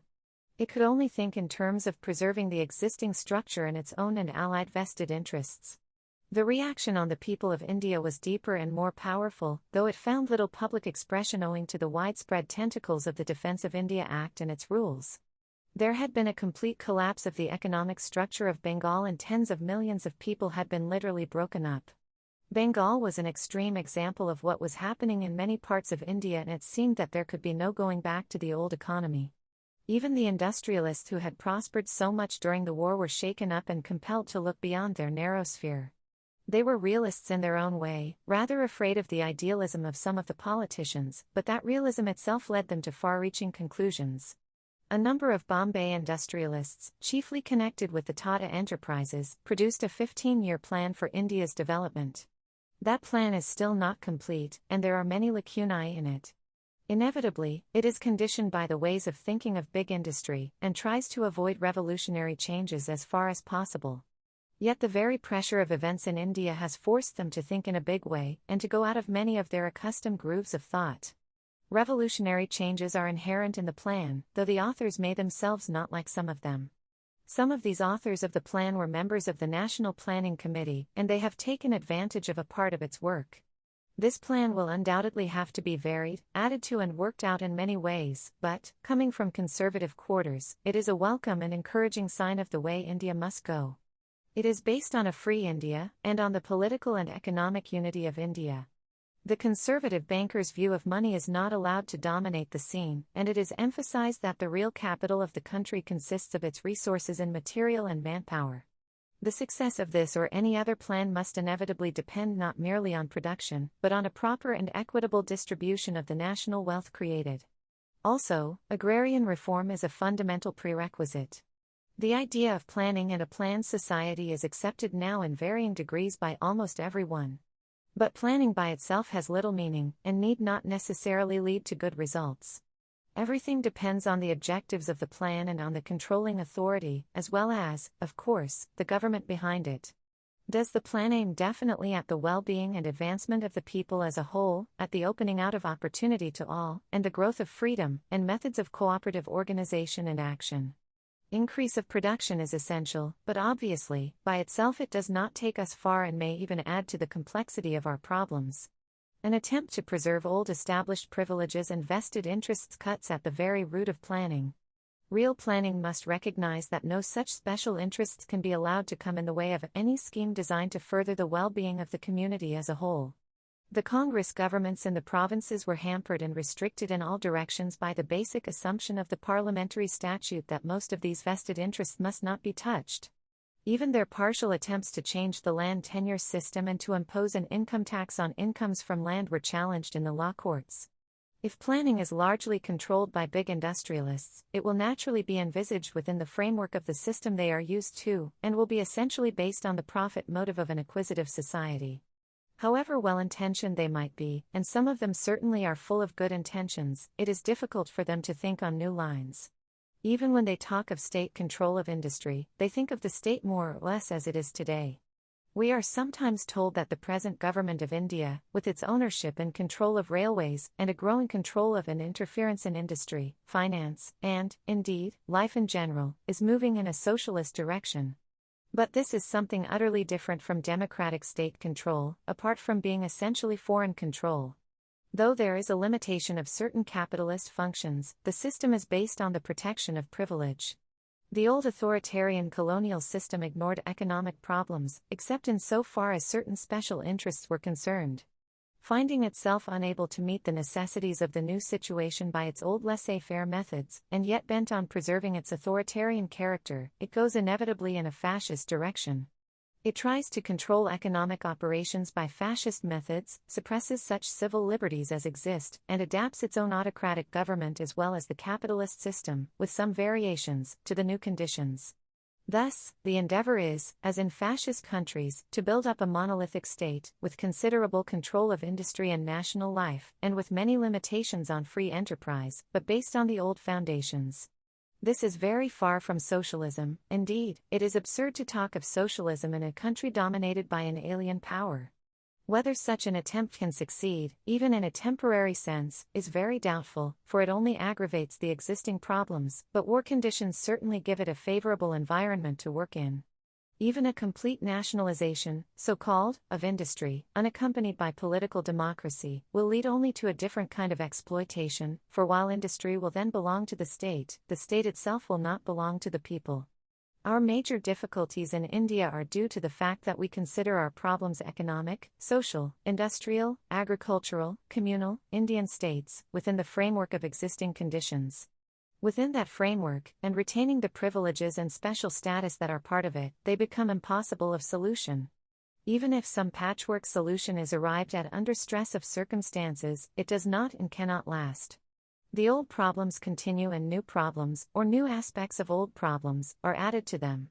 This approach of ours is partly due to tradition and old habit, but essentially it is caused by the steel frame of the British government which holds together the ramshackle structure.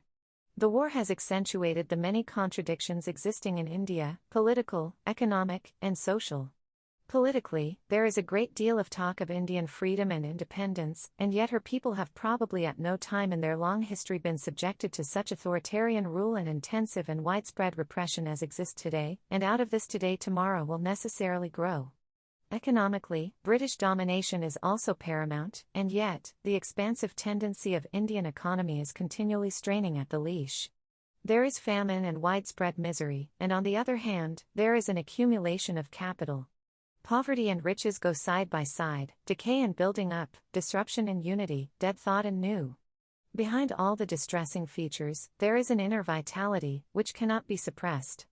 Outwardly, the war has encouraged India's industrial growth and production, and yet, it is doubtful how far this has led to the establishment of new industries, or is merely an extension and diversion of old industries. The apparent stability of the index of India's industrial activity during wartime indicates that no fundamental advance has been made. Indeed, some competent observers are of the opinion that the war and British policy during it have actually had a hampering effect on India's industrial growth. Dr. John Mathai, an eminent economist and a director of Tatas, said recently, "The general belief that the war has tremendously accelerated India's industrial progress is a proposition which, to say the least, would need a lot of proving."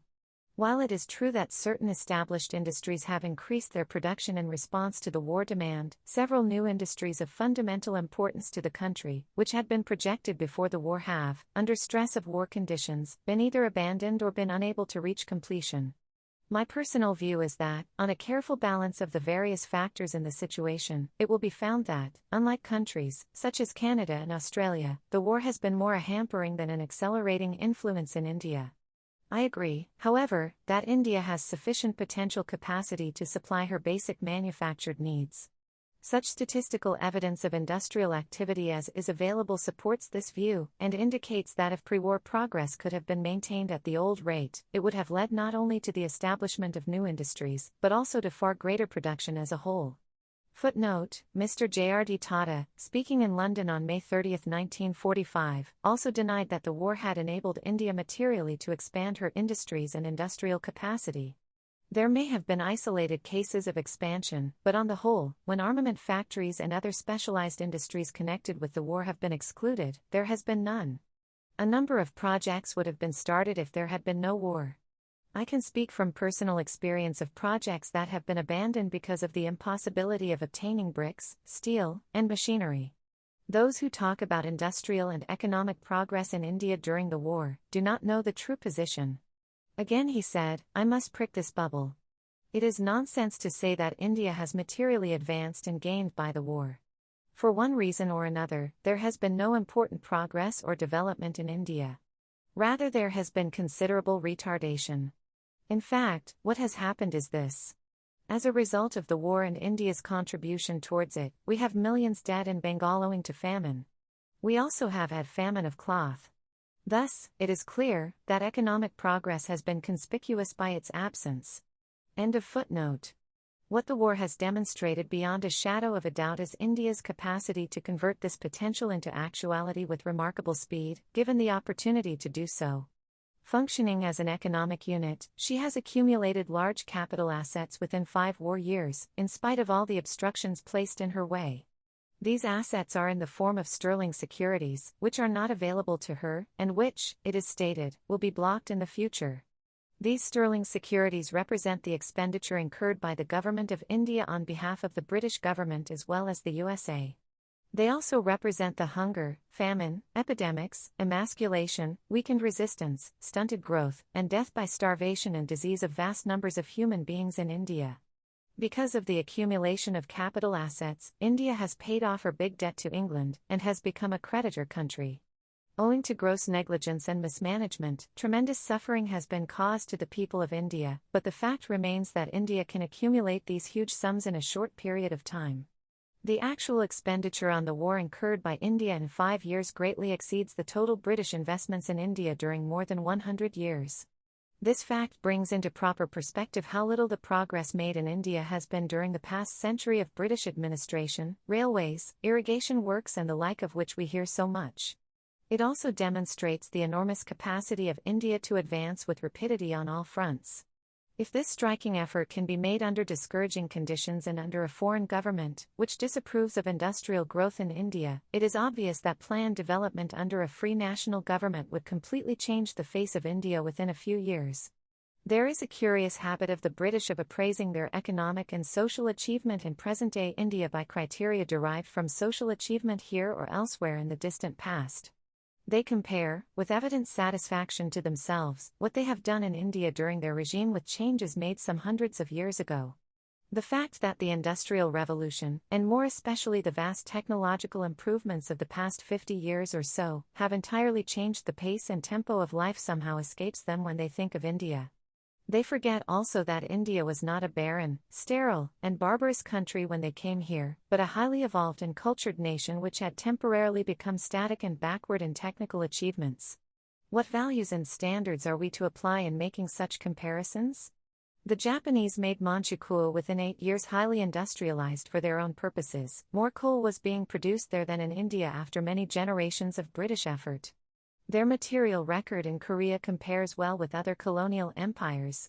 Footnote: Allahabad, who was the New York Times correspondent in the Far East for many years, says in his book Pacific Charter, 1943, in fairness to the Japanese it must be conceded that in a material sense they have done a magnificent job in Korea. When they took it over the country was filthy, unhealthy, and woefully poverty-stricken. The mountains had been denuded of their forests, the valleys were subject to recurrent floods, decent roads were non-existent, illiteracy was prevalent, and typhoid, smallpox, cholera, dysentery, and the plague were epidemic annually. Today the mountains are reforested, railway, telephone, and telegraph systems are excellent, the public health service is highly efficient, good highways abound, flood control and irrigation works have vastly increased the food production, and fine harbors have been developed and well managed. The country has become so prosperous and healthy that the 1905 population of 11 million has risen to 24 million and the average scale of living today is almost immeasurably higher than it was at the turn of the century. But Mr. Abend points out that all this material improvement has not been instituted for the benefit of the Korean people, but so that greater profits might go to the Japanese. End of footnote. And yet behind these records, there is slavery, cruelty, humiliation, exploitation, and the attempt to destroy the soul of a people. The Nazis and the Japanese have created new records in the inhuman suppression of subject peoples and races. We are often reminded of this and told that the British have not treated us quite so badly. Is that to be the new measure and standard of comparison and judgment? There is a great deal of pessimism in India today, and a sense of frustration, and both can be understood, for events have dealt harshly with our people, and the future is not promising.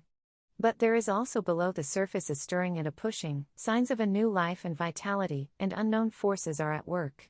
Leaders function at the top, but they are driven in particular directions by the anonymous and unthinking will of an awakening people, who seem to be outgrowing their past. End of Part 7, titled, India's Dynamic Capacity, of Chapter 10. Part 8, India's Growth Arrested.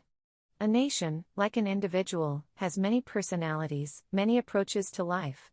If there is a sufficiently strong organic bond between these different personalities, it is well, otherwise those personalities split up and lead to disintegration and trouble. Normally, there is a continuous process of adjustment going on, and some kind of an equilibrium is established. If normal development is arrested, or sometimes if there is some rapid change, which is not easily assimilated, then conflict arises between those different personalities. In the mind and spirit of India, below the surface of our superficial conflicts and divisions, there has been this fundamental conflict due to a long period of arrested growth. A society, if it is to be both stable and progressive, must have a certain more or less fixed foundation of principles, as well as a dynamic outlook. Both appear to be necessary. Without the dynamic outlook there is stagnation and decay, without some fixed basis of principle, there is likely to be disintegration and destruction. In India, from the earliest days, there was a search for those basic principles, for the unchanging, the universal, the absolute. Yet the dynamic outlook was also present, and an appreciation of life and the changing world. On these two foundations, a stable and progressive society was built up, though the stress was always more on stability and security and the survival of the race. In later years, the dynamic aspect began to fade away, and in the name of eternal principles, the social structure was made rigid and unchanging. It was, as a matter of fact, not wholly rigid, and it did change gradually and continuously. But the ideology behind it and the general framework continued unchanged. The group idea as represented by more or less autonomous castes, the joint family and the communal self-governing life of the village were the main pillars of this system, and all these survived for so long, because, in spite of their failings, they fulfilled some essential needs of human nature and society. They gave security, stability to each group and a sense of group freedom. Caste survived because it continued to represent the general power relationships of society, and class privileges were maintained, not only because of the prevailing ideology, but also because they were supported by vigor, intelligence, and ability, as well as a capacity for self-sacrifice.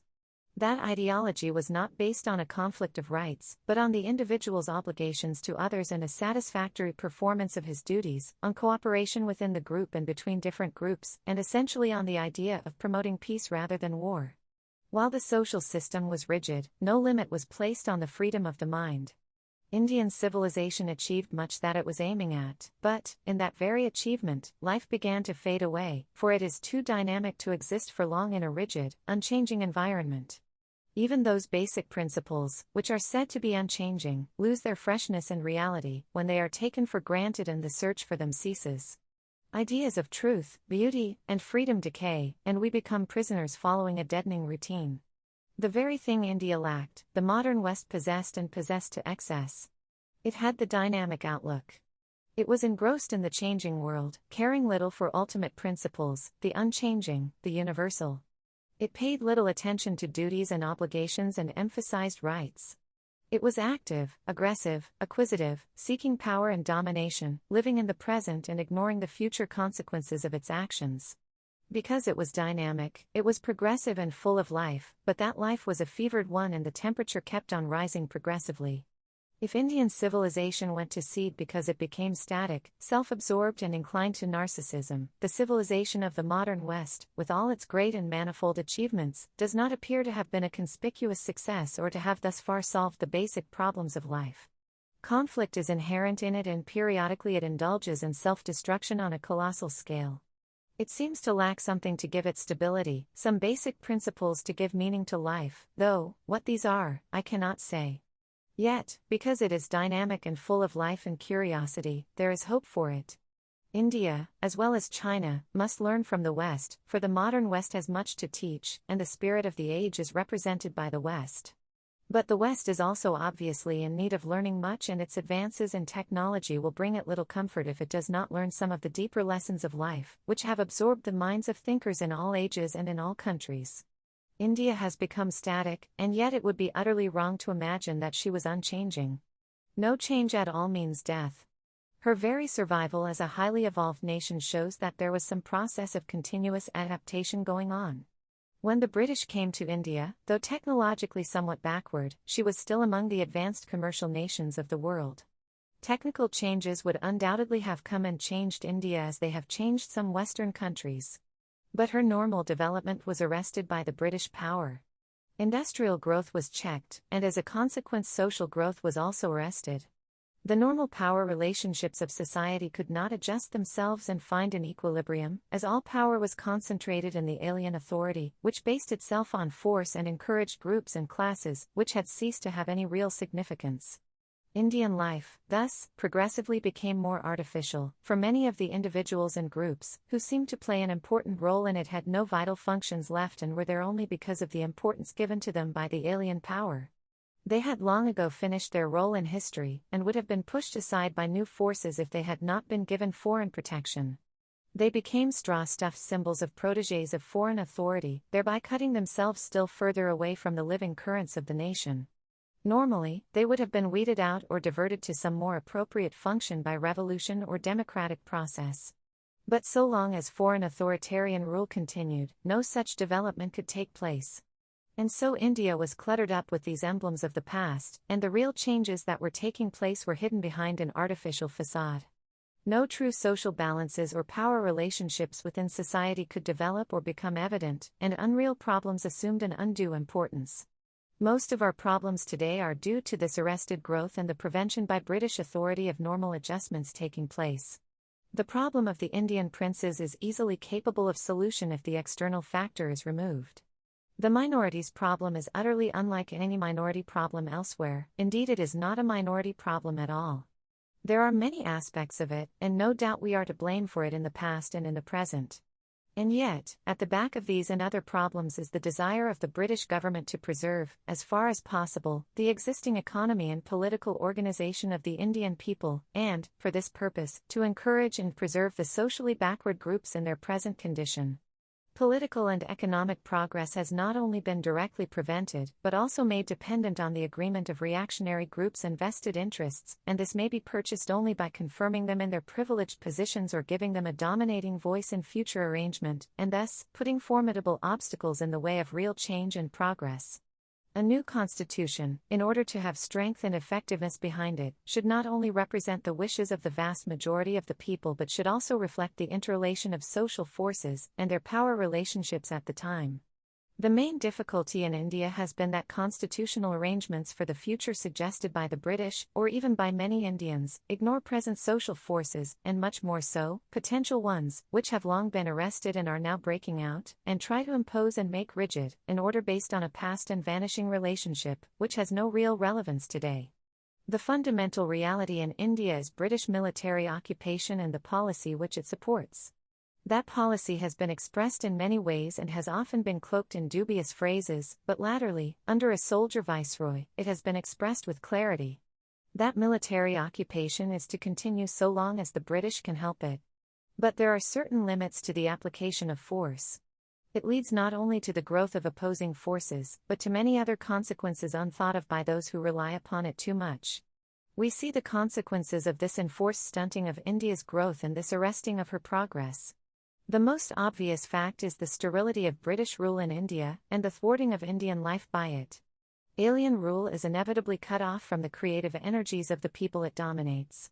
When this alien rule has its own economic and cultural center far from the subject country and is further backed by racialism, this divorce is complete, and leads to spiritual and cultural starvation of the subject peoples. The only real scope that the nation's creative energy finds is in some kind of opposition to that rule, and yet that scope itself is limited and the outlook becomes narrow and one-sided. That opposition represents the conscious or unconscious effort of the living and growing forces to break through the shell that confines them, and is thus a progressive and inevitable tendency. But it is too single-track and negative to have full touch with many aspects of reality in our lives. Complexes and prejudices and phobias grow and darken the mind, mental idols of the group and the community take shape, and slogans and set phrases take the place of inquiry into real problems. Within the farm work of a sterile alien rule, no effective solutions are possible, and national problems, unable to find solution, become even more acute. We have arrived in India, at a stage, when no half measures can solve our problems, no advance on one sector is enough. There has to be a big jump and advance all along the line, or the alternative may be overwhelming catastrophe. As in the world as a whole, so in India, it is a race between the forces of peaceful progress and construction, and those of disruption and disaster, with each succeeding disaster on a bigger scale than the previous one. We can view this prospect as optimists or as pessimists, according to our predilections and mental makeup.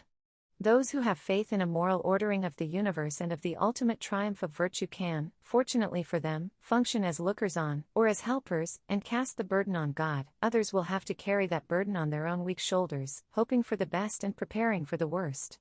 End of Part 8, titled, India's Growth Arrested, of Chapter 10. Part 9, Religion, Philosophy, and Science. India must break with much of her past and not allow it to dominate the present. Our lives are encumbered with the dead wood of this past. All that is dead and has served its purpose has to go. But that does not mean a break with, or a forgetting of, the vital and life-giving in that past.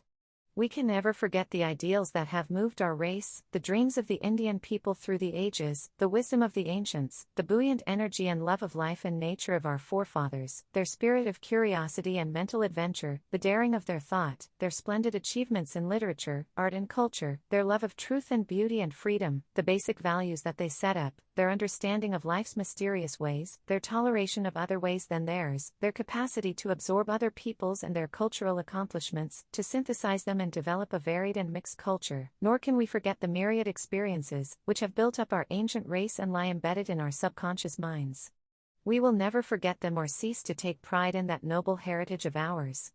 If India forgets them, she will no longer remain India, and much that has made her our joy and pride will cease to be.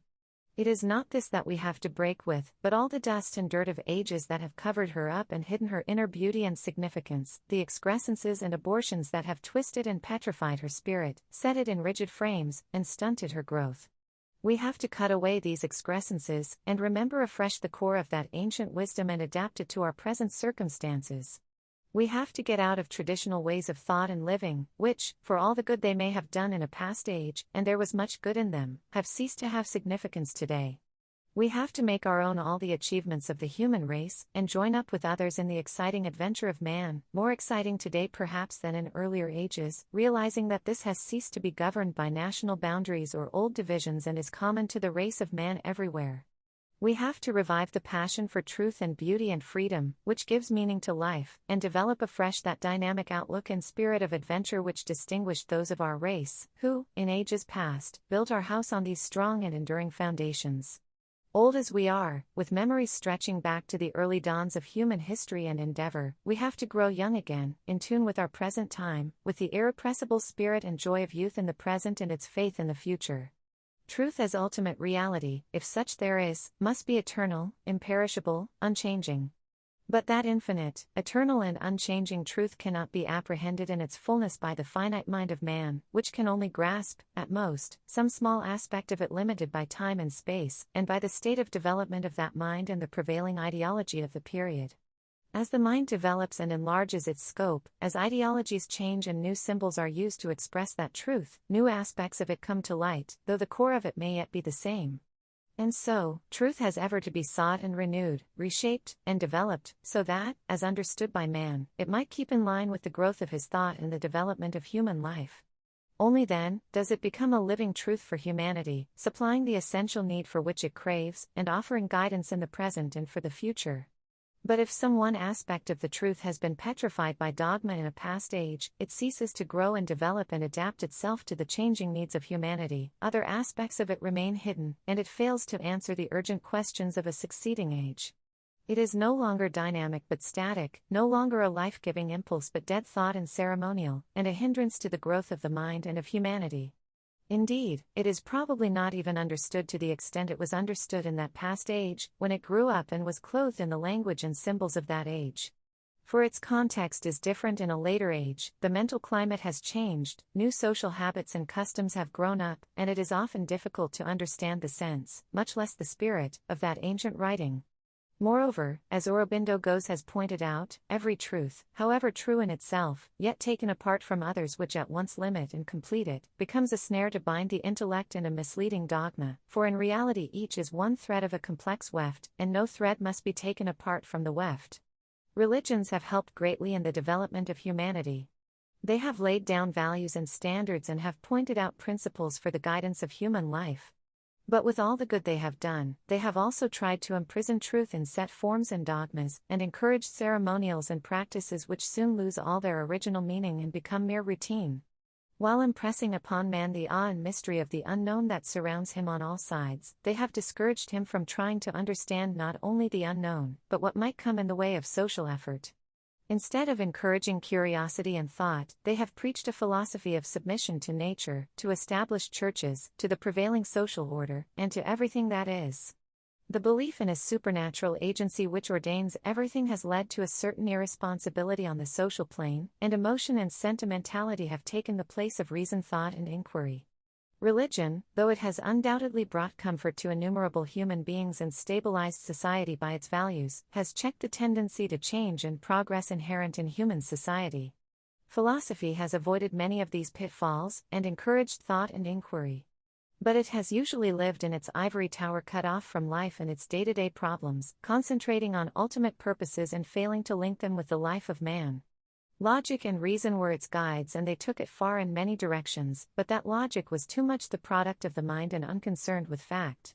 Science ignored the ultimate purposes and looked at fact alone. It made the world jump forward with a leap, built up a glittering civilization, opened up innumerable avenues for the growth of knowledge, and added to the power of man to such an extent that for the first time, it was possible to conceive that man could triumph over and shape his physical environment. Man became almost a geological force, changing the face of the planet Earth chemically, physically, and in many other ways. Yet when this sorry scheme of things entirely seemed to be in his grasp, to mold it nearer to the heart's desire, there was some essential lack and some vital element was missing. There was no knowledge of ultimate purposes and not even an understanding of the immediate purpose, for science had told us nothing about any purpose in life. Nor did man, so powerful in his control of nature, have the power to control himself, and the monster he had created ran amok. Perhaps new developments in biology, psychology, and similar sciences, and the interpretation of biology and physics, may help man to understand and control himself more than he has done in the past. Or, before any such advances influence human life sufficiently, man may destroy the civilization he has built and have to start anew. There is no visible limit to the advance of science, if it is given the chance to advance. Yet it may be that the scientific method of observation is not always applicable to all the varieties of human experience, and cannot cross the uncharted ocean that surrounds us. With the help of philosophy, it may go a little further and venture even on these high seas. And when both science and philosophy fail us, we shall have to rely on such other powers of apprehension as we may possess. For there appears to be a definite stopping place beyond which reason, as the mind is at present constituted, cannot go. La dernière démarche de la raison, says Pascal, c'est de connaître qu'il y a une infinite de choses qui la surpassent. Elle est bien faible si elle n'y va jusqu'à là. Realizing these limitations of reason and scientific method, we have still to hold on to them with all our strength, for without that firm basis and background, we can have no grip on any kind of truth or reality. It is better to understand a part of truth, and apply it to our lives, than to understand nothing at all and flounder helplessly in a vain attempt to pierce the mystery of existence. The applications of science are inevitable and unavoidable for all countries and peoples today. But something more than its application is necessary. It is the scientific approach, the adventurous and yet critical temper of science, the search for truth and new knowledge, the refusal to accept anything without testing and trial, the capacity to change previous conclusions in the face of new evidence, the reliance on observed fact and not on preconceived theory, the hard discipline of the mind. All this is necessary, not merely for the application of science but for life itself and the solution of its many problems. Too many scientists today, who swear by science, forget all about it outside their particular spheres. The scientific approach and temper are, or should be, a way of life, a process of thinking, a method of acting and associating with our fellow men. That is a large order, and undoubtedly very few of us, if any at all, can function in this way with even partial success. But this criticism applies in equal or even greater measure to all the injunctions which philosophy and religion have laid upon us. The scientific temper points out the way along which man should travel. It is the temper of a free man. We live in a scientific age, so we are told, but there is little evidence of this temper in the people anywhere or even in their leaders. Science deals with the domain of positive knowledge, but the temper which it should produce goes beyond that domain. The ultimate purposes of man may be said to be to gain knowledge, to realize truth, to appreciate goodness and beauty. The scientific method of objective inquiry is not applicable to all these, and much that is vital in life seems to lie beyond its scope: the sensitiveness to art and poetry, the emotion that beauty produces, the inner recognition of goodness. The botanist and zoologist may never experience the charm and beauty of nature, the sociologist may be wholly lacking in love for humanity. But even when we go to the regions beyond the reach of the scientific method and visit the mountain tops where philosophy dwells and high emotions fill us, or gaze at the immensity beyond, that approach and temper are still necessary. Very different is the method of religion. Concerned as it is, principally, with the regions beyond the reach of objective inquiry, it relies on emotion and intuition. And then it applies this method to everything in life, even to those things which are capable of intellectual inquiry and observation. Organized religion, allying itself to theology, and often more concerned with its vested interests than with things of the spirit, encourages a temper, which is the very opposite to that of science. It produces narrowness and intolerance, credulity and superstition, emotionalism and irrationalism. It tends to close and limit the mind of man, and to produce a temper of a dependent, unfree person. Even if God did not exist, it would be necessary to invent him, so Voltaire said, si Dieu n'existait pas, il faudrait l'inventer. Perhaps that is true, and indeed the mind of man has always been trying to fashion some such mental image or conception, which grew with the mind's growth. But there is something also in the reverse proposition: even if God exists, it may be desirable not to look up to him or to rely upon him. Too much dependence on supernatural factors may lead, and has often led, to a loss of self-reliance in man, and to a blunting of his capacity and creative ability. And yet, some faith seems necessary in things of the spirit, which are beyond the scope of our physical world, some reliance on moral, spiritual, and idealistic conceptions, or else we have no anchorage, no objectives or purpose in life. Whether we believe in God or not, it is impossible not to believe in something, whether we call it a creative life-giving force or vital energy inherent in matter which gives it its capacity for self-movement and change and growth, or by some other name, something that is as real, though elusive, as life is real when contrasted with death. Whether we are conscious of it or not, most of us worship at the invisible altar of some unknown God and offer sacrifices to it, some ideal, personal, national or international, some distant objective that draws us on, though reason itself may find little substance in it, some vague conception of a perfect man in a better world.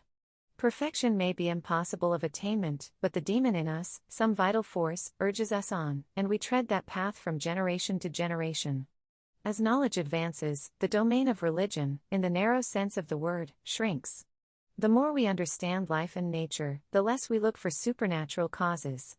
Whatever we can understand and control ceases to be a mystery.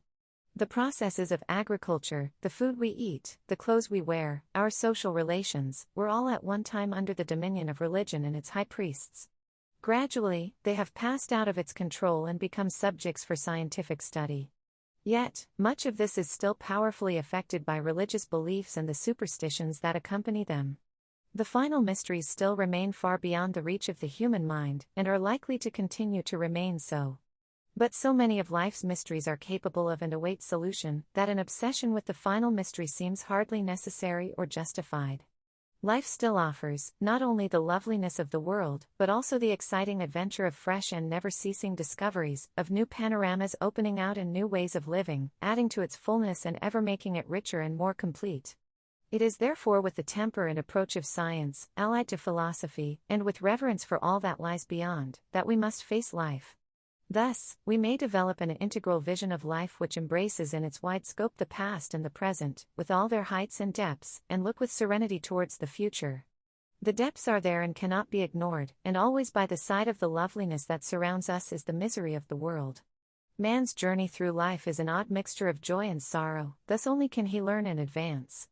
The travail of the soul is a tragic and lonely business. External events and their consequences affect us powerfully, and yet, the greatest shocks come to our minds through inner fears and conflicts. While we advance on the external plane, as we must if we are to survive, we have also to win peace with ourselves and between ourselves and our environment, a peace which brings satisfaction, not only to our physical and material needs, but also to those inner imaginative urges and adventurous spirits that have distinguished man ever since he started on his troubled journey in the realms of thought and action. Whether that journey has any ultimate purpose or not we do not know, but it has its compensations, and it points to many a nearer objective which appears attainable and which may again become the starting point for a fresh advance. Science has dominated the Western world and everyone there pays tribute to it, and yet, the West is still far from having developed the real temper of science. It has still to bring the spirit and the flesh into creative harmony. In India, in many obvious ways, we have a greater distance to travel. And yet there may be fewer major obstructions on our way, for the essential basis of Indian thought for ages past, though not its later manifestations, fits in with the scientific temper and approach, as well as with internationalism. It is based on a fearless search for truth, on the solidarity of man, even on the divinity of everything living, and on the free and cooperative development of the individual and the species, ever to greater freedom and higher stages of human growth. End of Part 9, titled, Religion, Philosophy, and Science, of Chapter 10. Part 10, The Importance of the National Idea, Changes Necessary in India. A blind reverence for the past is bad, and so also is a contempt for it, for no future can be founded on either of these. The present and the future inevitably grow out of the past and bear its stamp, and to forget this is to build without foundations and to cut off the roots of national growth. It is to ignore one of the most powerful forces that influence people. Nationalism is essentially a group memory of past achievements, traditions, and experiences, and nationalism is stronger today than it has ever been.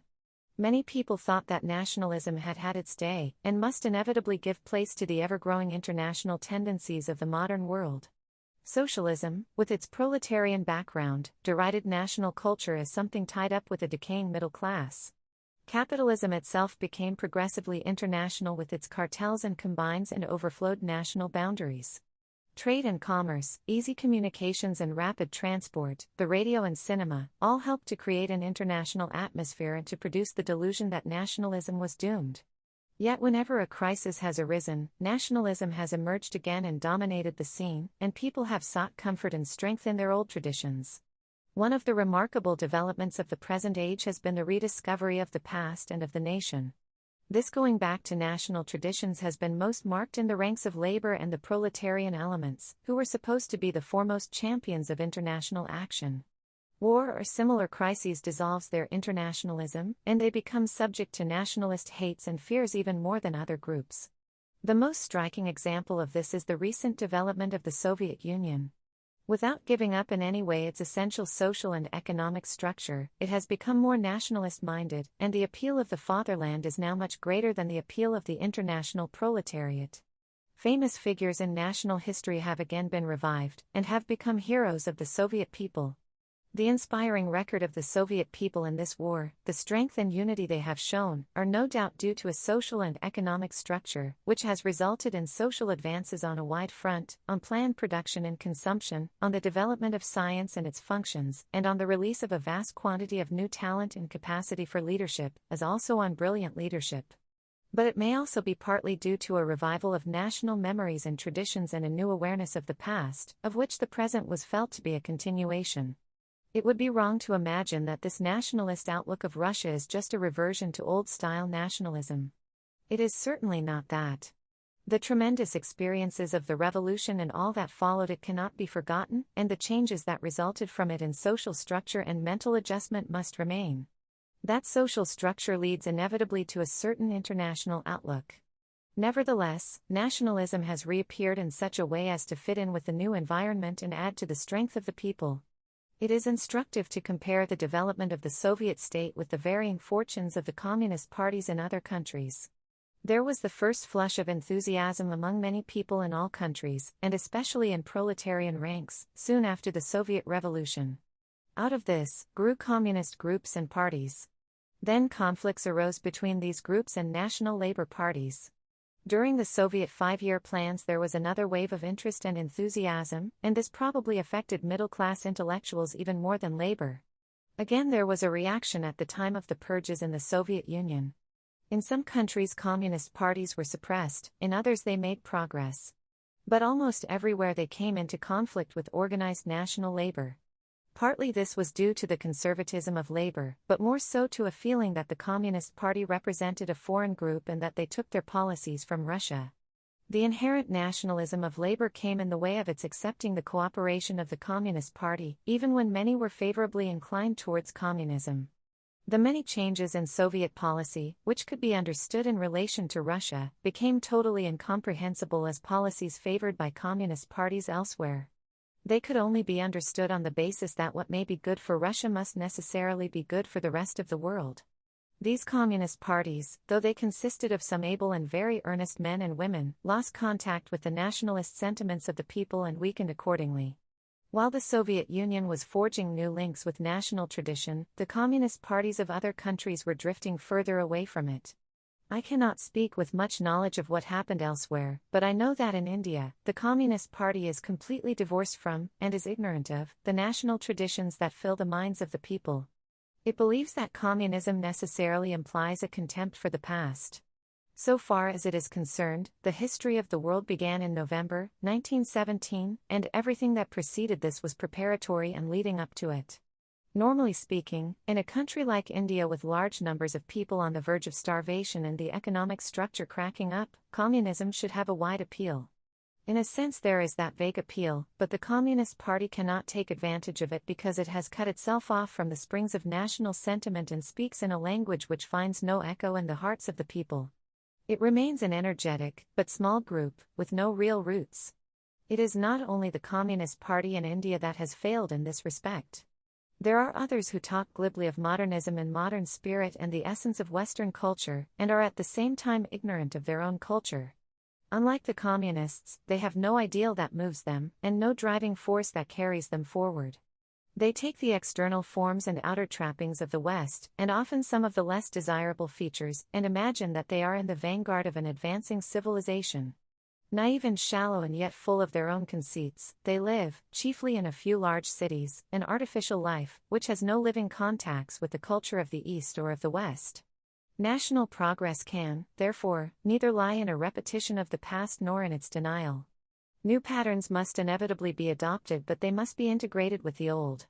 Sometimes the new, though very different, appears in terms of pre-existing patterns, and thus creates a feeling of a continuous development from the past, a link in the long chain of the history of the race. Indian history is a striking record of changes introduced in this way, a continuous adaptation of old ideas to a changing environment, of old patterns to new. Because of this, there is no sense of cultural break in it, and there is that continuity, in spite of repeated change, from the far distant days of Mohenjo-daro to our own age. There was a reverence for the past and for traditional forms, but there was also a freedom and flexibility of the mind and a tolerance of the spirit. So while forms often remained, the inner content continued to change. In no other way could that society have survived for thousands of years. Only a living and growing mind could overcome the rigidity of traditional forms, only those forms could give it continuity and stability. Yet, this balance may become precarious and one aspect may overshadow, and to some extent, suppress this other. In India there was an extraordinary freedom of the mind allied to certain rigid social forms. These forms ultimately influenced the freedom of the mind and made it in practice, if not in theory, more rigid and limited. In Western Europe, there was no such freedom of the mind, and there was also much less rigidity in social forms. Europe had a long struggle for the freedom of the mind, and as a consequence, social forms also changed. In China, the flexibility of the mind was even greater than in India, and for all her love of, and attachment to, tradition, that mind never lost its flexibility and essential tolerance. Tradition sometimes delayed changes, but that mind was not afraid of change, though it retained the old patterns. Even more than in India, Chinese society built up a balance and an equilibrium, which survived through many changes for thousands of years. Perhaps one of the great advantages that China has had over other countries is her entire freedom from dogma, from the narrow and limited religious outlook, and her reliance on reason and common sense. No other country has based its culture less on religion, and more on morality and ethics and a deep understanding of the variety of human life. In India, because of the recognized freedom of the mind, howsoever limited in practice, new ideas are not shut out. They are considered and can be accepted far more than in countries which have a more rigid and dogmatic outlook on life. The essential ideals of Indian culture are broad-based and can be adapted to almost any environment. The bitter conflict between science and religion, which shook up Europe in the 19th century, would have no reality in India, nor would change based on the applications of science bring any conflict with those ideals. Undoubtedly, such changes would stir up, as they are stirring up, the mind of India, but instead of combating them or rejecting them, it would rationalize them from its own ideological point of view and fit them into its mental framework. It is probable that in this process many vital changes may be introduced in the old outlook, but they will not be superimposed from outside, and will seem rather to grow naturally from the cultural background of the people. This is more difficult today than it might have been, because of the long period of arrested growth and the urgent necessity for big and qualitative changes. Conflict, however, there will be, with much of the superstructure that has grown up round those basic ideals and which existence stifles us today. That superstructure will inevitably have to go, because much of it is bad in itself and is contrary to the spirit of the age. Those who seek to retain it do an ill service to the basic ideals of Indian culture, for they mix up the good and the bad, and thus endanger the former. It is no easy matter to separate the two or draw a hard and fast line between them, and here opinions will differ widely. But it is not necessary to draw any such theoretical and logical line. The logic of changing life and the march of events will gradually draw that line for us. Every kind of development, technological or philosophical, necessitates contact with life itself, with social needs, with the living movements of the world. Lack of this contact leads to stagnation and loss of vitality and creativeness.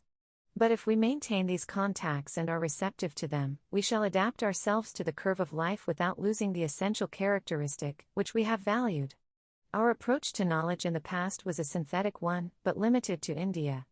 That limitation continued and the synthetic approach gave place gradually to a more analytical one. We have now to lay greater stress on the synthetic aspect and make the whole world our field of study.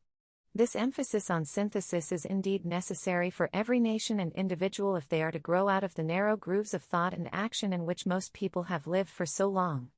The development of science and its applications have made this possible for us, and yet the very excess of new knowledge has added to its difficulty.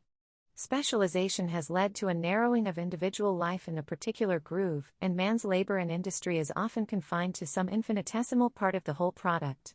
Specialization in knowledge and work will have to continue, but it seems more essential than ever that a synthetic view of human life and man's adventure through the ages should be encouraged. This view will have to take into consideration the past and the present, and include in its scope all countries and peoples.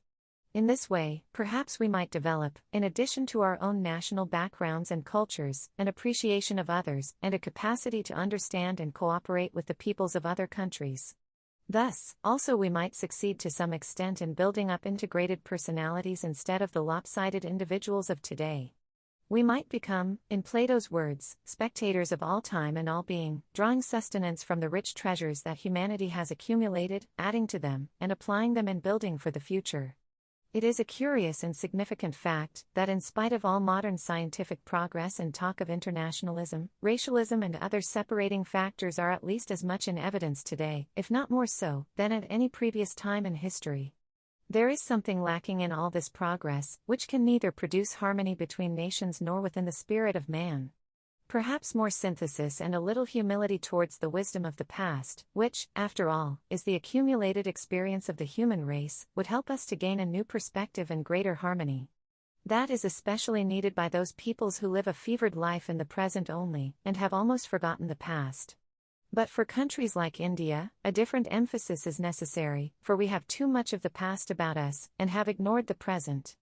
We have to get rid of that narrowing religious outlook, that obsession with the supernatural and metaphysical speculations, that loosening of the mind's discipline in religious ceremonial and mystical emotionalism, which come in the way of our understanding ourselves and the world. We have to come to grips with the present, this life, this world, this nature which surrounds us in its infinite variety. Some Hindus talk of going back to the Vedas, some Muslims dream of an Islamic theocracy. Idle fancies, for there is no going back to the past, there is no turning back even if this was thought desirable. There is only one-way traffic in time. India must therefore lessen her religiosity and turn to science. She must get rid of the exclusiveness in thought and social habit, which has become life a prison to her, stunting her spirit and preventing growth. The idea of ceremonial purity has erected barriers against social intercourse and narrowed the sphere of social action. The day-to-day religion of the Orthodox Hindu is more concerned with what to eat and what not to eat, who to eat with and from whom to keep away, than with spiritual values. The rules and regulations of the kitchen dominate his social life. The Muslim is fortunately free from these inhibitions, but he has his own narrow codes and ceremonials, a routine which he rigorously follows, forgetting the lesson of brotherhood, which his religion taught him. His view of life is, perhaps, even more limited and sterile than the Hindu view, though the average Hindu today is a poor representative of the latter view, for he has lost that traditional freedom of thought and the background that enriches life in many ways. Caste is the symbol and embodiment of this exclusiveness among the Hindus. It is sometimes said that the basic idea of caste might remain, but its subsequent harmful development and ramifications should go, that it should not depend on birth but on merit. This approach is irrelevant and merely confuses the issue. In a historical context, a study of the growth of caste has some value, but we cannot obviously go back to the period when caste began. In the social organization of today, it has no place left. If merit is the only criterion and opportunity is thrown open to everybody, then caste loses all its present-day distinguishing features, and in fact, ends. Caste has, in the past, not only led to the suppression of certain groups, but to a separation of theoretical and scholastic learning from craftsmanship, and a divorce of philosophy from actual life and its problems. It was an aristocratic approach based on traditionalism. This outlook has to change completely, for it is wholly opposed to modern conditions and the democratic ideal. The functional organization of social groups in India may continue, but even that will undergo a vast change as the nature of modern industry creates new functions and puts an end to many old ones. The tendency today everywhere is towards a functional organization of society, and the concept of abstract rights is giving place to that of functions. This is in harmony with the old Indian ideal. The spirit of the age is in favor of equality, though practice denies it almost everywhere. We have got rid of slavery in the narrow sense of the word, that a man can be the property of another. But a new slavery, in some ways worse than the old, has taken its place all over the world. In the name of individual freedom, political and economic systems exploit human beings and treat them as commodities. And again, though an individual cannot be the property of another, a country and a nation can still be the property of another nation, and thus group slavery is tolerated. Racialism also is a distinguishing feature of our times, and we have not only master nations but also master races. Yet the spirit of the age will triumph. In India, at any rate, we must aim at equality. That does not and cannot mean that everybody is physically or intellectually or spiritually equal or can be made so. But it does mean equal opportunities for all and no political, economic, or social barrier in the way of any individual or group. It means a faith in humanity and a belief that there is no race or group that cannot advance and make good in its own way, given the chance to do so. It means a realization of the fact that the backwardness or degradation of any group is not due to inherent failings in it, but principally to lack of opportunities and long suppression by other groups. It should mean an understanding of the modern world wherein real progress and advance, whether national or international, have become very much a joint affair and a backward group pulls back others. Therefore, not only must equal opportunities be given to all, but special opportunities for educational, economic and cultural growth must be given to backward groups, so as to enable them to catch up to those who are ahead of them. Any such attempt to open the doors of opportunity to all in India will release enormous energy and ability, and transform the country with amazing speed. If the spirit of the age demands equality, it must necessarily also demand an economic system which fits in with it and encourages it. The present colonial system in India is the very antithesis of it. Absolutism is not only based on inequality, but must perpetuate it in every sphere of life. It suppresses the creative and regenerative forces of a nation, bottles up talent and capacity, and discourages the spirit of responsibility. Those who have to suffer under it lose their sense of dignity and self-reliance. The problems of India, complicated as they seem, are essentially due to an attempt to advance while preserving the political and economic structure more or less intact. Political advance is made subject to the preservation of this structure and existing vested interests. The two are incompatible. Political change there must be, but economic change is equally necessary. That change will have to be in the direction of a democratically planned collectivism. The choice, says R. H. Taney, is not between competition and monopoly, but between monopoly, which is irresponsible and private, and a monopoly which is responsible and public. Public monopolies are growing even in capitalist states and they will continue to grow. The conflict between the idea underlying them and private monopoly will continue till the latter is liquidated. A democratic collectivism need not mean an abolition of private property, but it will mean the public ownership of the basic and major industries. It will mean the cooperative or collective control of the land. In India, especially, it will be necessary to have, in addition to the big industries, cooperatively controlled small and village industries. Such a system of democratic collectivism will need careful and continuous planning and adaptation to the changing needs of the people. The aim should be the expansion of the productive capacity of the nation in every possible way, at the same time, absorbing all the labor power of the nation in some activity or other and preventing unemployment. As far as possible, there should be freedom to choose one's occupation. An equalization of income will not result from all this, but there will be far more equitable sharing and a progressive tendency towards equalization. In any event, the vast differences that exist today will disappear completely, and class distinctions, which are essentially based on differences in income, will begin to fade out. Such a change would mean an upsetting of the present-day acquisitive society based primarily on the profit motive. The profit motive may still continue to some extent, but it will not be the dominating urge, nor will it have the same scope as it has today. It would be absurd to say that the profit motive does not appeal to the average Indian, but it is nevertheless true that there is no such admiration for it in India as there is in the West. The possessor of money may be envied, but he is not particularly respected or admired. Respect and admiration still go to the man or woman who is considered good and wise, and especially to those who sacrifice themselves or what they possess for the public good. The Indian outlook, even of the masses, has never approved of the spirit of acquisitiveness. Collectivism involves communal undertakings and cooperative effort. This again is fully in harmony with old Indian social conceptions, which were all based on the idea of the group. The decay of the group system under British rule, and especially of the self-governing village, has caused deep injury to the Indian masses, even more psychological than economic. Nothing positive came in its place, and they lost their spirit of independence, their sense of responsibility, and their capacity to cooperate together for common purposes. The village, which used to be an organic and vital unit, became progressively a derelict area, just a collection of mud huts and odd individuals. But still the village holds together by some invisible link and old memories revive. It should be easily possible to take advantage of these age-long traditions and to build up communal and cooperative concerns in the land and in small industry. The village can no longer be a self-contained economic unit, though it may often be intimately connected with a collective or cooperative farm, but it can very well be a governmental and electoral unit, each such unit functioning as a self-governing community within the larger political framework, and looking after the essential needs of the village. If it is treated to some extent as an electoral unit, this will simplify provincial and all India elections considerably by reducing the number of direct electors. The village council, itself chosen by all the adult men and women of the village, could form these electors for the bigger elections. Indirect elections may have some disadvantages, but having regard to the background in India, I feel sure that the village should be treated as a unit. This will give a truer and more responsible representation. In addition to this territorial representation, there should also be direct representation of the collectives and cooperatives on the land and in industry. Thus, the democratic organization of the state will consist of both functional and territorial representatives, and will be based on local autonomy.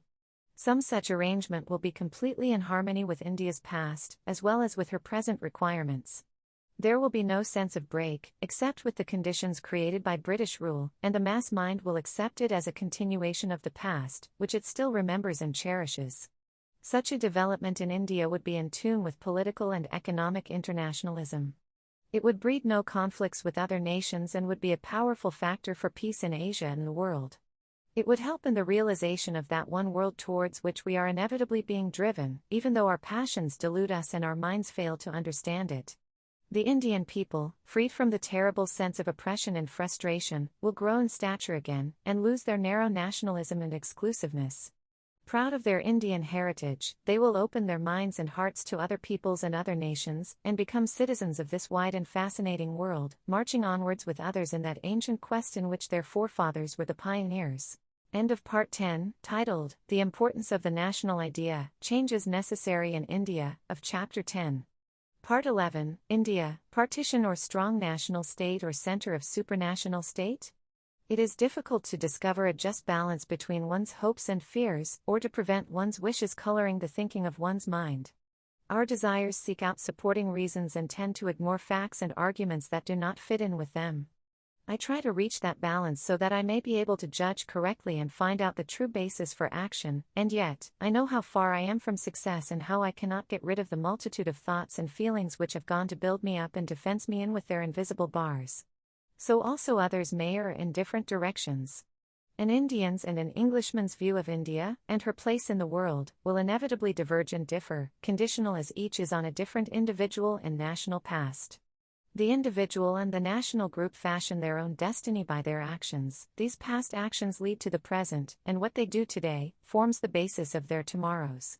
Karma, they have called this in India, the law of cause and effect, the destiny which our past activities create for us. It is not an invariable destiny, and many other factors go to influence it, and the individual's will is itself supposed to have some play. If this freedom to vary the results of past action were not present, then indeed we would all be mere robots in the iron grip of an unavoidable fate. Yet that past karma is a powerful factor in shaping the individual and the nation, and nationalism itself is a shadow of it, with all its good and bad memories of the past. Perhaps, this past inheritance influences the national group even more than the individual, for large numbers of human beings are driven more by unconscious and impersonal urges than the individual, and it is more difficult to divert them from their course. Moral considerations may influence an individual, but their effect on a group is far less, and the larger the group the less is their effect on it. And it is easier, especially in the modern world, to influence the group by insidious propaganda. And yet sometimes, though rarely, the group itself rises to a height of moral behavior, forcing the individual to forget his narrow and selfish ways. More often, the group falls far below the individual's standard. War produces both these reactions, but the dominant tendency is a release from moral responsibility and the collapse of the standards that civilization has so laboriously built up. Successful war and aggression lead to a justification and continuance of this policy, to imperialist domination and ideas of a master race. Defeat results in frustration and the nursing of feelings of revenge. In either event, hatred and the habit of violence grow. There is ruthlessness and brutality, and a refusal even to try to understand the other's viewpoint. And thus, the future is conditioned, and more wars and conflicts follow with all their attendant consequences. The last 200 years of enforced relationship between India and England have built up this karma, this destiny, for both of them, and it continues to govern their relations to each other. Entangled in its meshes, we have thus far struggled in vain to rid ourselves of this past inheritance, and start afresh on a different basis. The last 5 years of war have unhappily added to that past evil karma, and made reconciliation and a normal relationship more difficult. That record of 200 years, like all else, is a mixture of good and evil. To the Englishman, the good outweighs the evil; to the Indian the evil is so overwhelming that it darkens the whole period. But whatever the balance of good and evil there might be, it is obvious that any relationship that is enforced produces hatred and a bitter dislike of each other, and out of these feelings only evil consequences can flow. A revolutionary change, both political and economic, is not only needed in India, but would appear to be inevitable. At the end of 1939, soon after the war started, and again in April 1942, there seemed to be a faint possibility of such a change taking place by consent between India and England. But those possibilities and opportunities passed because every basic change was feared. But the change will come.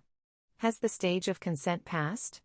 In the presence of common perils, the past loses some of its obsessions and the present is viewed in terms of the future.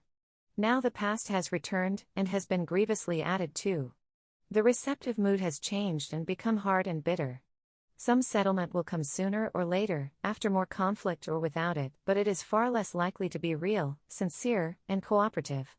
More probably, it will be an unwilling submission on both sides to overriding circumstances with continuing ill will and distrust. No attempted solution, which assumes even in principle the retention of India as part of the British Empire, has the slightest chance of acceptance of adoption. No solution which retains feudal relics in India can possibly last.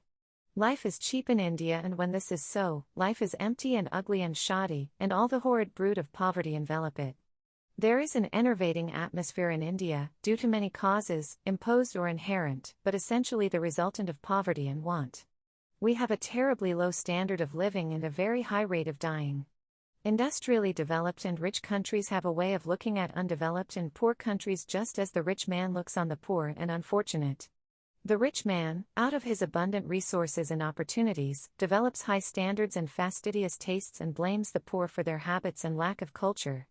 Having denied them the opportunity to better themselves, he makes their poverty and its attendant evils justifications for a further denial. India is not a poor country. She is abundantly supplied with everything that makes a country rich, and yet her people are very poor. She has a noble heritage of culture forms and her culture potential is very great, but many new developments and the accessories of culture are lacking. This lack is due to many causes and largely to deliberate deprivation.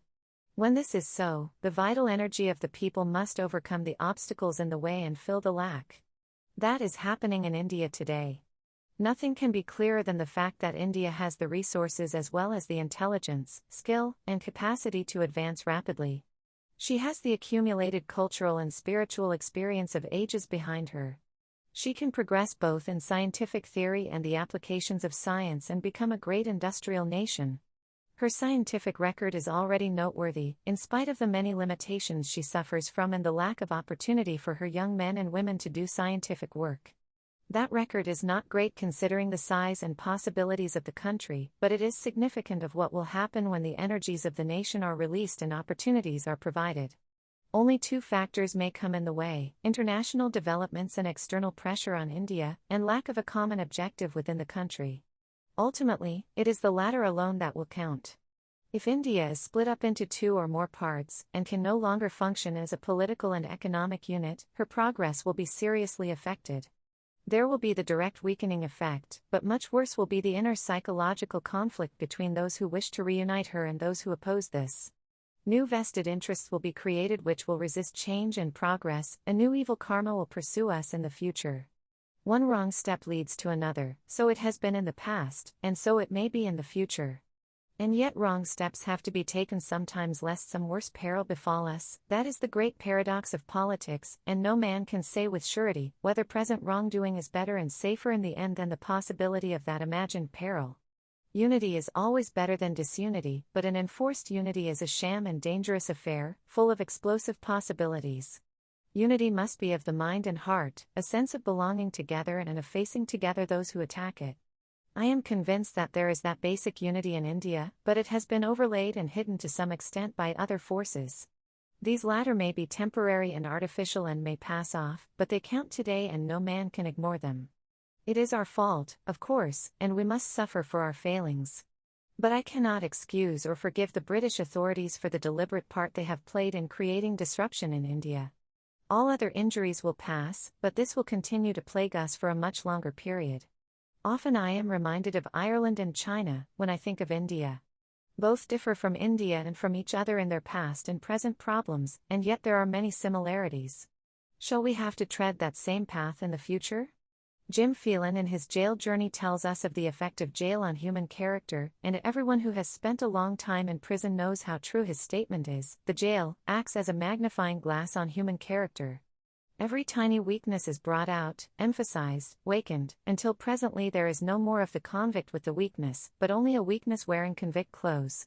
Some such effect is produced on national character by foreign rule. That is not the only effect, for noble qualities also develop, and strength is gradually built up through resistance. But foreign authority encourages the former and tries to suppress the latter. Just as we have convict warders in prison, whose chief qualification is to spy on their fellow convicts, so in a subject country there is no lack of puppets and sycophants, who put on the livery of authority and act on its behalf. There are others also who do not consciously line up in this way, but who are nevertheless influenced by the policies and intrigues of the dominant power.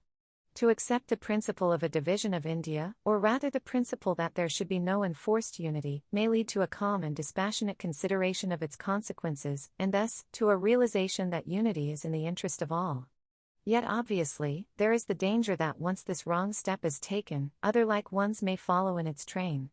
The attempt to solve one problem in the wrong way may well create new problems.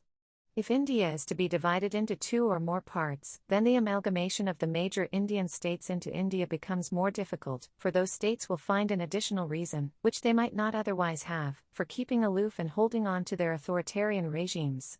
Footnote: it may be said that the Indian states as a whole, while anxious to maintain their internal autonomy, are equally desirous of having a strong federal India of which they are members with equal rights. The proposal to divide India has been vigorously opposed by some of the leading ministers and statesmen of the states, and they have made it clear that, if such a division takes place, the states might well prefer to keep to themselves and not tie up with either part of divided India.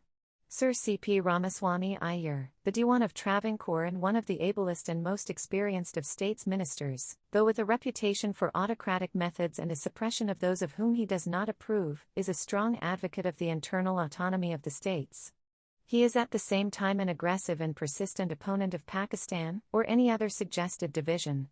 In an address delivered on October 6, 1944, before the Bombay branch of the Indian Council of World Affairs, he said, "The states, in other words, should, and in my view would, come into a scheme whereby the various political and administrative units in India, while exercising a full measure of autonomy in local matters, would cooperate with other units in the composition and working of the central legislative and executive organizations.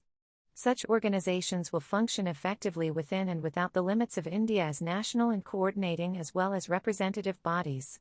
Within the limits of India, the relationship between the units will be one of equality and there will be no question of paramountcy as such inter se, though the rights residual and otherwise of the centre will have to be firmly established and implemented."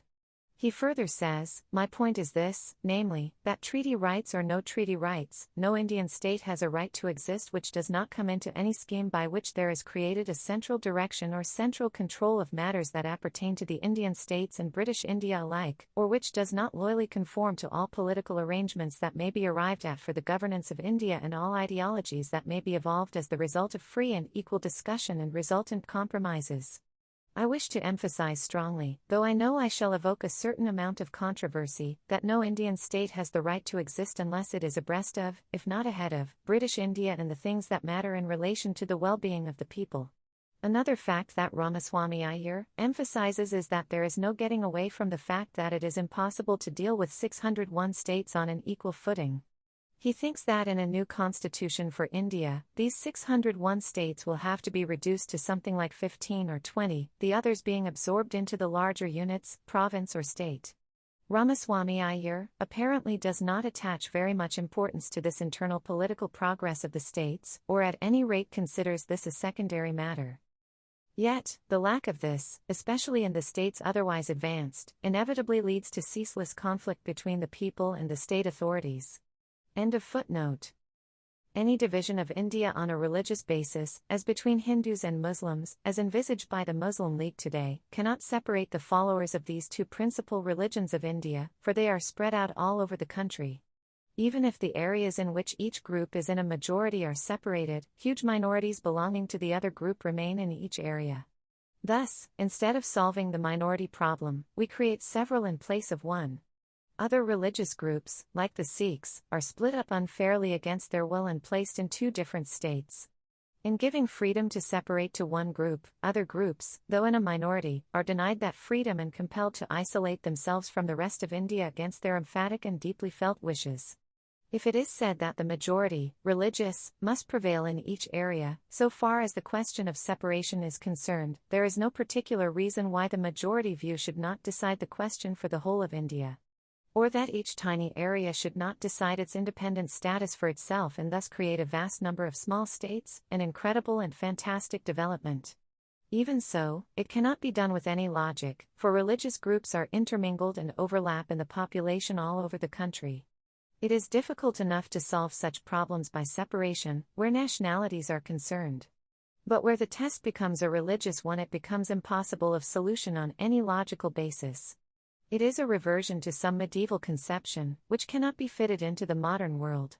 If the economic aspects of separation are considered, it is clear that India as a whole is a strong and more or less self-sufficient economic unit. Any division will naturally weaken her, and one part will have to depend on the other. If the division is made so as to separate the predominantly Hindu and Muslim areas, the former will comprise far the greater part of the mineral resources and industrial areas. The Hindu areas will not be so hard hit from this point of view. The Muslim areas, on the other hand, will be the economically backward, and often deficit, areas which cannot exist without a great deal of outside assistance. Thus, the odd fact emerges that those who today demand separation will be the greatest sufferers from it. Because of a partial realization of this fact, it is now stated on their behalf that separation should take place in such a way as to give them an economically balanced region. Whether this is possible under any circumstances, I do not know, but I rather doubt it. In any event, any such attempt means forcibly attaching other large areas with a predominantly Hindu and Sikh population to the separated area. That would be a curious way of giving effect to the principle of self-determination. I am reminded of the story of the man who killed his father and mother and then threw himself on the mercy of the court as an orphan. Another very curious contradiction emerges. While the principle of self-determination is invoked, the idea of a plebiscite to decide this is not accepted, or at most, it is said that the plebiscite should be limited to Muslims only in the area. Thus in Bengal and the Punjab, the Muslim population is about 54% or less. It is suggested that if there is to be voting, only this 54% should vote and decide the fate of the remaining 46% or more, who will have no say in the matter. This might result in 28% deciding the fate of the remaining 72%. It is difficult to understand how any reasonable person can advance these propositions, or expect them to be agreed to. I do not know, and nobody can know till an actual vote takes place on this issue, how many Muslims in the areas concerned would vote for partition. I imagine that a large number of them, possibly even a majority, would vote against it. Many Muslim organizations are opposed to it. Every non-Muslim, whether he is a Hindu, or Sikh, or Christian, or Parsi, is opposed to it. Essentially, this sentiment in favor of partition has grown in the areas where Muslims are in a small minority, areas which, in any event, would remain undetached from the rest of India. Muslims in provinces where they are in a majority have been less influenced by it, naturally, for they can stand on their own feet, and have no reason to fear other groups. It is least in evidence in the northwest frontier province, 95% Muslim, where the Pathans are brave and self-reliant, and have no fear complex. Thus, oddly enough, the Muslim League's proposal to partition India finds far less response in the Muslim areas sought to be partitioned than in the Muslim minority areas, which are unaffected by it. Yet, the fact remains that considerable numbers of Muslims have become sentimentally attached to this idea of separation without giving thought to its consequences. Indeed, the proposition has so far only been vaguely stated, and no attempt has been made to define it, in spite of repeated requests. I think this sentiment has been artificially created, and has no roots in the Muslim mind. But even a temporary sentiment may be strong enough to influence events and create a new situation. Normally, adjustments would take place from time to time, but in the peculiar position in which India is situated today, with power concentrated in foreign hands, anything may happen. It is clear that any real settlement must be based on the goodwill of the constituent elements, and on the desire of all parties to it to cooperate together for a common objective. In order to gain that, any sacrifice in reason is worthwhile. Every group must not only be theoretically and actually free, and have equal opportunities of growth, but should have the sensation of freedom and equality. It is not difficult, if passions and unreasoning emotions are set aside, to devise such freedom with the largest autonomy for provinces and states and yet a strong central bond. There could even be autonomous units within the larger provinces or states, as in Soviet Russia. In addition to this, every conceivable protection and safeguard for minority rights could be inserted into the Constitution. All this can be done, and yet I do not know how the future will take shape under the influence of various indeterminate factors and forces, the chief of these being British policy. It may be that some division of India is enforced, with some tenuous bond joining the divided parts. Even if this happens, I am convinced that the basic feeling of unity and world developments will later bring the divided parts nearer to each other and result in a real unity. That unity is geographical, historical, and cultural, and all that, but the most powerful factor in its favor is the trend of world events. Many of us are of opinion that India is essentially a nation. Mr. Jinnah has advanced a two-nation theory, and has lately added to it and to political phraseology by describing some religious groups as sub-nations, whatever these might be. His thought identifies a nation with religion. That is not the usual approach today. But whether India is properly to be described as one nation or two or more really does not matter, for the modern idea of nationality has been almost divorced from statehood. The national state is too small a unit today, and small states can have no independent existence. It is doubtful if even many of the larger national states can have any real independence. The national state is thus giving place to the multinational state or to large federations. The Soviet Union is typical of this development. The United States of America, though bound together by strong national ties, constitute essentially a multinational state. Behind Hitler's march across Europe there was something more than the Nazi lust for conquest.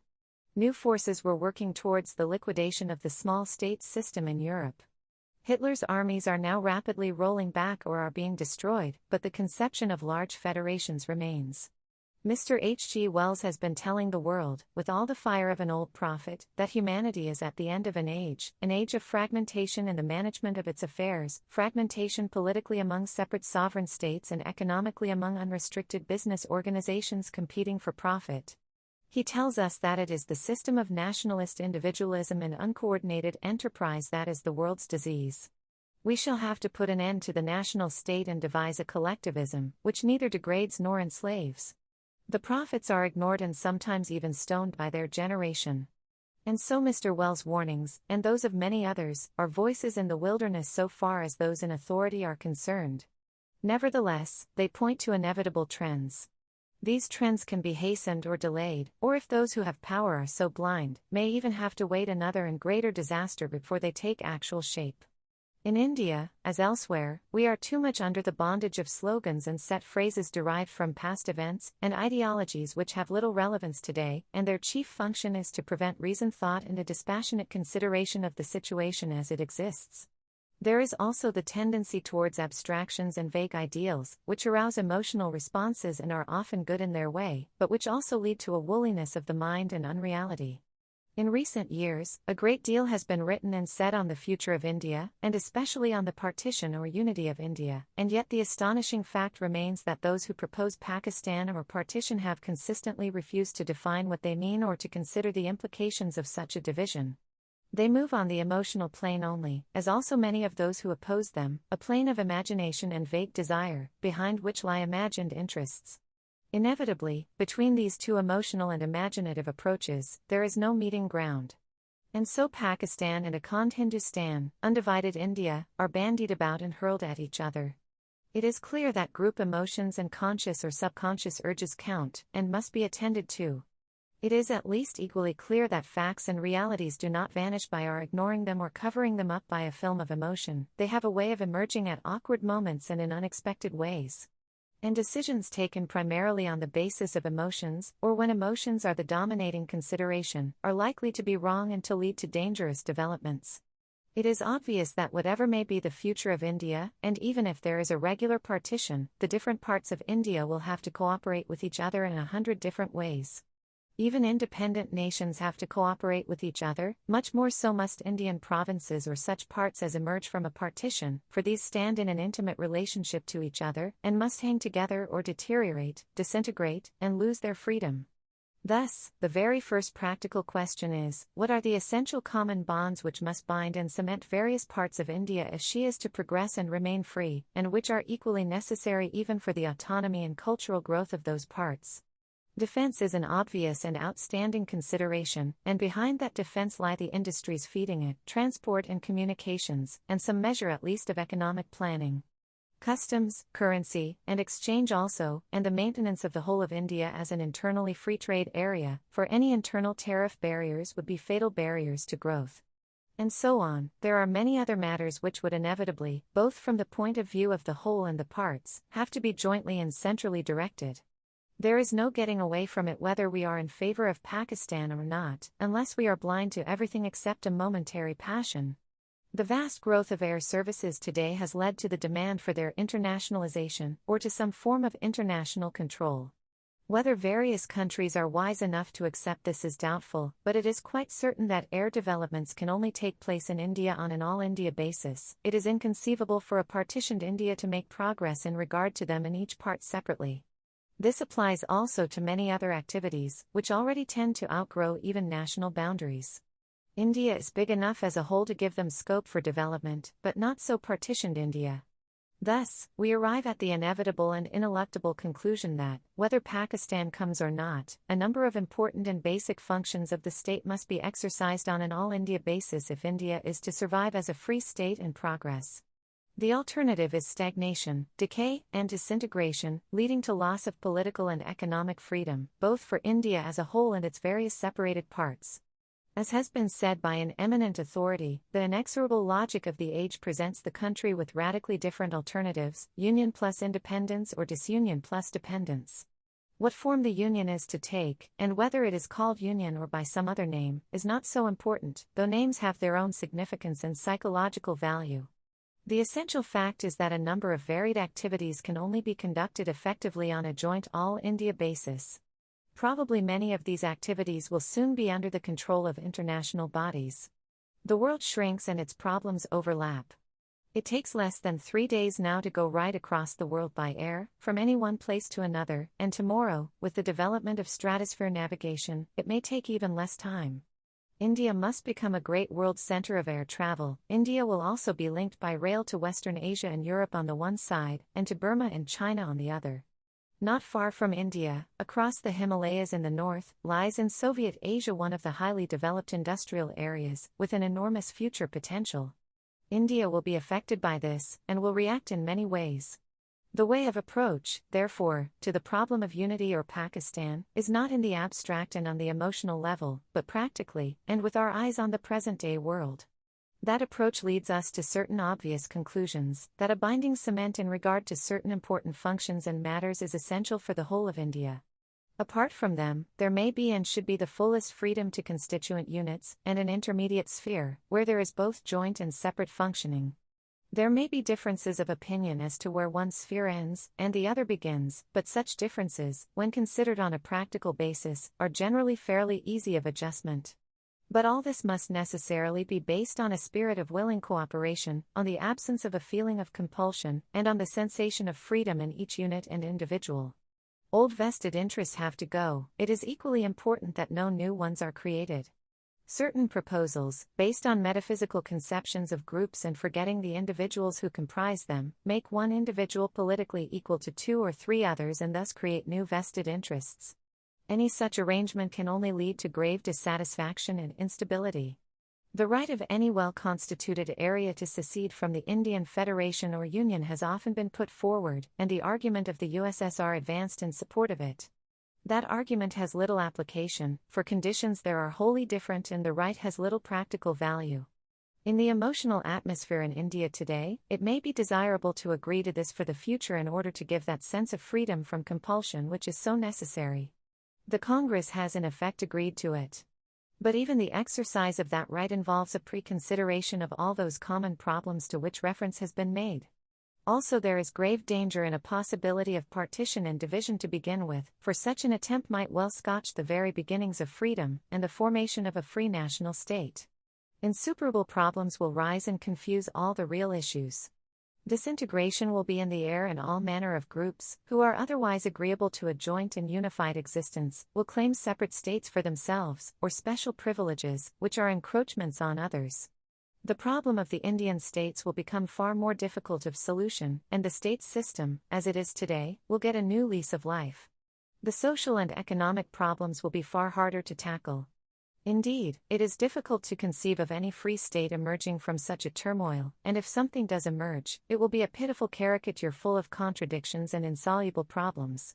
Before any such right of secession is exercised, there must be a properly constituted, functioning, free India.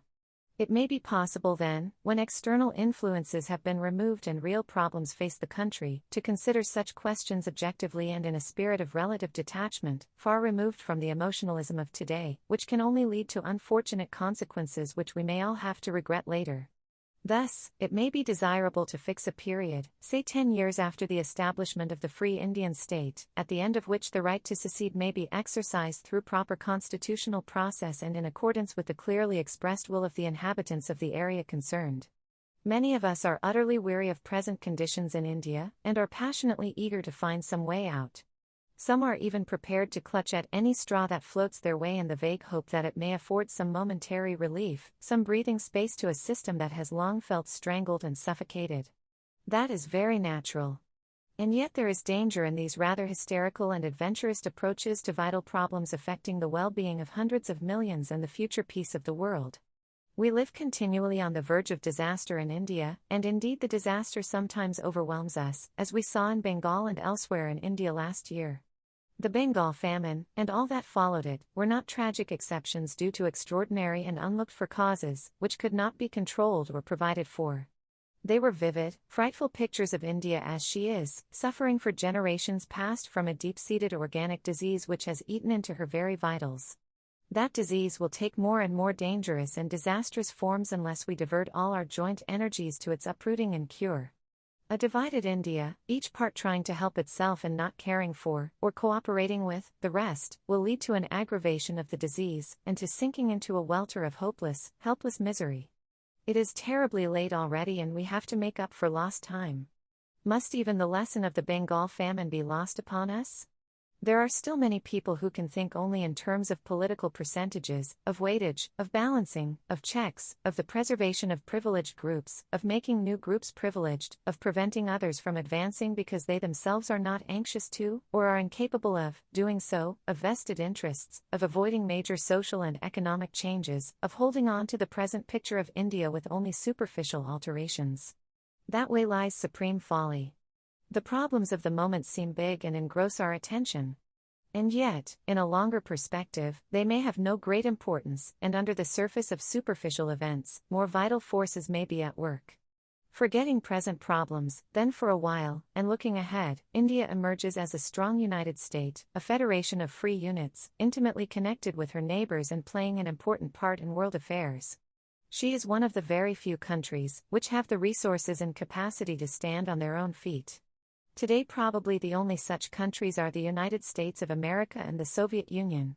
Great Britain can only be reckoned as one of these if the resources of her empire are added to her own, and even then a spread out and disgruntled empire is a source of weakness.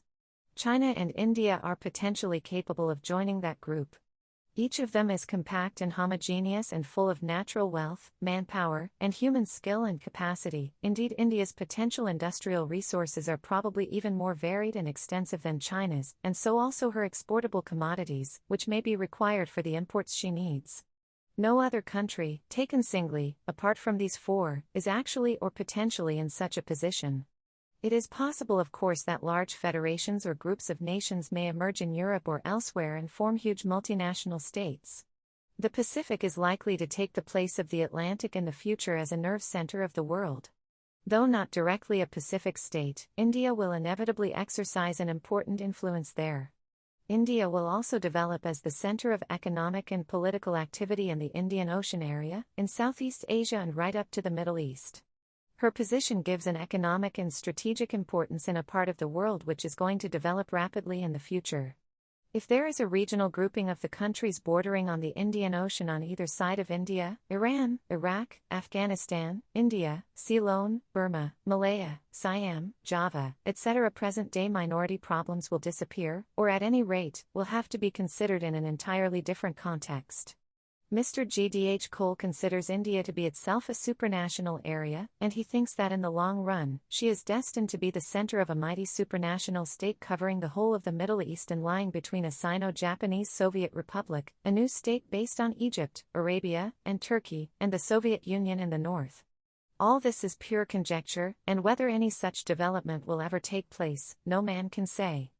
For my part, I have no liking for a division of the world into a few huge supranational areas, unless these are tied together by some strong world bond. But if people are foolish enough to avoid world unity and some world organization, then these vast supranational regions, each functioning as one huge state, but with local autonomy, are very likely to take shape. For the small national state is doomed. It may survive as a culturally autonomous area, but not as an independent political unit. Whatever happens, it will be well for the world if India can make her influence felt. For that influence will always be in favor of peace and cooperation and against aggression. End of Part 11, titled, India, Partition or Strong National State or Center of Supranational State? Of Chapter 10. Part 12, Realism and Geopolitics, World Conquest or World Association, the U.S.A. and the U.S.S.R. The war has entered on its final stage in Europe, and the Nazi power collapses before the advancing armies in the East and West. Paris, that lovely and gracious city, so tied up with freedom's struggle, is itself free again. The problems of peace, more difficult than those of war, rise up to trouble men's minds, and behind them lies the disturbing shadow of the great failure of the years that followed World War I. Never again, it is said. So they said also in 1918. 15 years ago, in 1929, Mr. Winston Churchill said, "It is a tale that is told, from which we may draw the knowledge and comprehension needed for the future." The disproportion between the quarrels of nations and the suffering which fighting out those quarrels involves, the poor and barren prizes which reward sublime endeavor on the battlefield, the fleeting triumph of war, the long, slow, rebuilding, the awful risks so heartily run, the doom missed by a hair's breadth, by the spin of a coin, by the accident of an accident, all this should make the prevention of another great war the main preoccupation of mankind. Mr. Churchill should know, for he has played a leading part in war and peace, led his country with extraordinary courage at a time of distress and peril, and in victory, nursed great ambitions on its behalf. After World War I, British armies occupied the whole of Western Asia from the borders of India across Iran and Iraq and Palestine and Syria right up to Constantinople. Mr. Churchill saw then a vision of a new Middle Eastern empire for Britain, but fate decided otherwise. What dreams does he cherish now for the future? War is a strange alchemist, so wrote a gallant and distinguished colleague of mine, now in prison, and in its hidden chambers are such forces and powers brewed and distilled that they tear down the plans of the victorious and vanquished alike. No peace conference at the end of the last war decided that four mighty empires of Europe and Asia should fall into dust, the Russian, the German, the Austrian, and the Ottoman. Nor was the Russian, the German, the Turkish Revolution decreed by Lloyd George, Clemenceau, or Wilson. What will the leaders of the victorious nations say when they meet together after success in war has crowned their efforts? How is the future taking shape in their minds, and how far do they agree or differ between themselves? What other reactions will there be when the passion of war subsides and people try to return to the scarce remembered ways of peace? What of the underground resistance movements of Europe and the new forces they have released? What will the millions of war-hardened soldiers, returning home much older in mind and experience, say and do? How will they fit into the life which has gone on changing while they were away? What will happen to devastated and martyred Europe, and what to Asia and Africa? What of the overpowering search for freedom of Asia's hundreds of millions, as Mr. Wendell Willkie describes it? What of all this and more? And what, above all, of the strange trick that fate so often plays, upsetting the well-laid schemes of our leaders? As the war has developed and the danger of a possible victory of the fascist powers has receded, there has been a progressive hardening and a greater conservatism in the leaders of the United Nations. The Four Freedoms and the Atlantic Charter, vague as they were and limited in scope, have faded into the background, and the future has been envisaged more and more as a retention of the past. The struggle has taken a purely military shape, of physical force against force, and has ceased to be an attack on the philosophy of the Nazis and fascists. General Franco and petty or prospective authoritarian rulers in Europe have been encouraged. Mr. Churchill still glories in the conception of empire. George Bernard Shaw recently declared that, "There is no power in the world more completely imbued with the idea of its dominance than the British Empire." Even the word empire sticks in Mr. Churchill's throat every time he tries to utter it. Footnote: It is clear that the British ruling classes do not contemplate the ending of the era of imperialism. At the most, they think in terms of modernizing their system of colonial rule. For them, the possession of colonies is necessity of greatness and wealth. The London Economist, representing influential opinion in Britain, wrote on September 16, 1944, "The American prejudice against imperialism, British, French, or Dutch, has led many of the post-war planners to assume that the old sovereignties will not be re-established in Southeast Asia and that some form of international control, or the transfer of the imperium to local peoples, will take the place of the old authority exercised by the Western nations."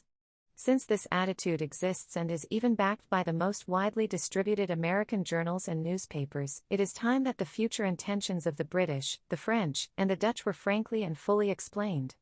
Since none of them has any intention of abandoning its colonial empire, but on the contrary regards the restoration of Malaya to the British, the East Indies to the Dutch, and French Indochina to the French as an essential part of the destruction of Japan's co-prosperity sphere, it would be inviting the worst sort of misunderstanding, and an even accusation of bad faith, if the three nations allowed any doubt on the matter to continue in the mind of their American ally.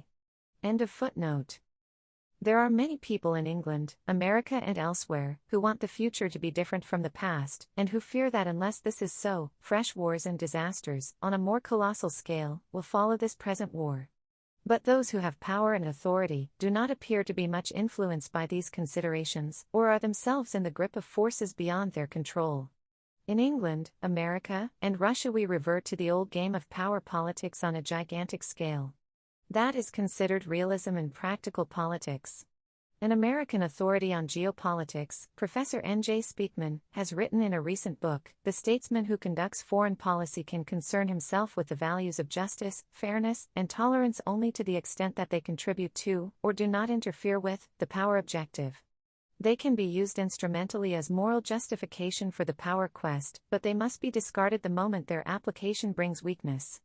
The search for power is not made for the achievement of moral values are used to facilitate the attainment of power." Footnote, from America's Strategy in World Politics. End of footnote. This may not be representative of American thought, but it certainly represents a powerful section of it.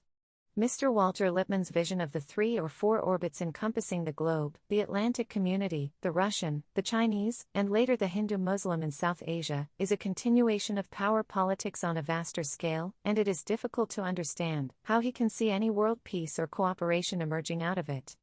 America, the curious mixture of what is considered hard-headed realism and a vague idealism and humanitarianism. Which of these will be the dominating tendency of the future, or what will result from their mixing together? Whatever the mass of the people may think, foreign policy remains a preserve for the experts in charge of it, and they are usually wedded to a continuation of old traditions, and fear any innovations which might involve their countries in new risks. Realism, of course, there must be, for no nation can base its domestic or foreign policy on mere goodwill and flights of the imagination. But it is a curious realism that sticks to the empty shell of the past, and ignores or refuses to understand the hard facts of the present, which are not only political and economic, but also include the feelings and urges of vast numbers of people. Such realism is more imaginative and divorced from today's and tomorrow's problems than much of the so-called idealism of many people.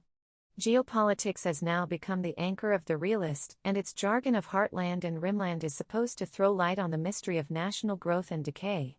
Originating in England, or was it Scotland? It became the guiding light of the Nazis, fed their dreams and ambitions of world domination, and led them to disaster. A partial truth is sometimes more dangerous than a falsehood, a truth that has had its day blinds one to the reality of the present. H. J. Mackinder's theory of geopolitics, subsequently developed in Germany, was based on the growth of civilization on the oceanic fringes of the continents, Asia and Europe, which had to be defended from pressure from land invaders from the heartland, which was supposed to be the center of the Eurasian bloc. Control of this heartland meant world domination. But civilization is no longer confined to the oceanic fringes and tends to become universal in its scope and content. The growth of the Americas also does not fit in with the Eurasian heartland dominating the world. And air power has brought a new factor which has upset the balance between sea power and land power. Germany, nursing dreams of world conquest, was obsessed by fears of encirclement. Soviet Russia feared a combination of her enemies. England's national policy has long been based on a balance of power in Europe and opposition to any dominating power there. Always there has been fear of others, and that fear has led to aggression and tortuous intrigues. An entirely new situation will arise after the present war, with 2 dominating world powers, the U.S.A. and the U.S.S.R. and the rest a good distance behind them, unless they form some kind of bloc. And now even the United States of America are told by Professor Speakman, in his last testament, that they are in danger of encirclement, that they should ally themselves with a rimland nation, that in any event they should not prevent the heartland, which means now the U.S.S.R., from uniting with the rimland. All this looks very clever and realistic, and yet is supremely foolish, for it is based on the old policy of expansion and empire, and the balance of power, which inevitably leads to conflict and war. Since the world happens to be round, every country is encircled by others. To avoid such encirclements by the methods of power politics, there must be alliances and counter-alliances, expansion, and conquest. But, however huge a country's domination or sphere of influence becomes, there is always the danger of encirclement by those who have been left out of it, and who, on their part, fear this abnormal growth of a rival power. The only way to get rid of this danger is by world conquest or by the eliminations of every possible rival. We are witnessing today the failure of the latest attempt at world domination. Will that lesson be learned, or will there be others, driven by ambition and pride of race and power, to try their fortunes on this fatal field? There really seems no alternative between world conquest and world association. There is no choice of a middle course. The old divisions and the quest of power politics have little meaning today, and do not fit in with our environment, yet they continue. The interests and activities of states overflow their boundaries and are worldwide. No nation can isolate itself or be indifferent to the political or economic fate of other nations. If there is no cooperation, there is bound to be friction with its inevitable results. Cooperation can only be on a basis of equality and mutual welfare, on a pulling up of the backward nations and peoples to a common level of well-being and cultural advancement, on an elimination of racialism and domination. No nation and no people are going to tolerate domination and exploitation by another, even though this is given some more pleasant name. Nor will they remain indifferent to their own poverty and misery when other parts of the world are flourishing. That was only possible when there was ignorance of what was happening elsewhere. All this seems obvious, and yet the long record of past happenings tell us that the mind of man lags far behind the course of events and adjusts itself only slowly to them. Self-interest itself should drive every nation to this wider cooperation in order to escape disaster in the future and build its own free life on the basis of others' freedom. But the self-interest of the realist is far too limited by past myths and dogmas, and regards ideas and social forms, suited to one age, as immutable and as unchanging parts of human nature and society, forgetting that nothing is so changeable as human nature and society.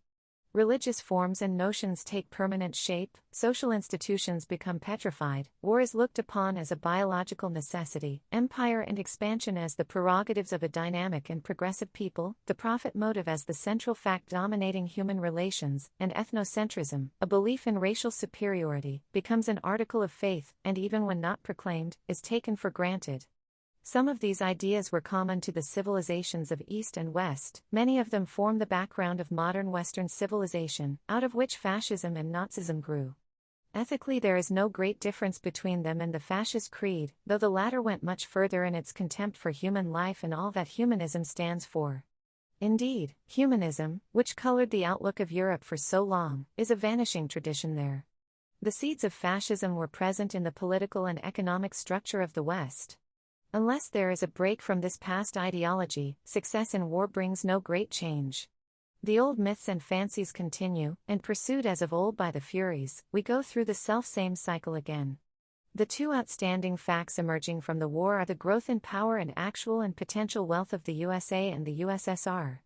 The Soviet Union actually is probably poorer than it was prior to the war, owing to enormous destruction, but its potential is tremendous, and it will rapidly make good and go further ahead. In physical and economic power, there will be none to challenge it on the Eurasian continent. Already it is showing an expansionist tendency, and is extending its territories more or less on the basis of the Tsar's empire. How far this process will go, it is difficult to say. Its socialist economy does not necessarily lead to expansion, for it can be made self-sufficient. But other forces and old suspicions are at play, and again we notice the fear of so-called encirclement. In any event, the U.S.S.R. will be busy for many years in repairing the ravages of war. Yet the tendency to expand, if not in territory then in other ways, is evident. No other country today presents such a politically solid and economically well-balanced picture as the Soviet Union, though some of the developments there in recent years have come as a shock to many of its old admirers. Its present leaders have an unchallengeable position, and everything depends on their outlook for the future. The United States of America have astonished the world by their stupendous production and organizing capacity. They have thus, not only played a leading part in the war, but have accelerated a process inherent in American economy and produced a problem for themselves which will tax their wits and energies to the utmost. Indeed, it is not easy to foresee how they will solve it within the limits of their existing economic structure without serious internal and external friction. It is said that America has ceased to be isolationist. Inevitably so, for she must now depend to an extent on her exports abroad. What was a marginal factor in her pre-war economy, which could almost be ignored, will now be a dominant consideration. Where will all these exports go to, without creating friction and conflict, when production for peace takes the pace of war production? And how will the millions of armed men returning home be absorbed? Every warring country will have to face this problem, but none to the same extent as the U.S.A. The vast technological changes that have taken place will lead to very great overproduction or to mass unemployment, or possibly to both. Unemployment on any major scale will be bitterly resented and has been ruled out by the declared policy of the United States government. Much thought is already being given to the absorption of the returning soldiers, etc., in gainful employment and to the prevention of unemployment. Whatever the domestic aspect of all this may be, and it will be serious enough, unless basic changes take place, the international aspect is equally important.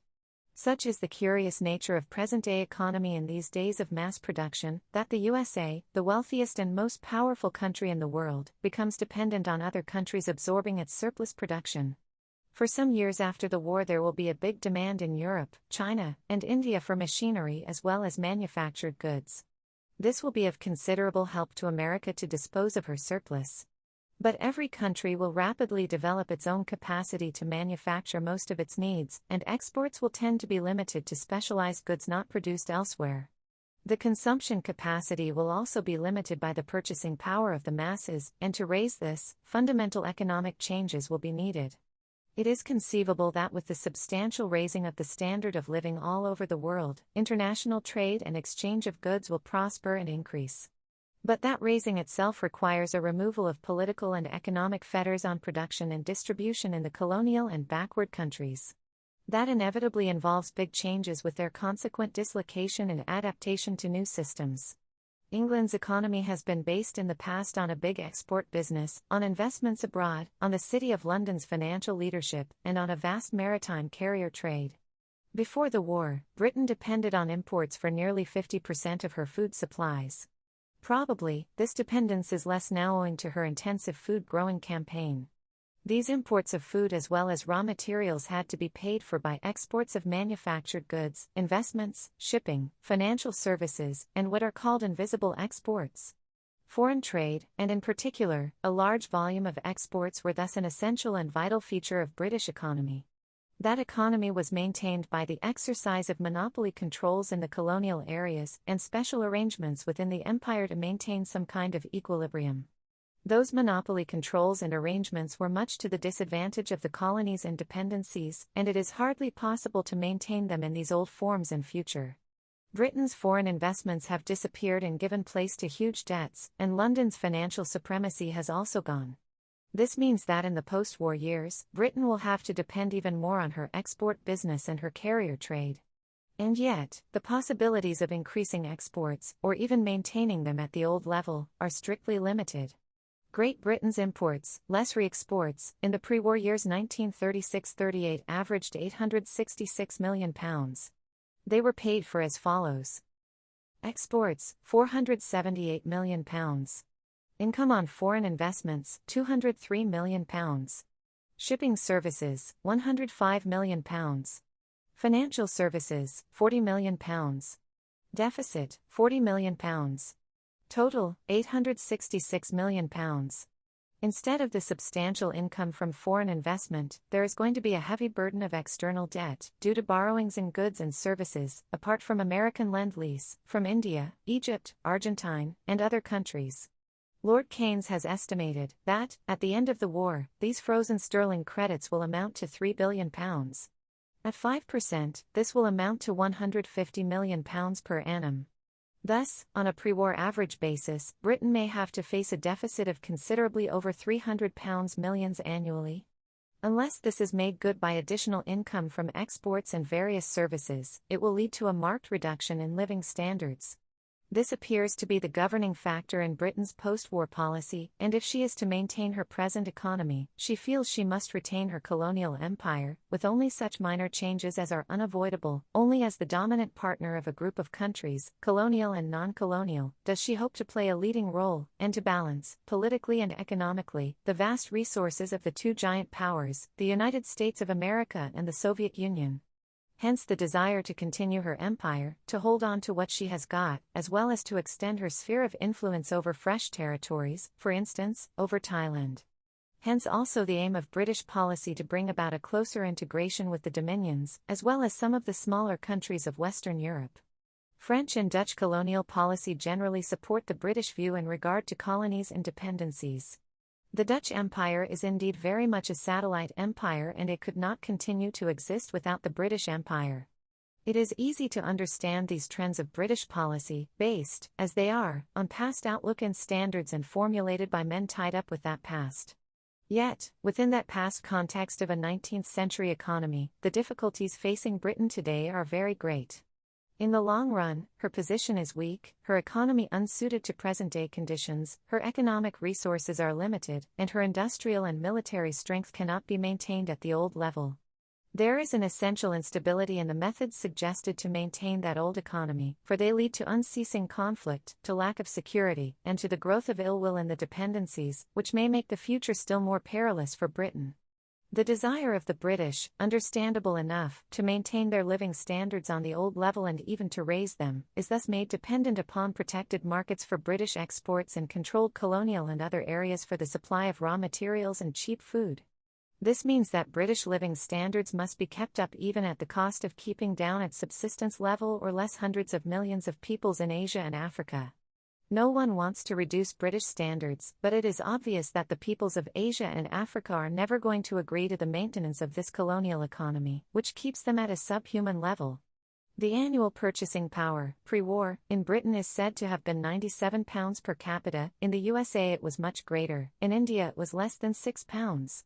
These vast differences cannot be tolerated, and indeed the diminishing returns of a colonial economy ultimately affect adversely even the dominating power. In the U.S.A., this is vividly realized, and hence their desire to raise the colonial people's purchasing power through industrialization and self-government.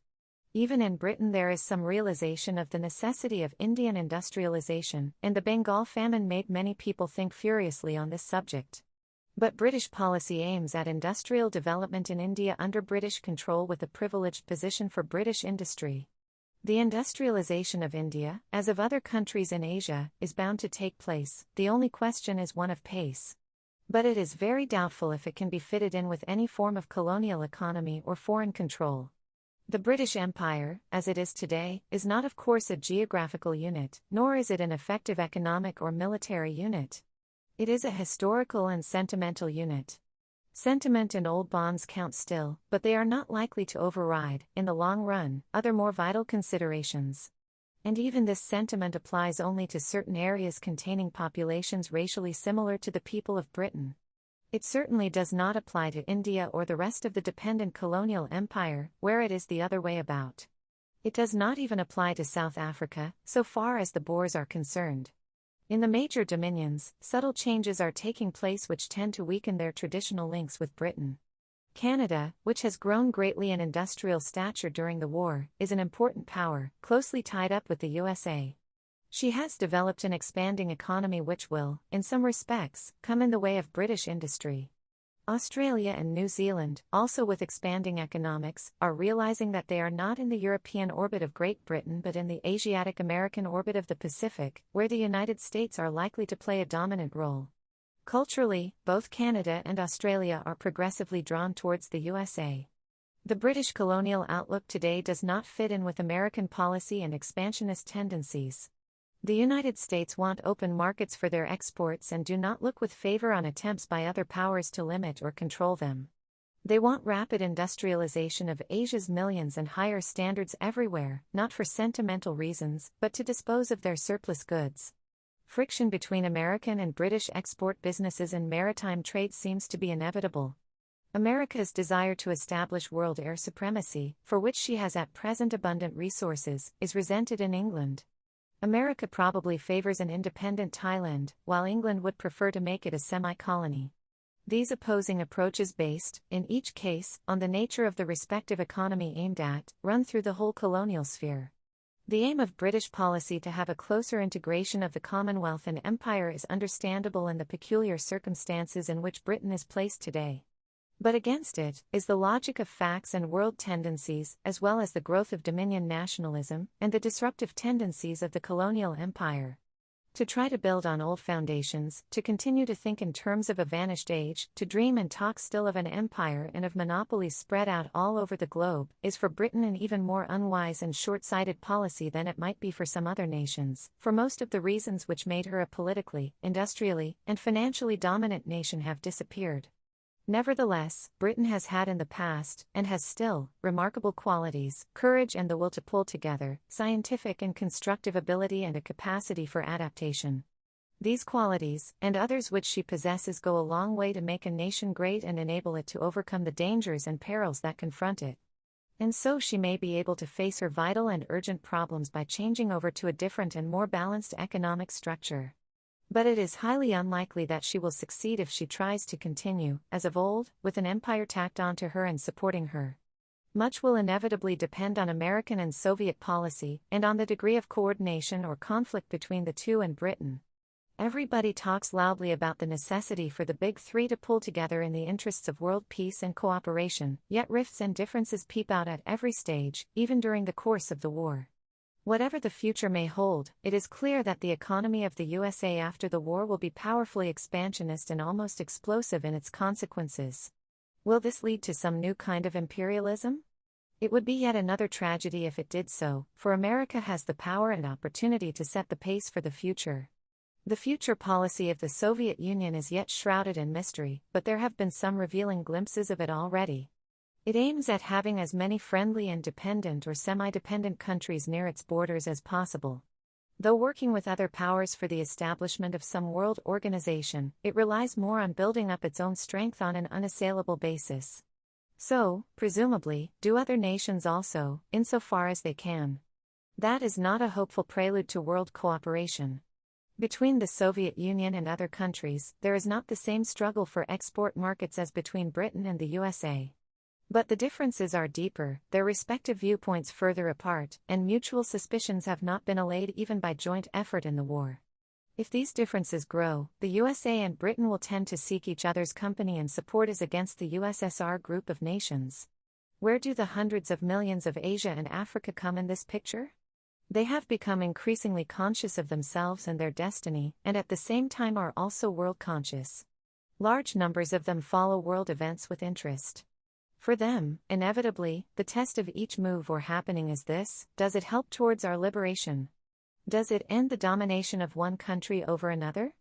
Will it enable us to live freely the life of our choice in cooperation with others? Does it bring equality and equal opportunity for nations as well as groups within each nation? Does it hold forth the promise of an early liquidation of poverty and illiteracy and bring better living conditions? They are nationalistic, but this nationalism seeks no dominion over, or interference with, others. They welcome all attempts at world cooperation and the establishment of an international order, but they wonder and suspect if this may not be another device for continuing the old domination. Large parts of Asia and Africa consist of an awakened, discontented, seething humanity, no longer prepared to tolerate existing conditions. Conditions and problems differ greatly in the various countries of Asia, but throughout this vast area, in China and India, in Southeast Asia, in Western Asia, and the Arab world run common threads of sentiment and invisible links, which hold them together. For 1,000 years or more, while Europe was backward and often engulfed in its dark ages, Asia represented the advancing spirit of man. Epoch after epoch of a brilliant culture flourished there, and great centers of civilization and power grew up. About 500 years ago Europe revived and slowly spread eastward and westward till, in the course of centuries, it became the dominant continent of the world in power, wealth, and culture. Was there some cycle about this change, and is that process now being reversed? Certainly, power and authority have shifted more to America in the far west and to Eastern Europe, which was organically hardly a part of the European heritage. And in the East also there has been tremendous growth in Siberia, and other countries of the East are ripe for change and rapid advance. Will there be conflict in the future or a new equilibrium between the East and the West? But only the distant future will decide that, and it serves little purpose to look so far ahead. For the present, we have to carry the burden of the day, and face the many problems which afflict us. Behind these problems in India, as in many other countries, lies the real issue, which is not merely the establishment of democracy of the 19th century European type, but also a far-reaching social revolution. Democracy has itself become involved in that seemingly inevitable change, and hence among those who disapprove of the latter, doubts and denials arise about the feasibility of democracy, and this leads to fascist tendencies and the continuation of an imperialist outlook. All our present-day problems in India, the communal or minority problem, the Indian princes, vested interests of religious groups and the big landowners, and the entrenched interests of British authority and industry in India, ultimately resolve themselves into opposition to social change. And because any real democracy is likely to lead to such change, therefore democracy itself is objected to and considered as unsuited to the peculiar conditions of India. So the problems of India, for all their seeming variety and differences from others, are of the same essential nature as the problems of China or Spain, or many other countries of Europe and elsewhere, which the war has brought to the surface. Many of the resistance movements of Europe reflect these conflicts. Everywhere the old equilibrium of social forces has been upset, and till a new equilibrium is established there will be tension, trouble, and conflict. From these problems of the moment, we are led to one of the central problems of our time: how to combine democracy with socialism, how to maintain individual freedom and initiative, and yet have centralized social control and planning of the economics of the people, on the national as well as the international plane. End of Part 12, titled, Realism and Geopolitics, World Conquest or World Association, the U.S.A. and the U.S.S.R., of Chapter 10. Part 13, Freedom and Empire. The U.S.A. and the Soviet Union seem destined to play a vital part in the future. They differ from each other almost as much as any two advanced countries can differ, and even their faults lie in opposite directions. All the evils of a purely political democracy are evident in the U.S.A., the evils of the lack of political democracy are present in the U.S.S.R. And yet they have much in common: a dynamic outlook and vast resources, a social fluidity, an absence of a medieval background, a faith in science and its applications, and widespread education and opportunities for the people. In America, in spite of vast differences in income, there are no fixed classes as in most countries, and there is a sense of equality. In Russia, the outstanding event of the past 20 years has been the tremendous educational and cultural achievements of the masses. Thus, in both countries the essential basis for a progressive, democratic society is present, for no such society can be based on the rule of a small intellectual elite over an ignorant and apathetic people. Nor can such an elite long continue to dominate over an educationally and culturally advanced people.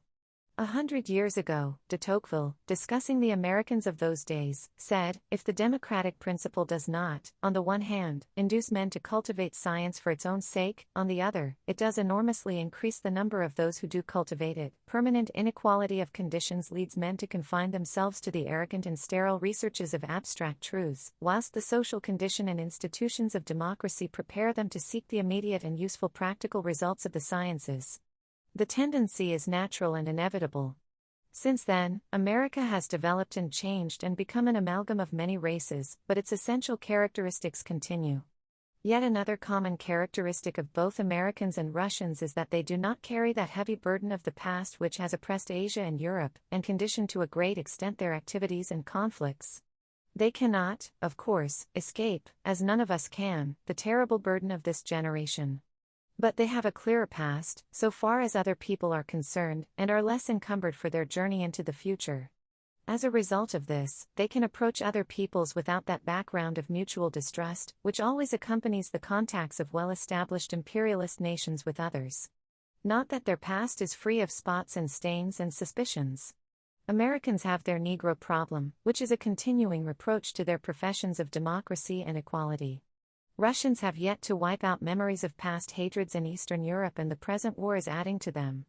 Still, Americans make friends easily in other countries. Russians are almost totally devoid of racialism. Most of the European nations are full of mutual hatreds and past conflicts and injustices.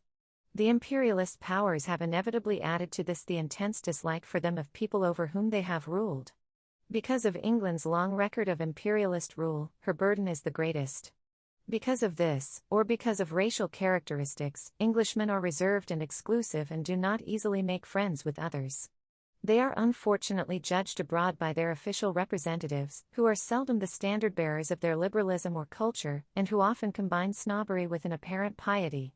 These officials have a peculiar knack of antagonizing others. Some months ago, a secretary to the Government of India wrote an official letter to Mr. Gandhi, in detention, which was an example of studied insolence, and which was looked upon by large numbers of people as a deliberate insult to the Indian people. For Gandhi happens to be a symbol of India.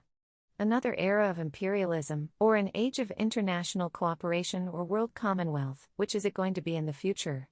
The scales incline towards the former, and the old arguments are repeated, but not with the old candor. The moral urges of mankind and its sacrifices are used for base ends, and rulers exploit the goodness and nobility of man for evil purposes and take advantage of the fears, hatreds, and false ambitions of the people. They used to be more frank about empire in the old days. Speaking of the Athenian Empire, Thucydides wrote, "We make no fine profession of having a right to our empire because we overthrew the barbarians single-handed, or because we risked our existence for the sake of our dependence and of civilization." States, like men, cannot be blamed for providing for their proper safety. If we are now here in Sicily, it is in the interest of our own security. It is fear that forces us to cling to our empire in Greece, and it is fear that drives us hither, with the help of our friends, to order matters in Sicily. And again, when he referred to the tribute of the Athenian colonies, it may seem wickedness to have won it, but it is certainly folly to let it go. The history of Athens is full of lessons of the incompatibility of democracy with empire, of the tyranny of a democratic state over its colonies, and the swift deterioration and fall of that empire. No upholder of freedom and empire today could state his case so well and so eloquently as Thucydides did. We are the leaders of civilization, the pioneers of the human race. Our society and intercourse is the highest blessing man can confer. To be within the circle of our influence is not dependence, but a privilege. Not all the wealth of the East can repay the riches we bestow. So we can work on cheerfully, using the means and the money that flow into us, confident that, try as they will, we shall still be creditors.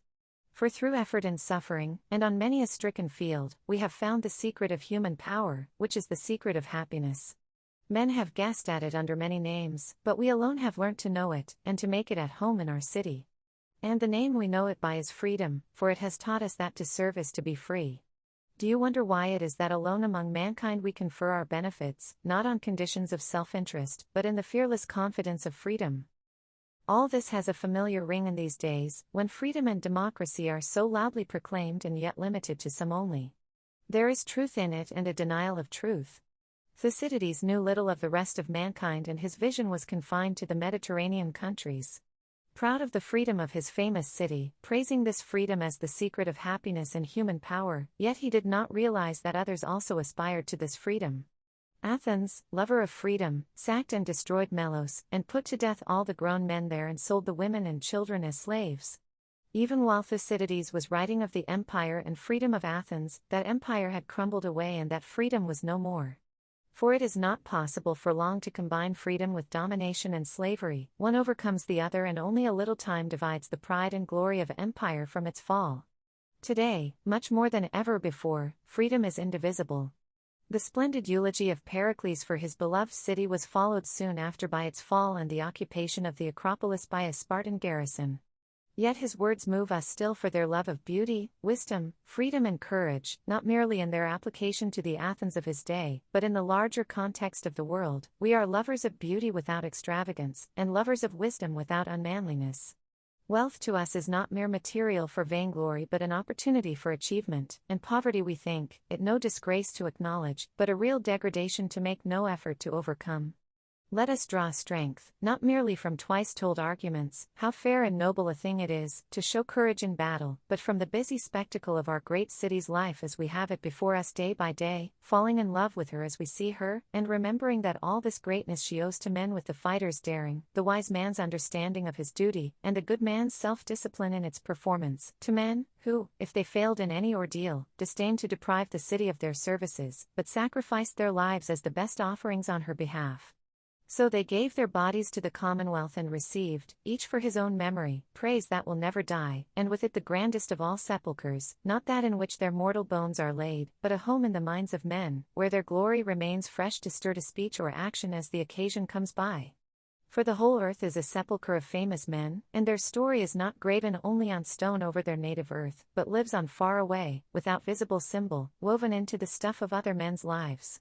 For you now it remains to rival what they have done, and knowing the secret of happiness to be freedom and the secret of freedom a brave heart, not idly to stand aside from the enemy's onset. Footnote: the quotations from Thucydides have been taken from Alfred Zimmern's The Greek Commonwealth, 1924. End of footnote. End of Part 13, titled, Freedom and Empire, of Chapter 10. Part 14, The Problem of Population, Falling Birth Rates and National Decay. 5 years of war have brought about enormous changes and displacements of population on a vaster scale, probably than at any previous epoch of history. Apart from the scores of millions of war casualties, more especially in China, Russia, Poland, and Germany, masses of people have been uprooted from their homes and countries. There have been military requirements, labor demands and enforced evacuations, and swarms of refugees have fled before invading armies. Even before the war, the refugee problem in Europe, due to Nazi policy, had grown to formidable proportions. But these pale into insignificance when compared to war developments. Apart from the direct consequences of the war, the changes in Europe are largely due to a deliberate demographic policy pursued by the Nazis. They have apparently killed off millions of Jews and broken up the population integrity of many countries occupied by them. In the Soviet Union, many millions have moved east, forming new settlements on the other side of the Urals, which are likely to be permanent. In China it is estimated that 50 million people have been torn from their roots. Attempts will, no doubt, be made to repatriate and rehabilitate these people, or such as survive after the war, though the task is one of prodigious complexity. Many will come back to their old homes, many may choose to remain in their new environment. On the other hand, it seems also likely that as a result of political changes in Europe, there will be further displacement and exchange of populations. Of far deeper and more far-reaching significance are the changes, partly physiological and biological, that are rapidly changing the population of the world. The Industrial Revolution and the spread of modern technology resulted in a rapid growth of population in Europe, and more especially in northwestern and central Europe. As this technology has spread eastwards to the Soviet Union, aided by a new economic structure and other factors, there has been an even more spectacular increase in population in these regions. This eastward sweep of technology, accompanied by education, sanitation, and better public health, is continuing and will cover many of the countries of Asia. Some of these countries, like India, far from needing a bigger population, would be better off with fewer people. Meanwhile, in Western Europe a reverse process has set in as regard population, and the problem of a falling birth rate is growing in importance. This tendency appears to be widespread and affects most countries in the world, with some notable exceptions like China, India, Java, and the U.S.S.R. It is most marked in the industrially advanced countries. The population of France ceased to grow many years ago and is now slowly declining. In England, a steady fall in the fertility rate has been noticeable since the 80s of the last century, and it is the lowest now in Europe, except for France. Hitler's and Mussolini's efforts to increase the birth rate in Germany and Italy bore only temporary results. In Northern, Western, and Central Europe the decline is more marked than in Southern and Eastern Europe, exclusive of U.S.S.R., but similar tendencies are observable in all these regions. Europe, apart from Russia, reaches its maximum population, according to present trends, about 1955 and then begins to decline. This has nothing to do with war losses which will aggravate this downward tendency. The Soviet Union, on the other hand, goes on rapidly increasing its population and is likely to reach a figure exceeding 250 million by 1970. This does not include any additions due to territorial changes as a result of the war.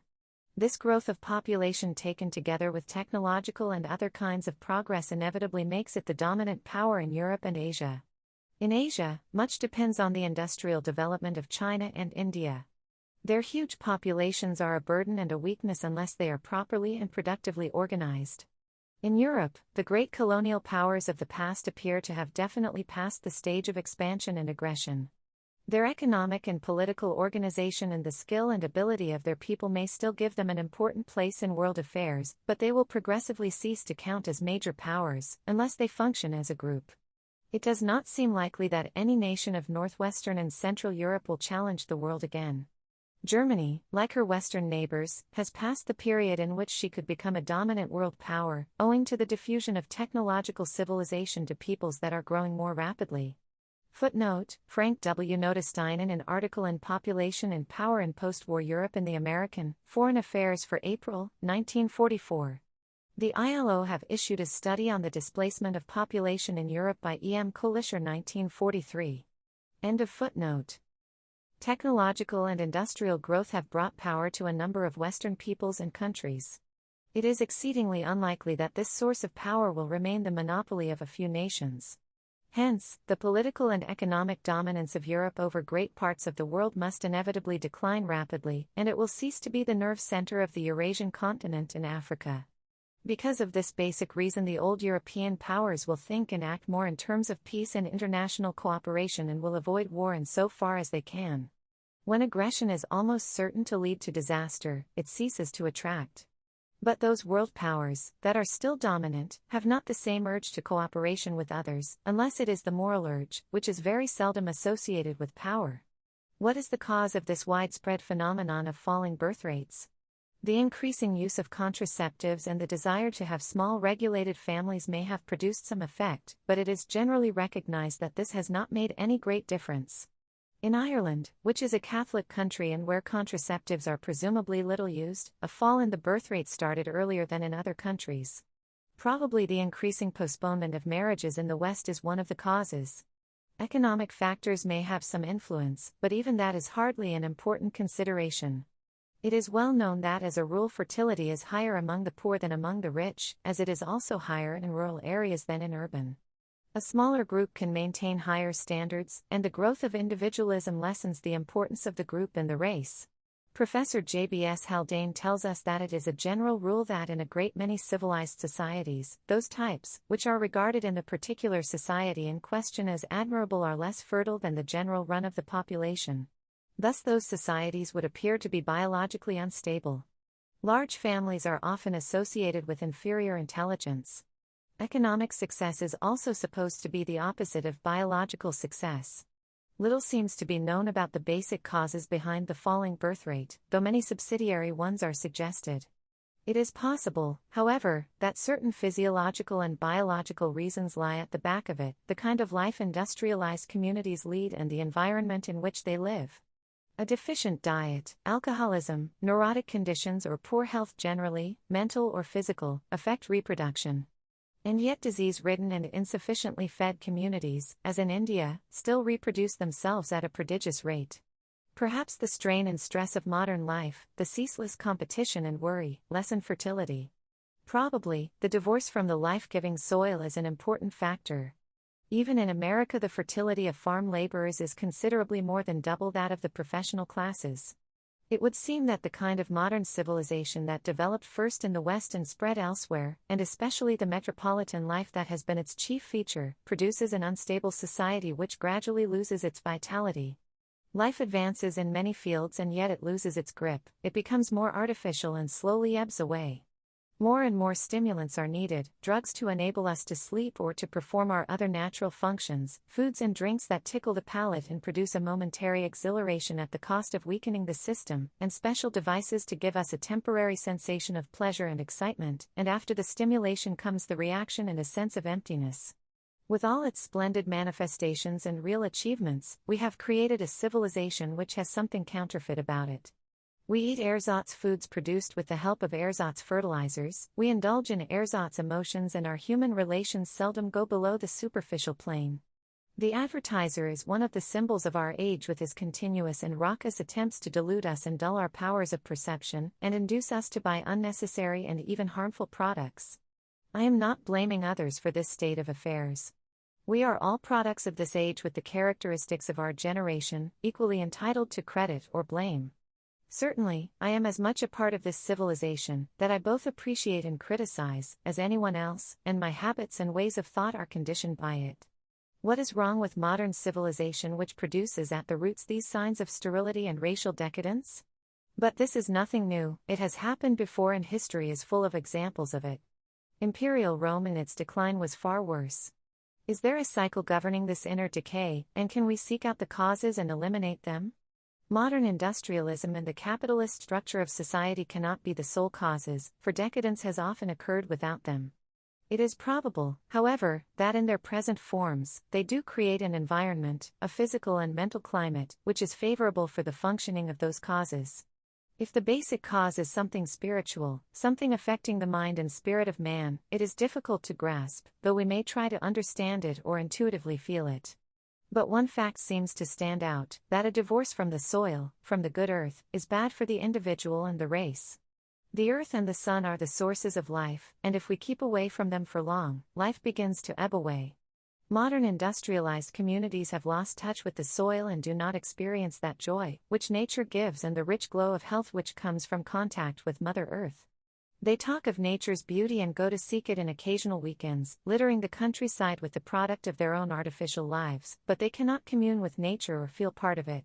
It is something to look at and admire, because they are told to do so, and then return with a sigh of relief to their normal haunts, just as they might try to admire some classic poet or writer, and then, wearied by the attempt, return to their favorite novel or detective story, where no effort of mind is necessary.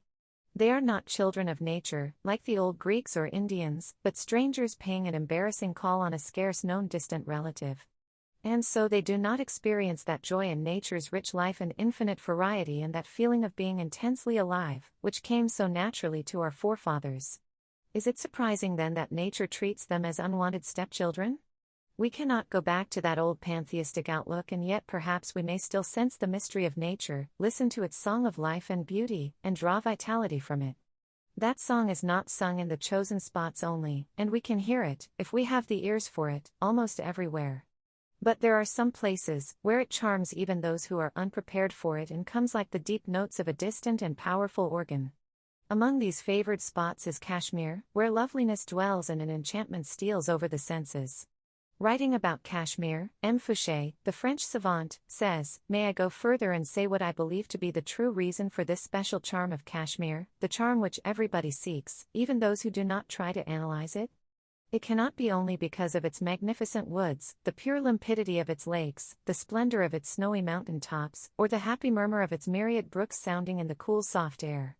Nor can it be only the grace or majesty of its ancient buildings, though the ruins of Marchand rise at the prow of their Karava as proudly as a Greek temple on a promontory, and the little shrine of Pyar, carved out of 10 stones, has the perfect proportions of the choragic monuments of Lysicrates. One cannot even say that it comes of the combination of art and landscape, for fine buildings in a romantic setting are to be found in many other countries.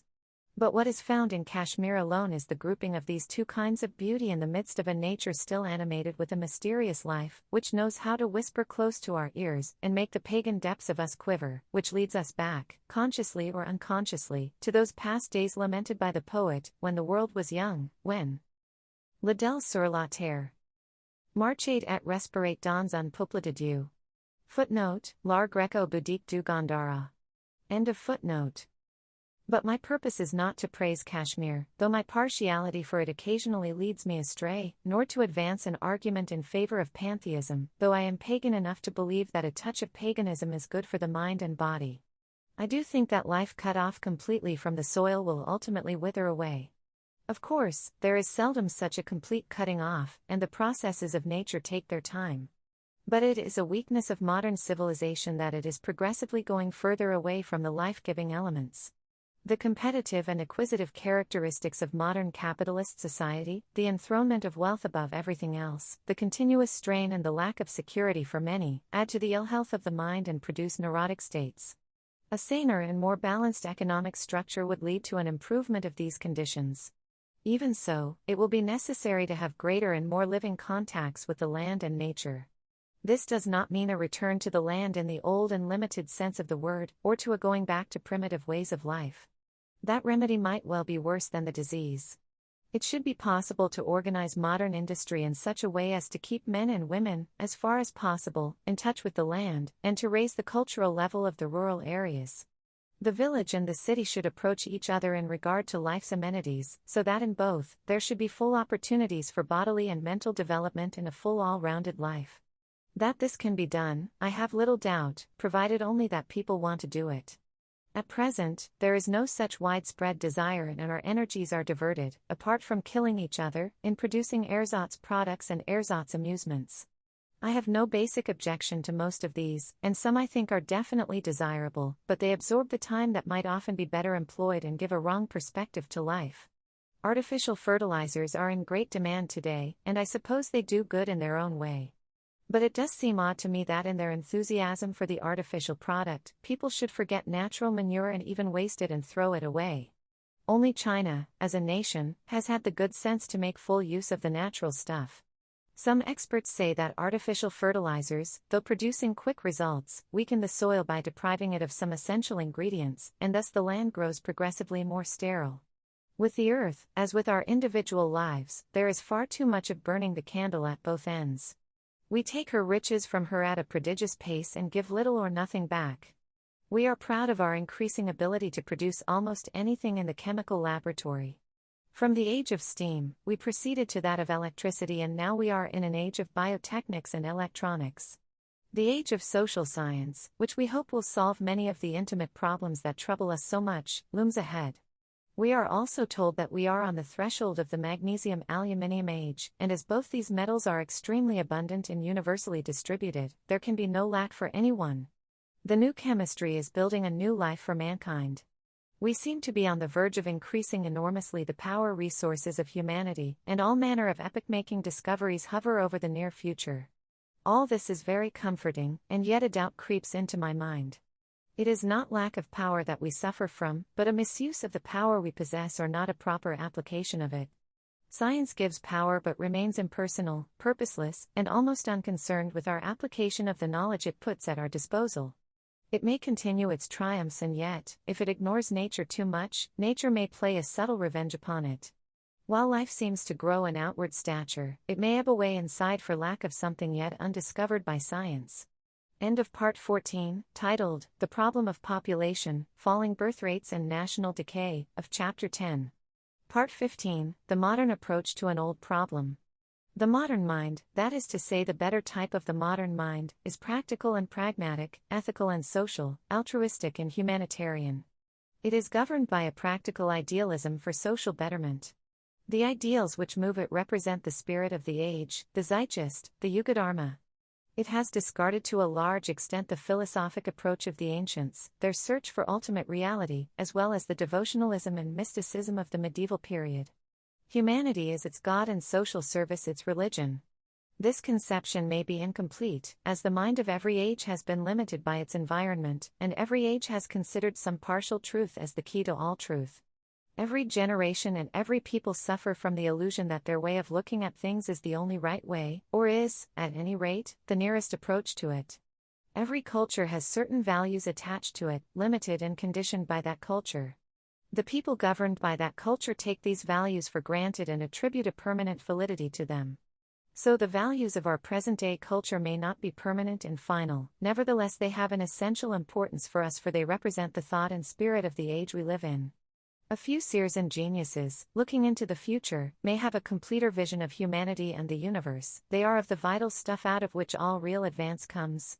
The vast majority of people do not even catch up to the present-day values, though they may talk about them in the jargon of the day, and they live imprisoned in the past.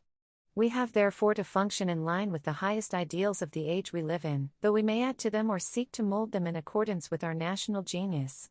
Those ideals may be classed under two heads, humanism and the scientific spirit. Between these two there has been an apparent conflict, but the great upheaval of thought today, with its questioning of all values, is removing the old boundaries between these two approaches, as well as between the external world of science and the internal world of introspection. There is a growing synthesis between humanism and the scientific spirit, resulting in a kind of scientific humanism. Science also, while holding on to fact, is on the verge of other domains, or at any rate, has ceased to deny them contemptuously. Our five senses and what they can perceive, obviously, do not exhaust the universe. During the past 25 years, there has been a profound change in the scientist's picture of the physical world. Science used to look at nature as something almost apart from man. But now, Sir James Jeans tells us that the essence of science is that man no longer sees nature as something distinct from himself. And then the old question arises which troubled the thinkers of the Upanishads: how can the knower be known? How can the eyes that can see external objects see themselves? And if the external is part and parcel of the internal, what we perceive or conceive is but a projection of our minds, and the universe and nature and the soul and mind and body, the transcendent and the immanent are all essentially one, how then are we, within the limited framework of our minds, to understand this mighty scheme of things objectively? Science has begun to touch these problems, and though they may elude it, still the earnest scientist of today is the prototype of the philosopher and the man of religion of earlier ages. In this materialistic age of ours, says Professor Albert Einstein, the serious scientific workers are the only profoundly religious people. Footnote: 50 years ago, Vivekananda regarded modern science as a manifestation of the real religious spirit, for it sought to understand truth by sincere effort. End of footnote. In all this, there appears to be a firm belief in science and yet an apprehension that purely factual and purposeless science is not enough. Was science, in providing so much of life's furniture, ignoring life's significance? There is an attempt to find a harmony between the world of fact and the world of spirit, for it was becoming increasingly obvious that the overemphasis on the former was crushing the spirit of man. The question that troubled the philosophers of old has come up again in a different form and context: how to reconcile the phenomenal life of the world with the inner spiritual life of the individual. The physicians have discovered that it is not enough to treat the body of the individual or of society as a whole. In recent years, medical men, familiar with the finding of modern psychopathology, have abandoned the antithesis between organic and functional diseases, and lay greater stress on the psychological factor. This is the greatest error in the treatment of sickness, wrote Plato, that there are physicians for the body and physicians for the soul, and yet the two are one and indivisible. Einstein, most eminent among scientists, tells us that the fate of the human race was more than ever dependent on its moral strength today. The way to a joyful and happy state is through renunciation and self-limitation everywhere. He takes us back suddenly from this proud age of science to the old philosophers, from the lust for power and the profit motive to the spirit of renunciation, with which India has been so familiar. Probably most other scientists of today will not agree with him in this, or when he says, "I am absolutely convinced that no wealth in the world can help humanity forward, even in the hands of the most devoted worker in the cause. The example of great and pure characters is the only thing that can produce fine ideas of noble deeds. Money only appeals to selfishness, and always tempts its owners irresistibly to abuse it." In facing this question, that is as old as civilization itself, modern science has many advantages denied to the old philosophers. It possesses stores of accumulated knowledge and a method which has abundantly justified itself. It has mapped and charted many regions which were unknown to the ancients. As it has enlarged man's understanding and control over many things, they have ceased to be mysteries to be exploited by the priests of religion. But it has some disadvantages also. The very abundance of its accumulated knowledge has made it difficult for man to take a synthetic view of the whole, and he loses himself in some part of it, analyzes it, studies it, partly understands it, and fails to see its connection with the whole. The vast forces science has released overwhelm him and carry him forward relentlessly, and often an unwilling victim, to unknown shores. The pace of modern life, the succession of crisis after crisis, comes in the way of a dispassionate search for truth. Wisdom itself is hustled and pushed about and cannot easily discover that calm and detached outlook which is so necessary for true understanding. For still are the ways of wisdom, and her temper trembleth not. Perhaps we are living in one of the great ages of mankind and have to pay the price for that privilege. The great ages have been full of conflict and instability, of an attempt to change over from the old to something new. There is no permanent stability or security or changelessness. If there were, life itself would cease. At the most we can seek a relative stability and a moving equilibrium. Life is a continuous struggle of man against man, of man against his surroundings, a struggle on the physical, intellectual, and moral plane out of which new things take shape and fresh ideas are born. Destruction and construction go side by side, and both aspects of man and nature are ever evident. Life is a principle of growth, not of standing still, a continuous becoming, which does not permit static conditions. Today, in the world of politics and economics, there is a search for power, and yet when power is attained much else of value has gone. Political trickery and intrigue take the place of idealism, and cowardice and selfishness the place of disinterested courage. Form prevails over substance, and power, so eagerly sought after, somehow fails to achieve what it aimed at. For power has its limitations, and force recoils on itself. Neither can control the spirit, though they may harden and coarsen it. You can rob an army of its general, says Confucius, but not the least of men of his will. John Stuart Mill wrote in his autobiography, I am now convinced that no great improvements in the lot of mankind are possible, until a great change takes place in the fundamental constitution of their modes of thought. And yet that fundamental change in the modes of thought itself comes from a changing environment, and the pain and suffering that accompany life's unceasing struggles. And so, though we may try to change those modes of thought directly, it is even more necessary to change the environment in which they grew and found sustenance. Each depends on and influences the other. There is an endless variety of men's minds. Each one sees the truth in his own way and is often unable to appreciate another's viewpoint. Out of this comes conflict. Out of this interaction also a fuller and more integrated truth emerges. For we have to realize that truth is many-sided and is not the monopoly of any group or nation. So also the way of doing things. There may be different ways for different people in different situations. India and China, as well as other nations, evolved their own ways of life and gave them an enduring foundation. They imagined, and many among them vainly imagine still, that their way is the only way. Today, Europe and America have evolved their own way of life, which is dominant in the world, and which, their people imagine, is the only way. But probably, none of these ways is the one and only desirable way, and each may learn something from the other. Certainly, India and China must learn a great deal, for they had become static, and the West not only represents the spirit of the age, but is dynamic and changing and has the capacity for growth in it, even though this functions through self-destruction and periodical human sacrifice. In India, and perhaps in other countries also, there are alternating tendencies for self-glorification and self-pity. Both are undesirable and ignoble. It is not through sentimentality and emotional approaches that we can understand life, but by a frank and courageous facing of realities. We cannot lose ourselves in aimless and romantic quests unconnected with life's problems, for destiny marches on and does not wait for our leisure. Nor can we concern ourselves with externals only, forgetting the significance of the inner life of man. There has to be a balance, an attempt at harmony between them. The greatest good, wrote Spinoza in the 17th century, is the knowledge of the union which the mind has with the whole of nature.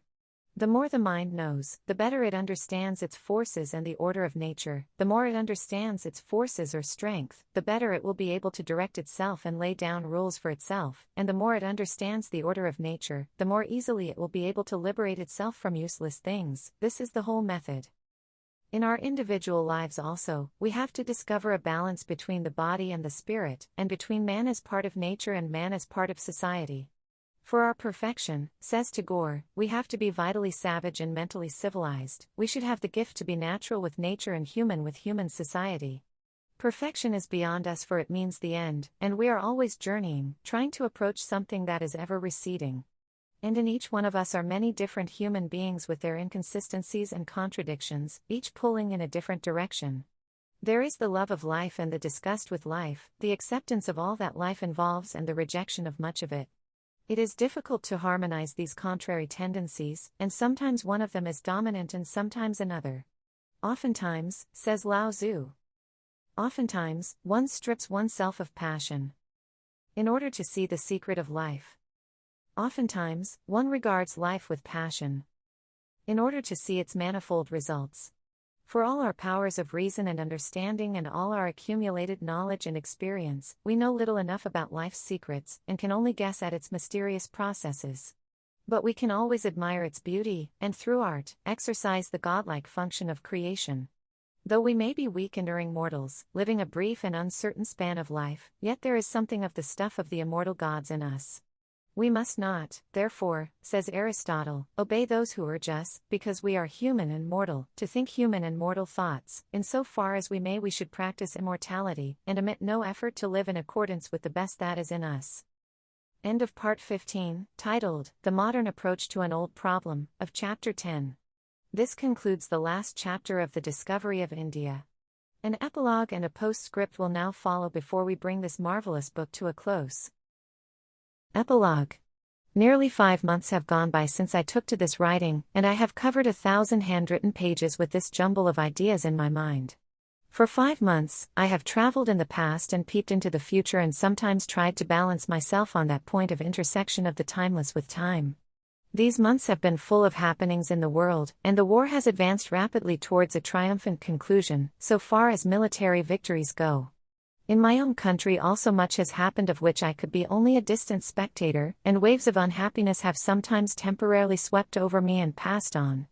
Because of this business of thinking and trying to give some expression to my thoughts, I have drawn myself away from the piercing edge of the present and moved along the wider expanses of the past and the future. But there must be an end to this wandering. If there was no other sufficient reason for it, there is a very practical consideration which cannot be ignored.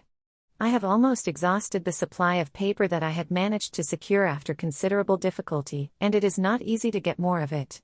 The discovery of India, what have I discovered? It was presumptuous of me to imagine that I could unveil her and find out what she is today, and what she was in the long past. Today, she is 400 million separate individual men and women, each differing from the other, each living in a private universe of thought and feeling.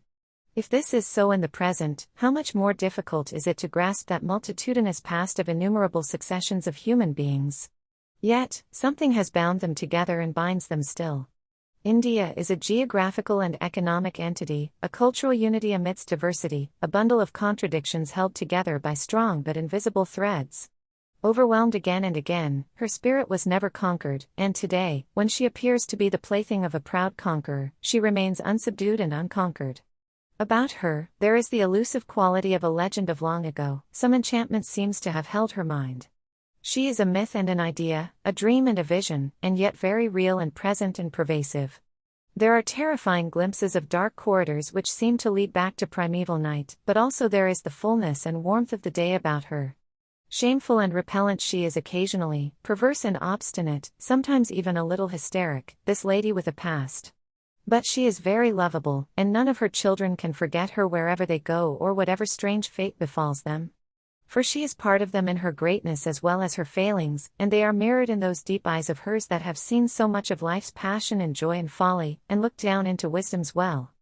Each one of them is drawn to her, though perhaps each has a different reason for that attraction, or can point to no reason at all, and each sees some different aspect of her many-sided personality. From age to age, she has produced great men and women, carrying on the old tradition, and yet, ever adapting it to changing times. Rabindranath Tagore, in line with that great succession, was full of the temper and urges of the modern age, and yet was rooted in India's past, and in his own self, built up a synthesis of the old and the new. I love India, he said, not because I cultivate the idolatry of geography, not because I have had the chance to be born in her soil, but because she has saved through tumultuous ages the living words that have issued from the illuminated consciousness of her great ones. So many will say, while others will explain their love for her in some different way. The old enchantment seems to be breaking today, and she is looking around and waking up to the present. But however she changes, as change she must, that old witchery will continue and hold the hearts of her people. Though her attire may change, she will continue as of old, and her store of wisdom will help her to hold on to what is true and beautiful and good in this harsh, vindictive, and grasping world. The world of today has achieved much, but for all its declared love for humanity, it has based itself far more on hatred and violence than on the virtues that make man human. War is the negation of truth and humanity. War may be unavoidable sometimes, but its progeny are terrible to contemplate. Not mere killing, for man must die, but the deliberate and persistent propagation of hatred and falsehood, which gradually become the normal habits of the people. It is dangerous and harmful to be guided in our life's course by hatreds and aversions, for they are wasteful of energy, and limit and twist the mind and prevent it from perceiving the truth. Unhappily, there is hatred today in India, and strong aversions, for the past pursues us and the present does not differ from it. It is not easy to forget repeated affronts to the dignity of a proud race. Yet, fortunately, Indians do not nourish hatred for long, they recover easily a more benevolent mood. India will find herself again, when freedom opens out new horizons, and the future will then fascinate her far more than the immediate past of frustration and humiliation. She will go forward with confidence, rooted in herself and yet eager to learn from others and cooperate with them. Today she swings between a blind adherence to her old customs and a slavish imitation of foreign ways. In neither of these can she find relief or life or growth. It is obvious that she has to come out of her shell, and take full part in the life and activities of the modern age. It should be equally obvious that there can be no real cultural or spiritual growth based on imitation. Such imitation can only be confined to a small number which cuts itself off from the masses and the springs of national life. True culture derives its inspiration from every corner of the world, but it is homegrown, and has to be based on the wide mass of the people. Art and literature remain lifeless if they are continually thinking of foreign models. The day of a narrow culture confined to a small fastidious group is past. We have to think in terms of the people generally, and their culture must be a continuation and development of past trends, and must also represent their new urges and creative tendencies. Emerson, over 100 years ago, warned his countrymen in America not to imitate or depend too much culturally on Europe. A new people as they were, he wanted them not to look back on their European past, but to draw inspiration from the abounding life of their new country. Our day of dependence, our long apprenticeship to the learning of other lands, draws to a close. The millions that around us are rushing into life cannot always be fed on the sere remains of foreign harvests. Events, actions arise, that must be sung, that will sing themselves. There are creative manners, there are creative actions and creative words, that is, indicative of no custom or authority, but springing spontaneous from the mind's own sense of good and fair.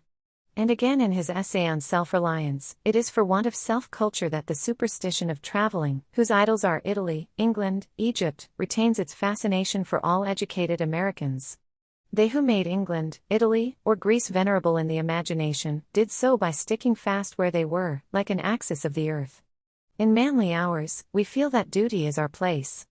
The soul is no traveler, the wise man stays at home, and when his necessities, his duties, on any occasion call him from his house, or into foreign fields, he is at home still, and shall make men sensible by the expression of his countenance that he goes the missionary of wisdom and virtue, and visits cities and men like a sovereign and not like an interloper or a valet.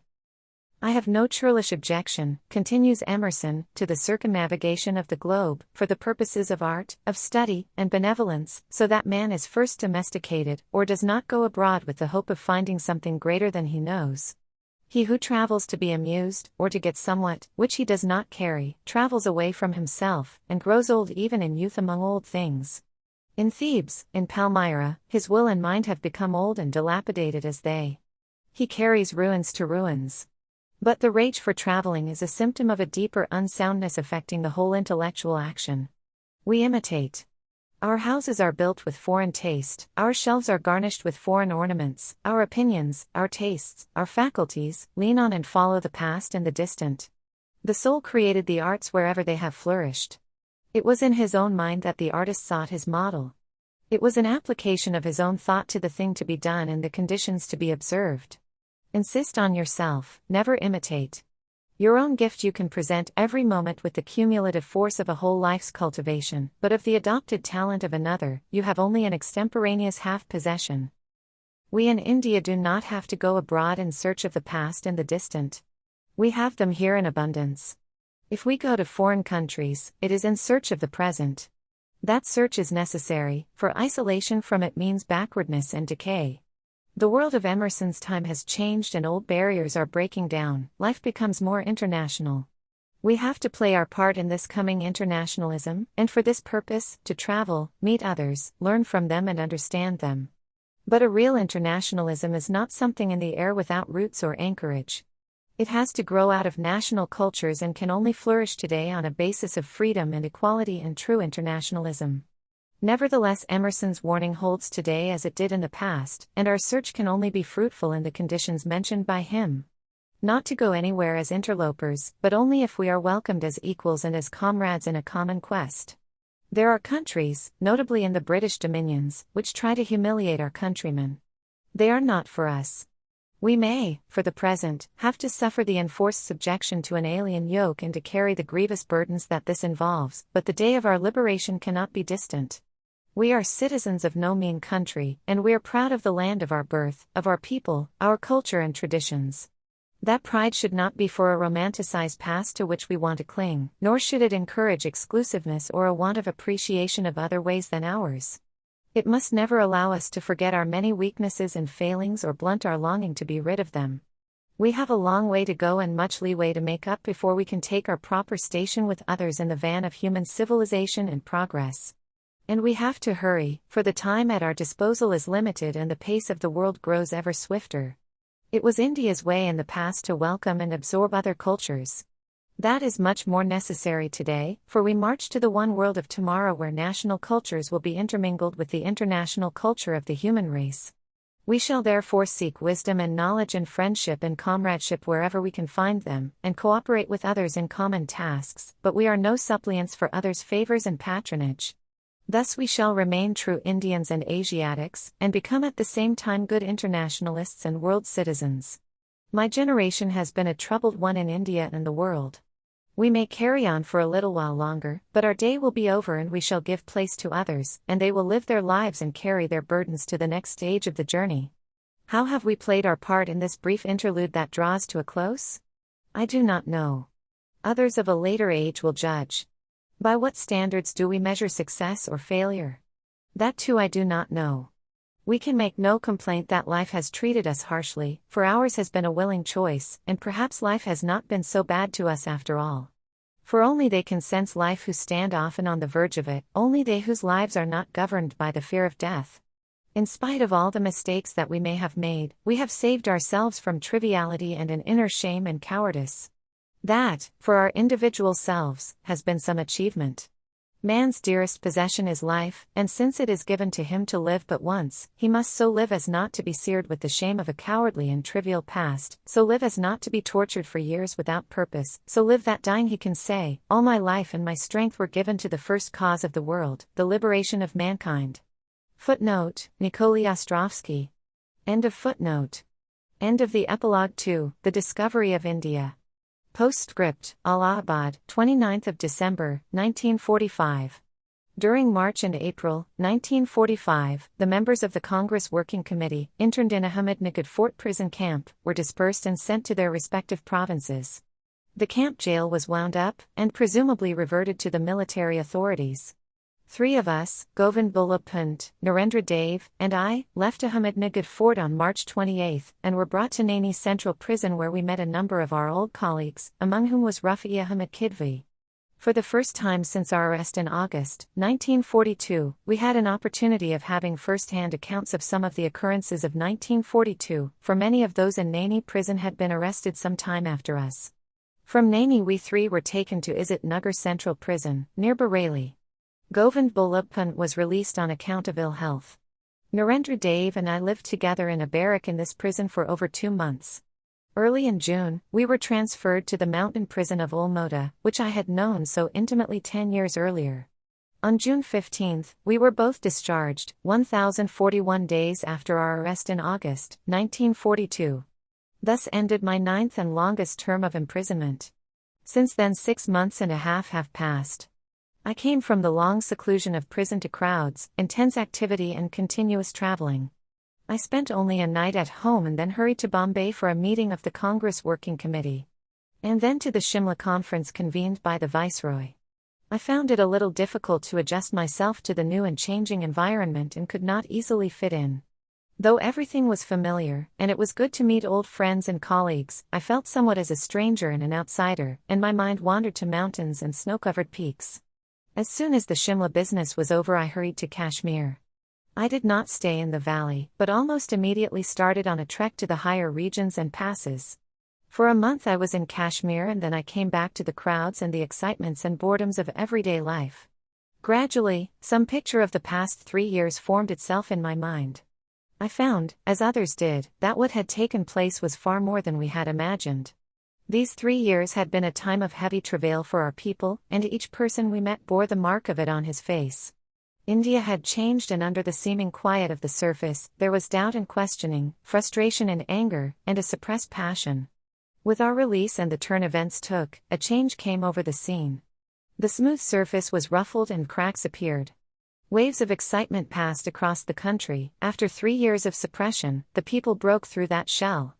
I had not previously seen such crowds, such frenzied excitement, such a passionate desire on the part of masses of people to free themselves. Young men and women, boys and girls, were afire with the urge to do something, though what they should do was not clear to them. The war ended, and the atom bomb became the symbol of the new age. The use of this bomb and the tortuous ways of power politics brought further disillusion. The old imperialism still functioned, and events in Indonesia and Indochina added to the horror of the scene. The use of Indian troops in both these countries against people struggling to be free brought shame to us at our helplessness and an abiding anger and bitterness. The temper of the country continued to rise. The story of the Indian National Army, formed in Burma and Malaya during war years, spread suddenly throughout the country and evoked an astonishing enthusiasm. The trial by court-martial of some of its officers aroused the country as nothing else had done, and they became the symbols of India fighting for her freedom. They became also the symbol of unity among the various religious groups in India, for Hindu and Muslim and Sikh and Christian were all represented in that army. They had solved the communal problem amongst themselves, and so why should we not do so? We are on the eve of general elections in India, and these elections absorb attention. But the elections will be over soon, and then? The coming year is likely to be one of storm and trouble, of conflict and turmoil. There is going to be no peace in India or elsewhere except on the basis of freedom. End of the postscript to The Discovery of India. You have been listening to The Discovery of India, written by Jawaharlal Nehru. This concludes the audiobook edition produced by Giribala Joshi. Thank you for listening.